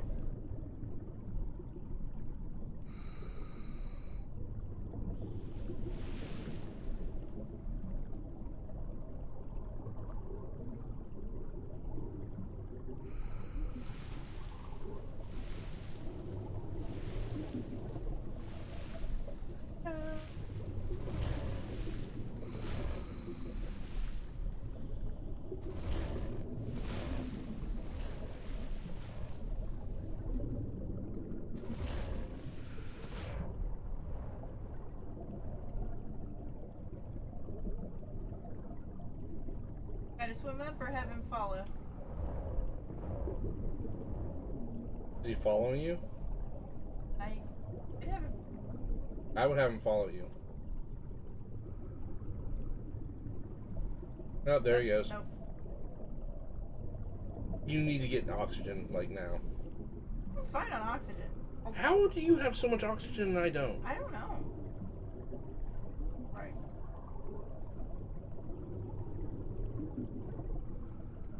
And freeze to death I will.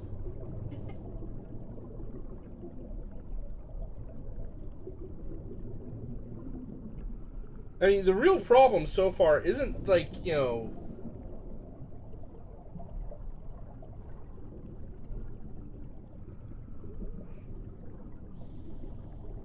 How is your oxygen not going down? How's my oxygen? My oxygen's 100. It's... I just embarrass myself and die. You know, die after 30 seconds. What's your fortitude? My fortitude. Oh, my fortitude's higher than yours.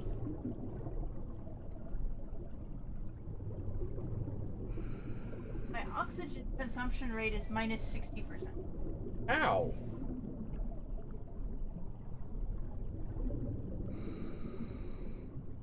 Oh.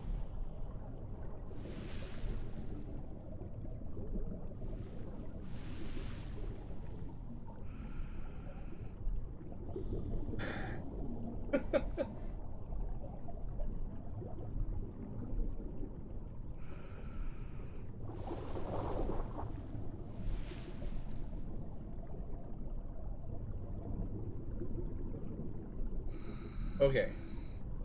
Do you want the meat? No. Oxygen reduction. A little after, I remember read it wasn't expensive.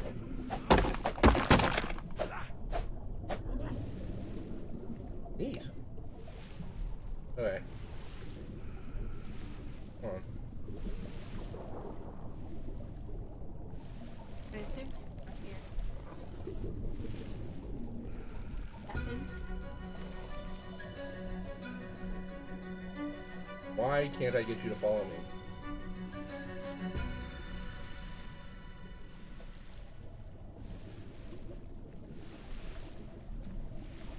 Yeah, no, I have.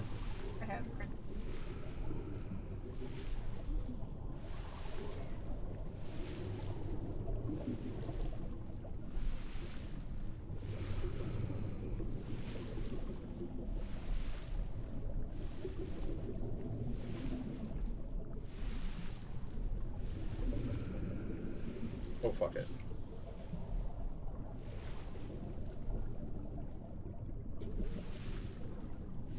Okay, following me. He's following you? Okay. Yeah, I could not get near enough to him. Well, get back onto the Wake and Bake submarine, Okay. and he'll follow you up. Okay.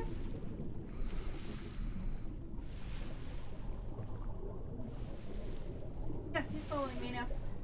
Okay. I'm not sure he's gonna teleport on the boat or anything, so you might have to ride him. Yeah, that's what I'm figuring is once we get up there, one of us will have to ride him onto the boat. Yeah. But it'll be a lot faster to have him follow than to try to. Yeah, trying to get him to swim up from here, keep us alive while swimming up from here is comical.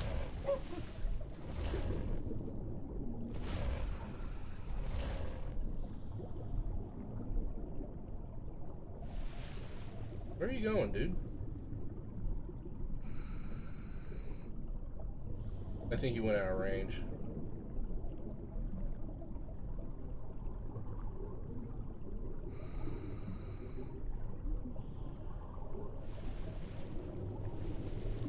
Alright.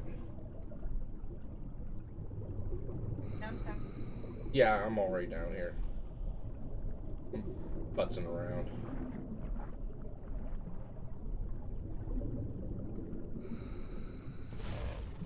There he goes again.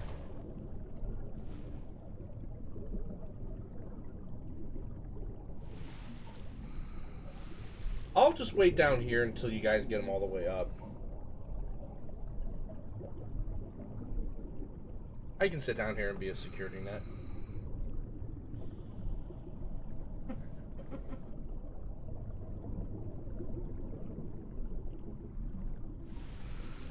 I'll collect stuff off the bottom of the... What are you? Can I collect you?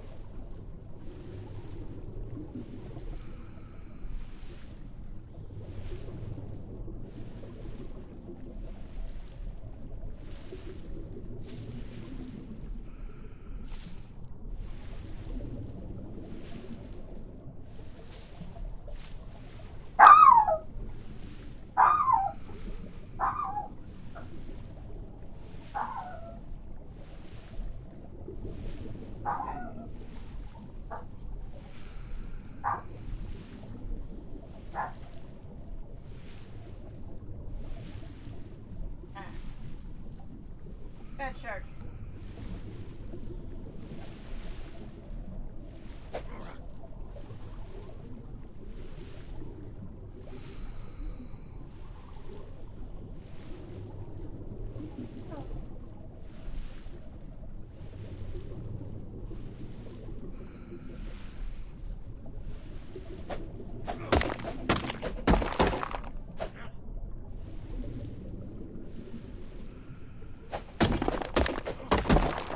I think he fell back down again.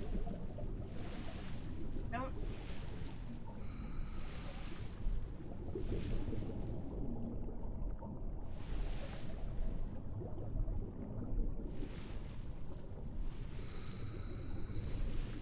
Alright. Yep, he's down here again.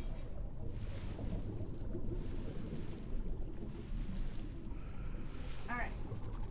Back down, I'll try to ride him up.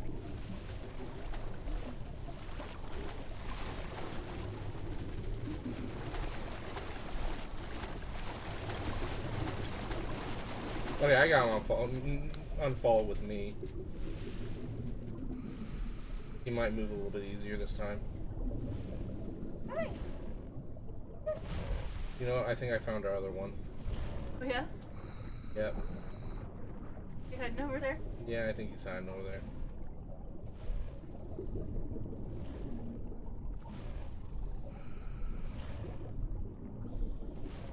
Yep, I'm positive that's him. Aw.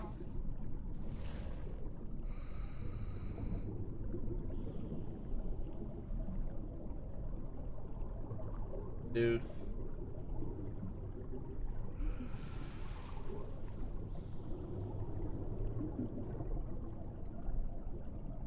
I'm gonna check and see if that one is ours.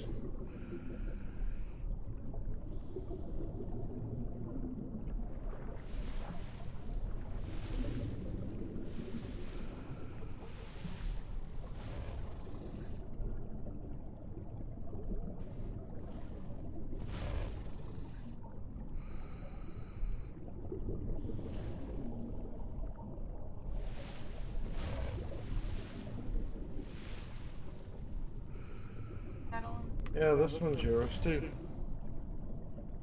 That's where he went.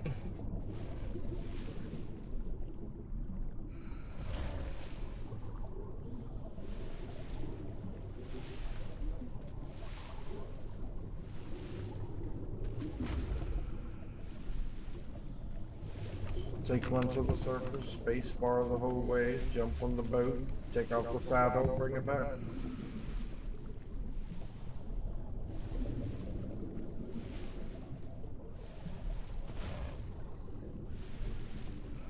Yeah, it's gonna have. That's how it's gonna have to be.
On, you got this, dude.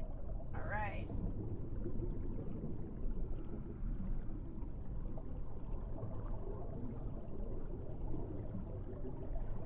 All right. Driver number 1 is on the boat. No, no, no, no, no, no, no, no, no, no. No, no, no, no, no. No. Bad crap. Bad crap. Stop it.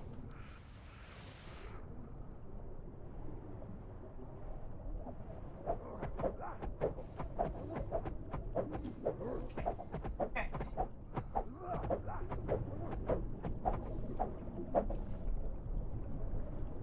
I was still following you. Oh God.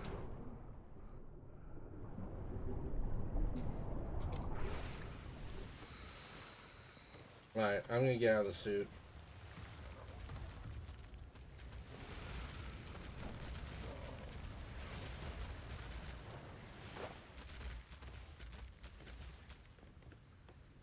All right. Right here.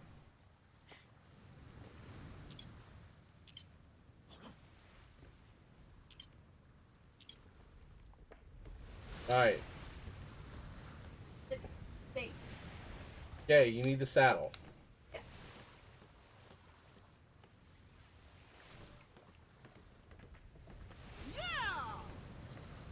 I'm gonna go find some rotting meat.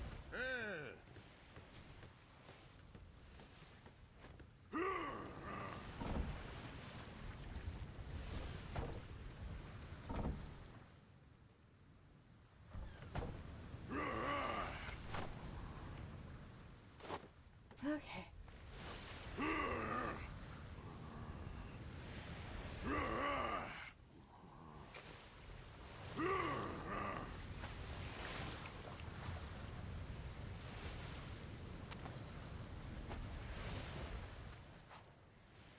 All right.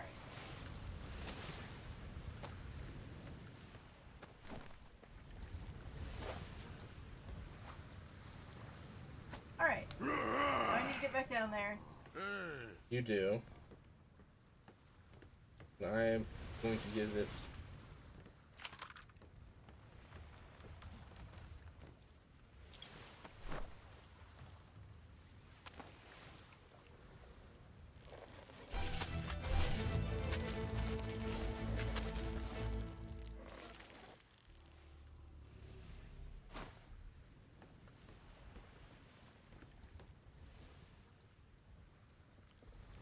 God, that is hypnotically creepy. We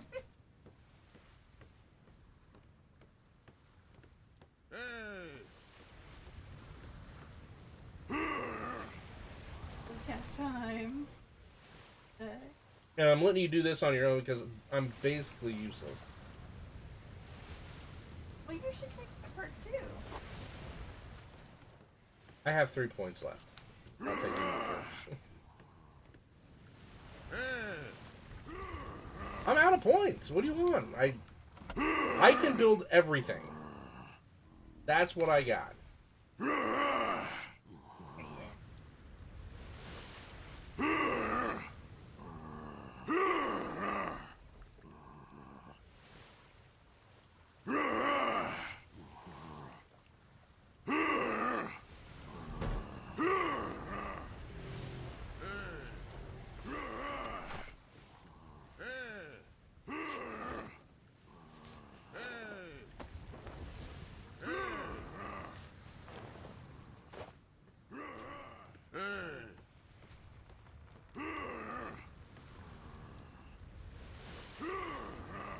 Okay, so seriously, for real, do you want one of these spear guns, dude? Wake and Bake, do you want one of these spear guns?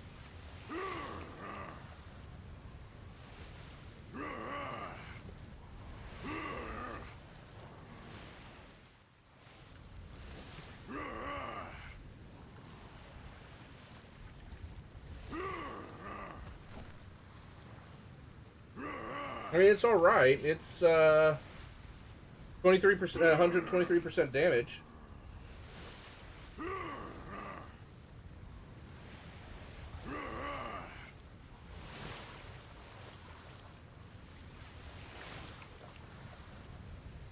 A hell of a lot better than the basic one. That's for damn certain.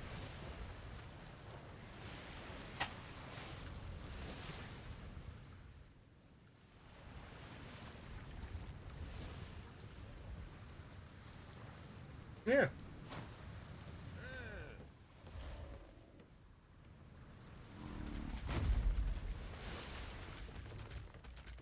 Right.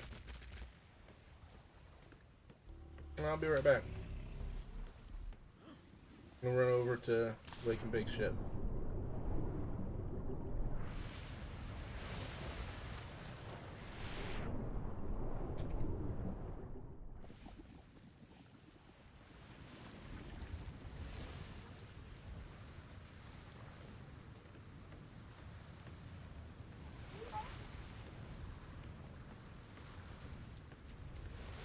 Here.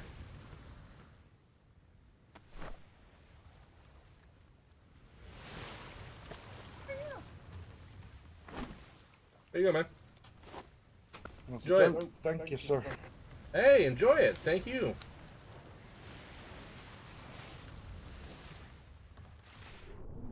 We literally could not have done this without you. We probably would have we probably would have still been over at the other trench, swinging around in circles looking like idiots. Swearing up and down. It's like, no, no, no, they're supposed to be here.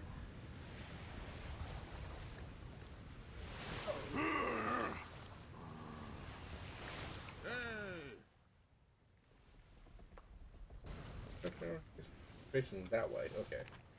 You be facing that way.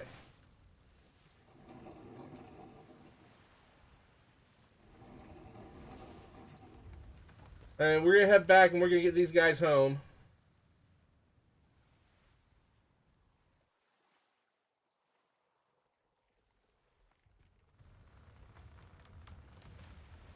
Pretty evil.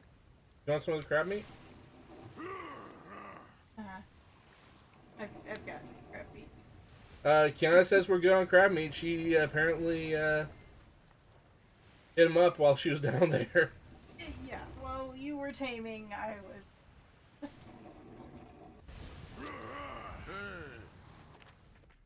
Of course you were.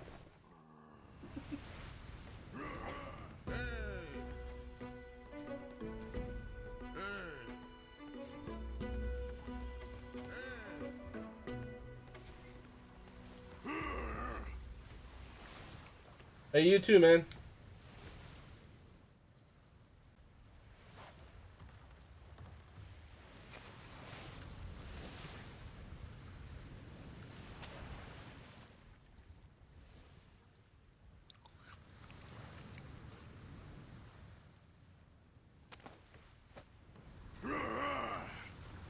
What the what? Who the what? Oh. I think he got used for preserving stuff.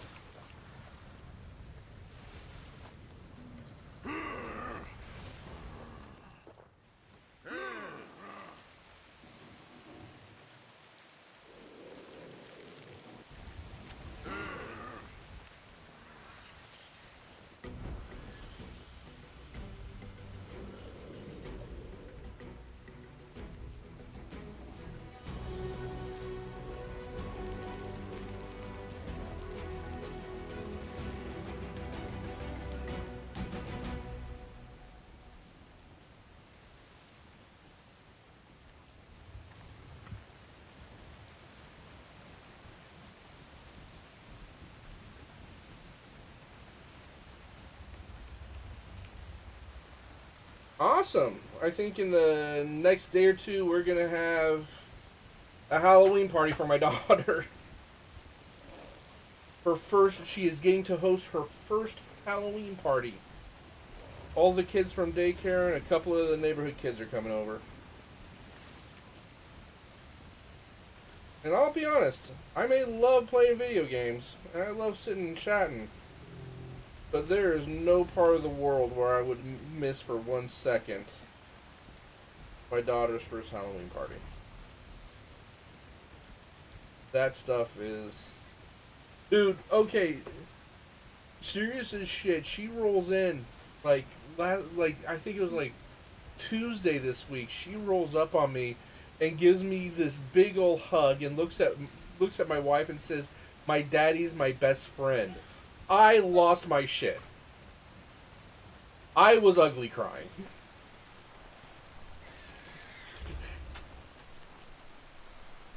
I just bleh, 100% ugly cry. It was all over. I'm just done.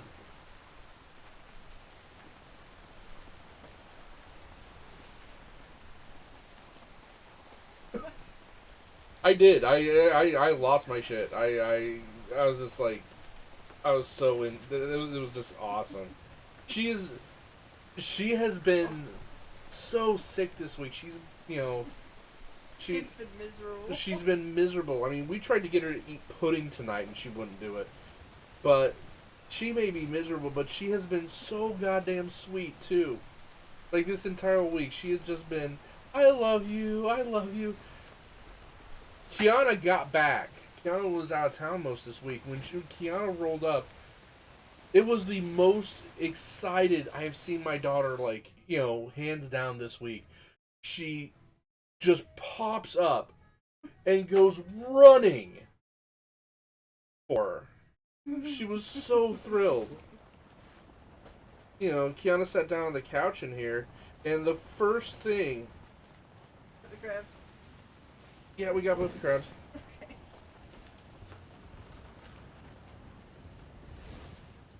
Did you miss me? Yeah, I think the cats did miss you. And then she curls up on Kiana's lap and just... what'd she say? She said something like, "my family," or something like that. Yeah. And it's like, jeez, kid.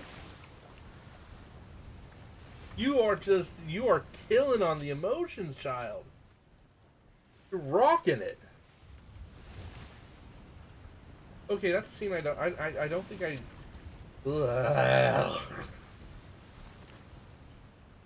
That's awful. You're right, these things are so goddamn creepy.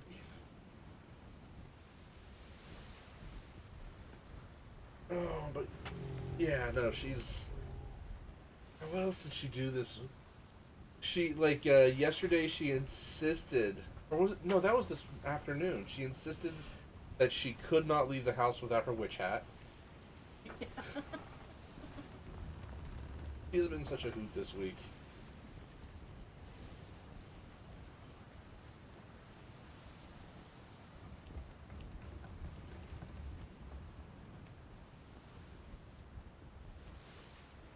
I still think, though, I still think out of all of the things that she's pulled with me, the one that just cracks me up the most was the day I was picking up her toys in our living room, and she looks at me and says, "No, Daddy, that's no. It was no, Daddy, that's Sherry Ann's shit."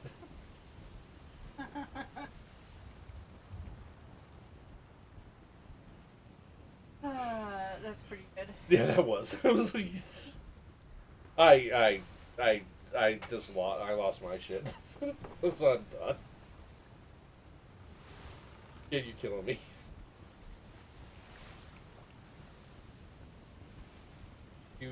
You're rocking it, child. Killing me. Oh.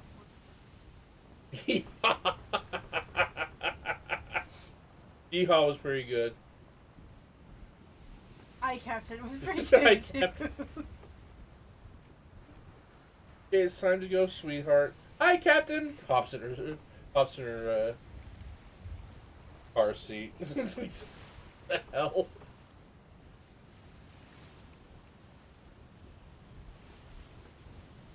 Yeah, my daughter is like the epitome of kids say the darndest things.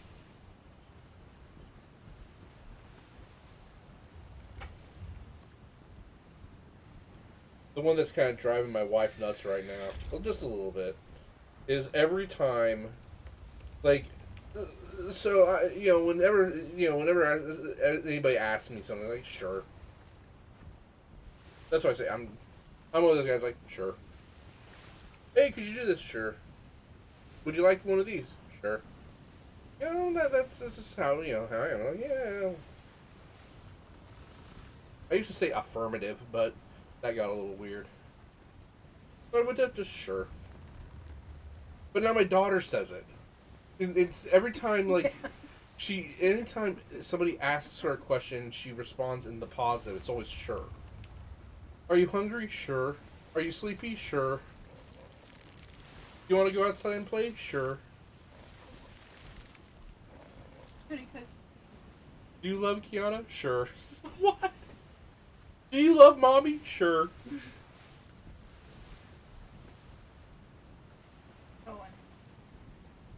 She has decided that is the perfect affirmative, and you know what? I agree with her. I think it is pretty close to the perfect affirmative.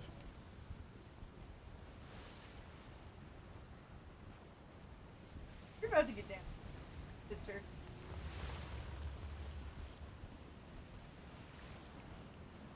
Yeah, the other thing that we've been working on this week, since she's been home sick, has been easing up on our cat Aiko. Because Aiko is such a noisy cat. And I will often look at the Aiko and say, "Would you shut up?" And my daughter has taken that to like the next level of like, Aiko's bad, Aiko's mean, Aiko. I'm like, Aiko, no, he's not. He's just noisy. He's actually fairly, as cats go, aside from being noisy, he's actually a really good cat.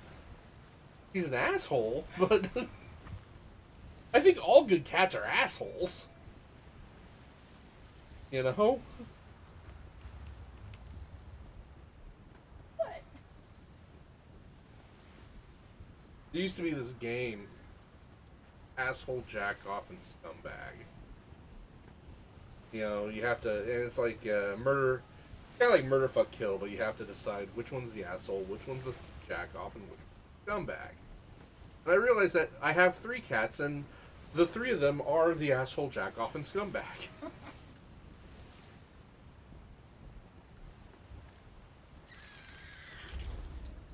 Aiko's an asshole. Julius is a jack off. And Onion's a scumbag.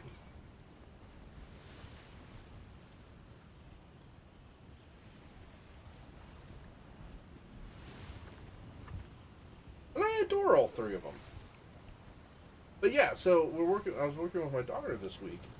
Getting her to sit with Aiko, scratch him, and Aiko being Aiko. The second you touch him, he just blows up and purrs. Yes. He's like, "You're touching me. I love you."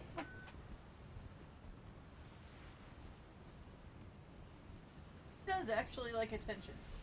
He is. He's a little overly affectionate sometimes, but he does Yes, like he attention. is. I've never seen a cat that likes giving kisses as much as Aiko does. In specific places. Like up your nose. Like up my nose. Specifically your nose. Yeah. It's not that, Aiko goes after anybody else's nose. Doesn't touch my nose. He just kind of lays there and occasionally licks on my hand a little bit. Nope. You can lick your head. Yeah, he has. Well, he's also chewed on my head. Yeah. Which he's not the first cat that I had who's done that. That's like that's a grooming thing. That's like a comfort grooming. Yeah. It hurts. It does not feel comfortable. Little teeth jabbing into your skull. It's not the most comfortable thing in the world at all. But a little home slice. He gets so affectionate with Kiana that he tries to jam his tongue up her nose. Yeah. And it's always the same nostril. And every time I look over, it's always the left nostril that he's going after.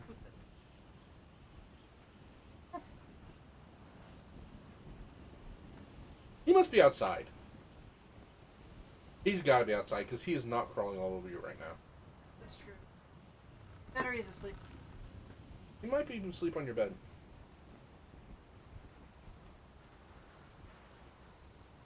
Actually, he definitely might be. Because Julius is up here. Yeah. If Julius was downstairs, Aiko would be up here.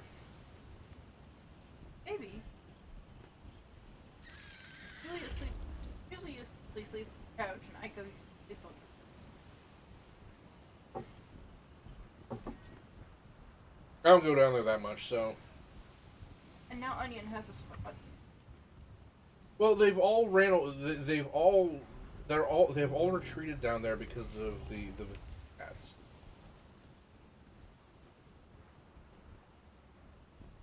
And the visiting cats do not go downstairs normally.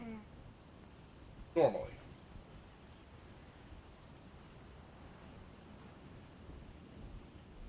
They tend to stay up here. I've caught her down. She goes downstairs. Figured out that. Well, she goes everywhere to eat just eats all the food. She is a greedy little cat. I have seen that is the biggest cat ever. Like, is there food? I will eat.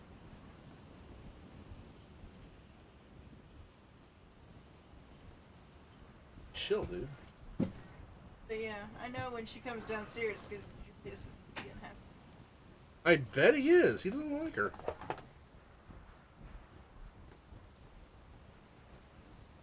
I don't blame him. A bit of an anus. Not the biggest anus I've ever seen as a cat. There.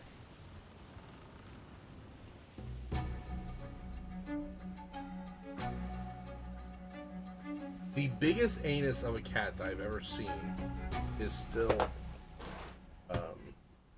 7. Yeah. 7 was a real anus. And she had every right to be. That cat had every right to be angry at life.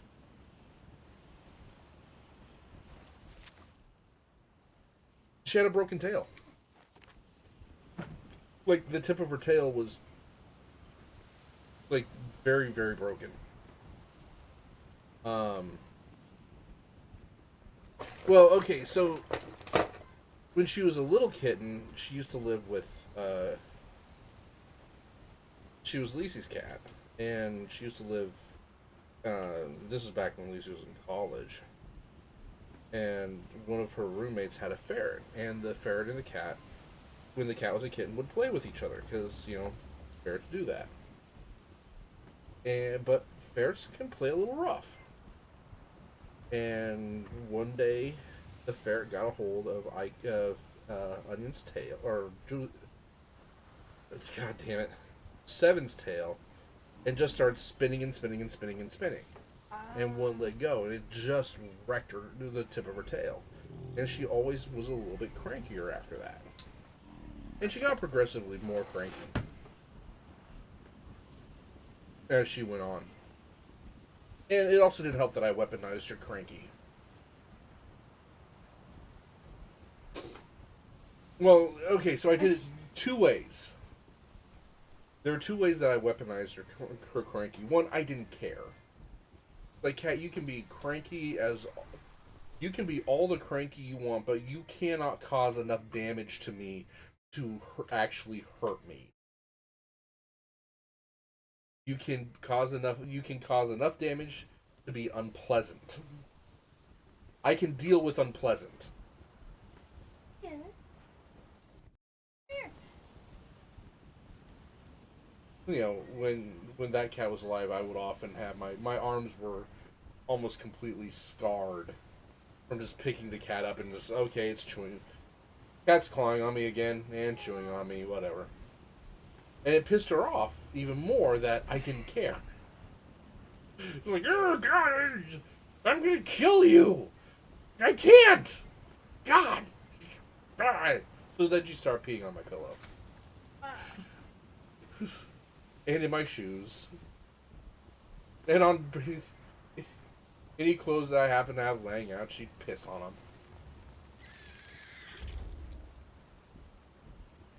You know, just to show that she was angry with me. Yeah. Couldn't be trapped in the bathroom at this point. I remember that. But The problem was I thought it was hilarious.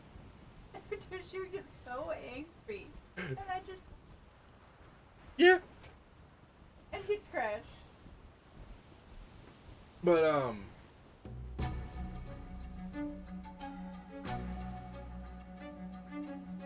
and then I got to the point where and this is where I really weaponized Onion, was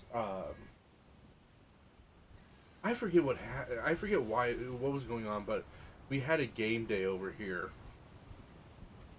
and I was exhausted. I was like, I don't think I had slept for 24 hours, and I finally had passed out. And I passed out on a hardwood floor, and I was comfortable. That's how tired I was.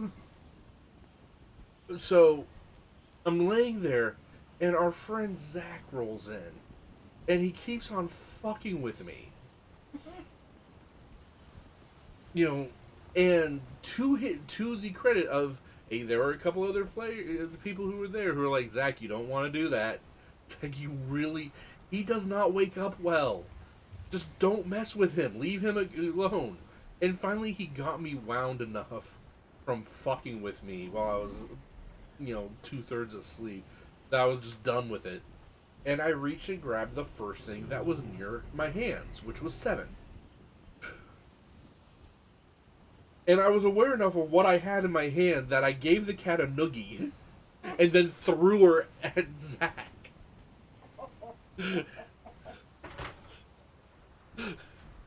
Now, Zach thought this was funny for the first 3 seconds. And I don't remember. All I remember from this is, this overwhelming sense of pleasure when I heard, oh, ow, coming out of Zach's mouth. And then I went back to sleep.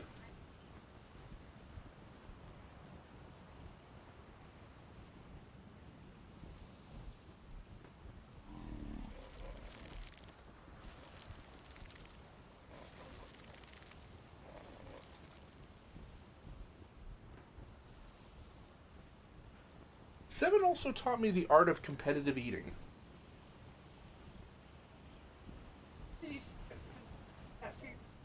Hey, you too, Wake and Bake. Take care of yourself. Hey.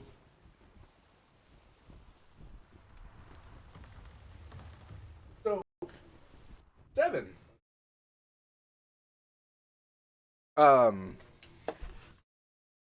There was one time where 7 would turn on all the charm and love in the world. And like, you know, serious. It's like, you know, night and day.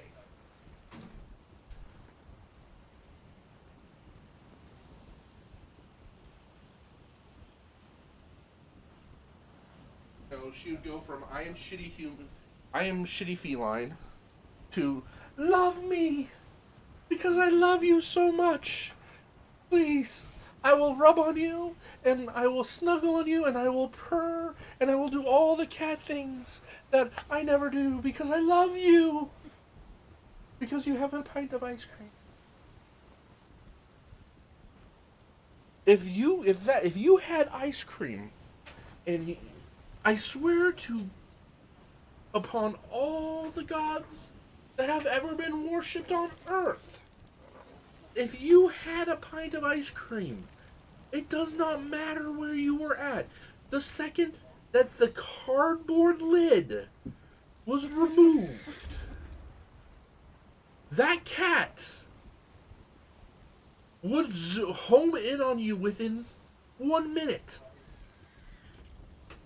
Is the cat outside? Doesn't fucking matter. The cat would be in your face. Not on your lap. No, no, no, no. This is not a, oh, I'm gonna snuggle on you. And no, the cat would be sitting on your face. Give me. Trying to take the ice cream out of your mouth.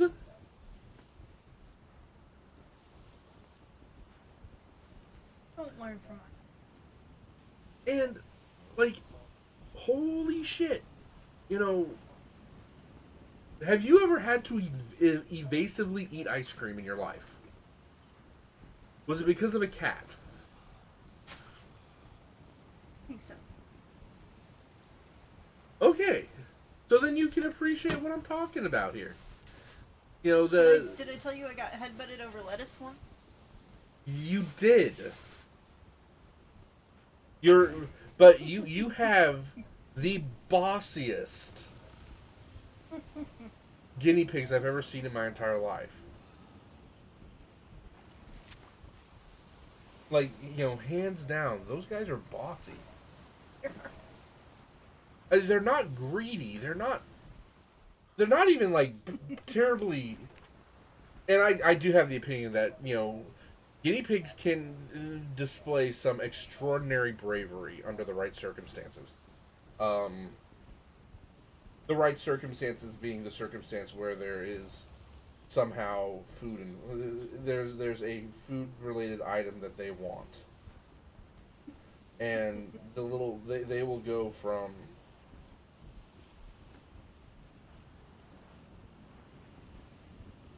Yeah, I had the gall of Darwin's lettuce. oops. And he ran up my chest and headbutted my chin.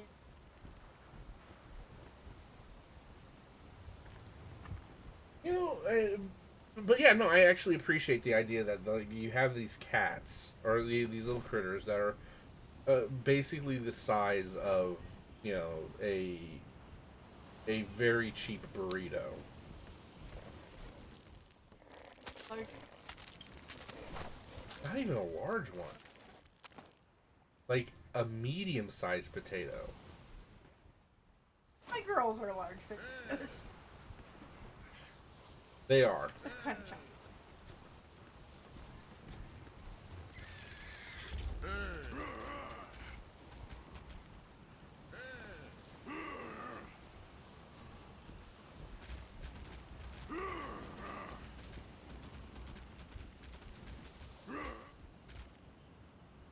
Oh, stop the boat. What have you done? I saw that.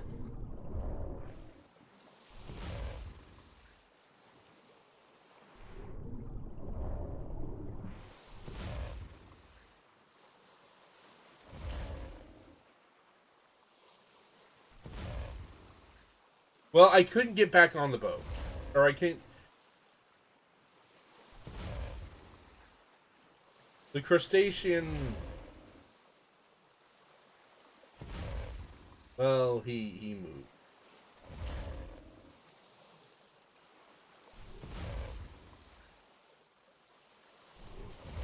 while I was driving. And he ended up, right where I was steering.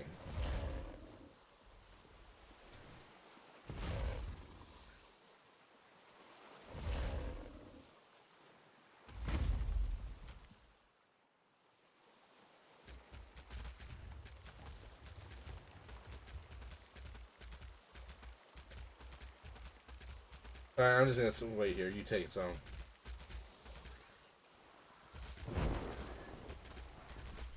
I mean, we're basically on the right bearing for the most part. I'm gonna say, where are we? Okay.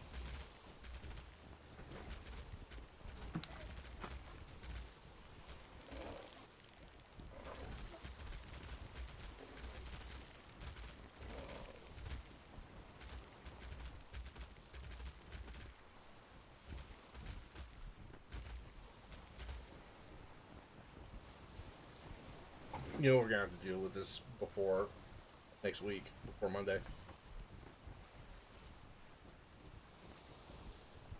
We're gonna have to come back on to feed these guys. I don't know.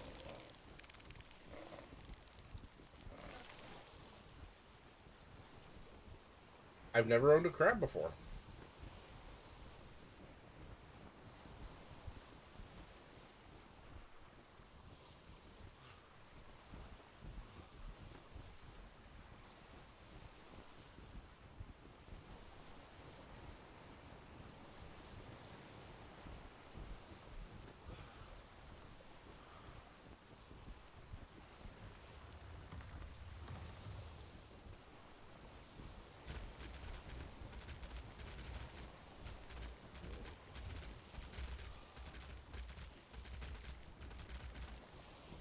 You can open the. You can open it up more.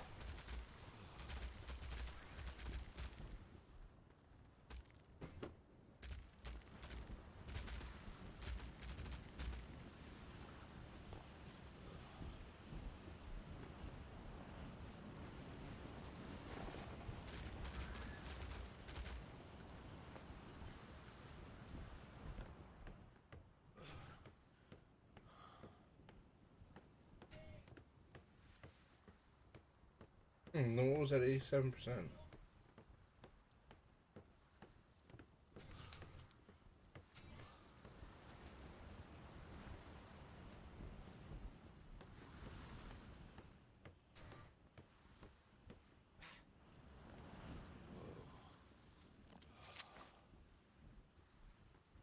Yeah, we're almost home. What? A little late. Yeah, that took longer than I thought it was going to, but we got the crabs. And that's awesome. We've been gaming for about 7.5 hours. We're gonna be shit tomorrow. Okay, folks. We gotta be productive. So, I'm gonna call the stream and the recording because we've been successful. Okay, folks, take care of yourselves. Thank you very much for watching. If you want to watch this again on YouTube, I'm gonna be posting it there later on this week. Wait a minute. Later on this week would be Friday. I'll be posting it early next week. Maybe on Sunday. Hard to say. Just depends on where we get at with Halloween stuff. So most importantly, wanted to say thank you all very much for watching, regardless what platform you're watching us on, or how you connect with us, regardless of how you're connecting with us. We super appreciate it. Thank you very much for stopping by tonight. Have a wonderful day tomorrow. We are not going to be streaming. This is our last stream for the week. We normally don't stream on Fridays or Saturdays. And under normal circumstances, we would be back on Monday, but as it turns out, Monday is Halloween.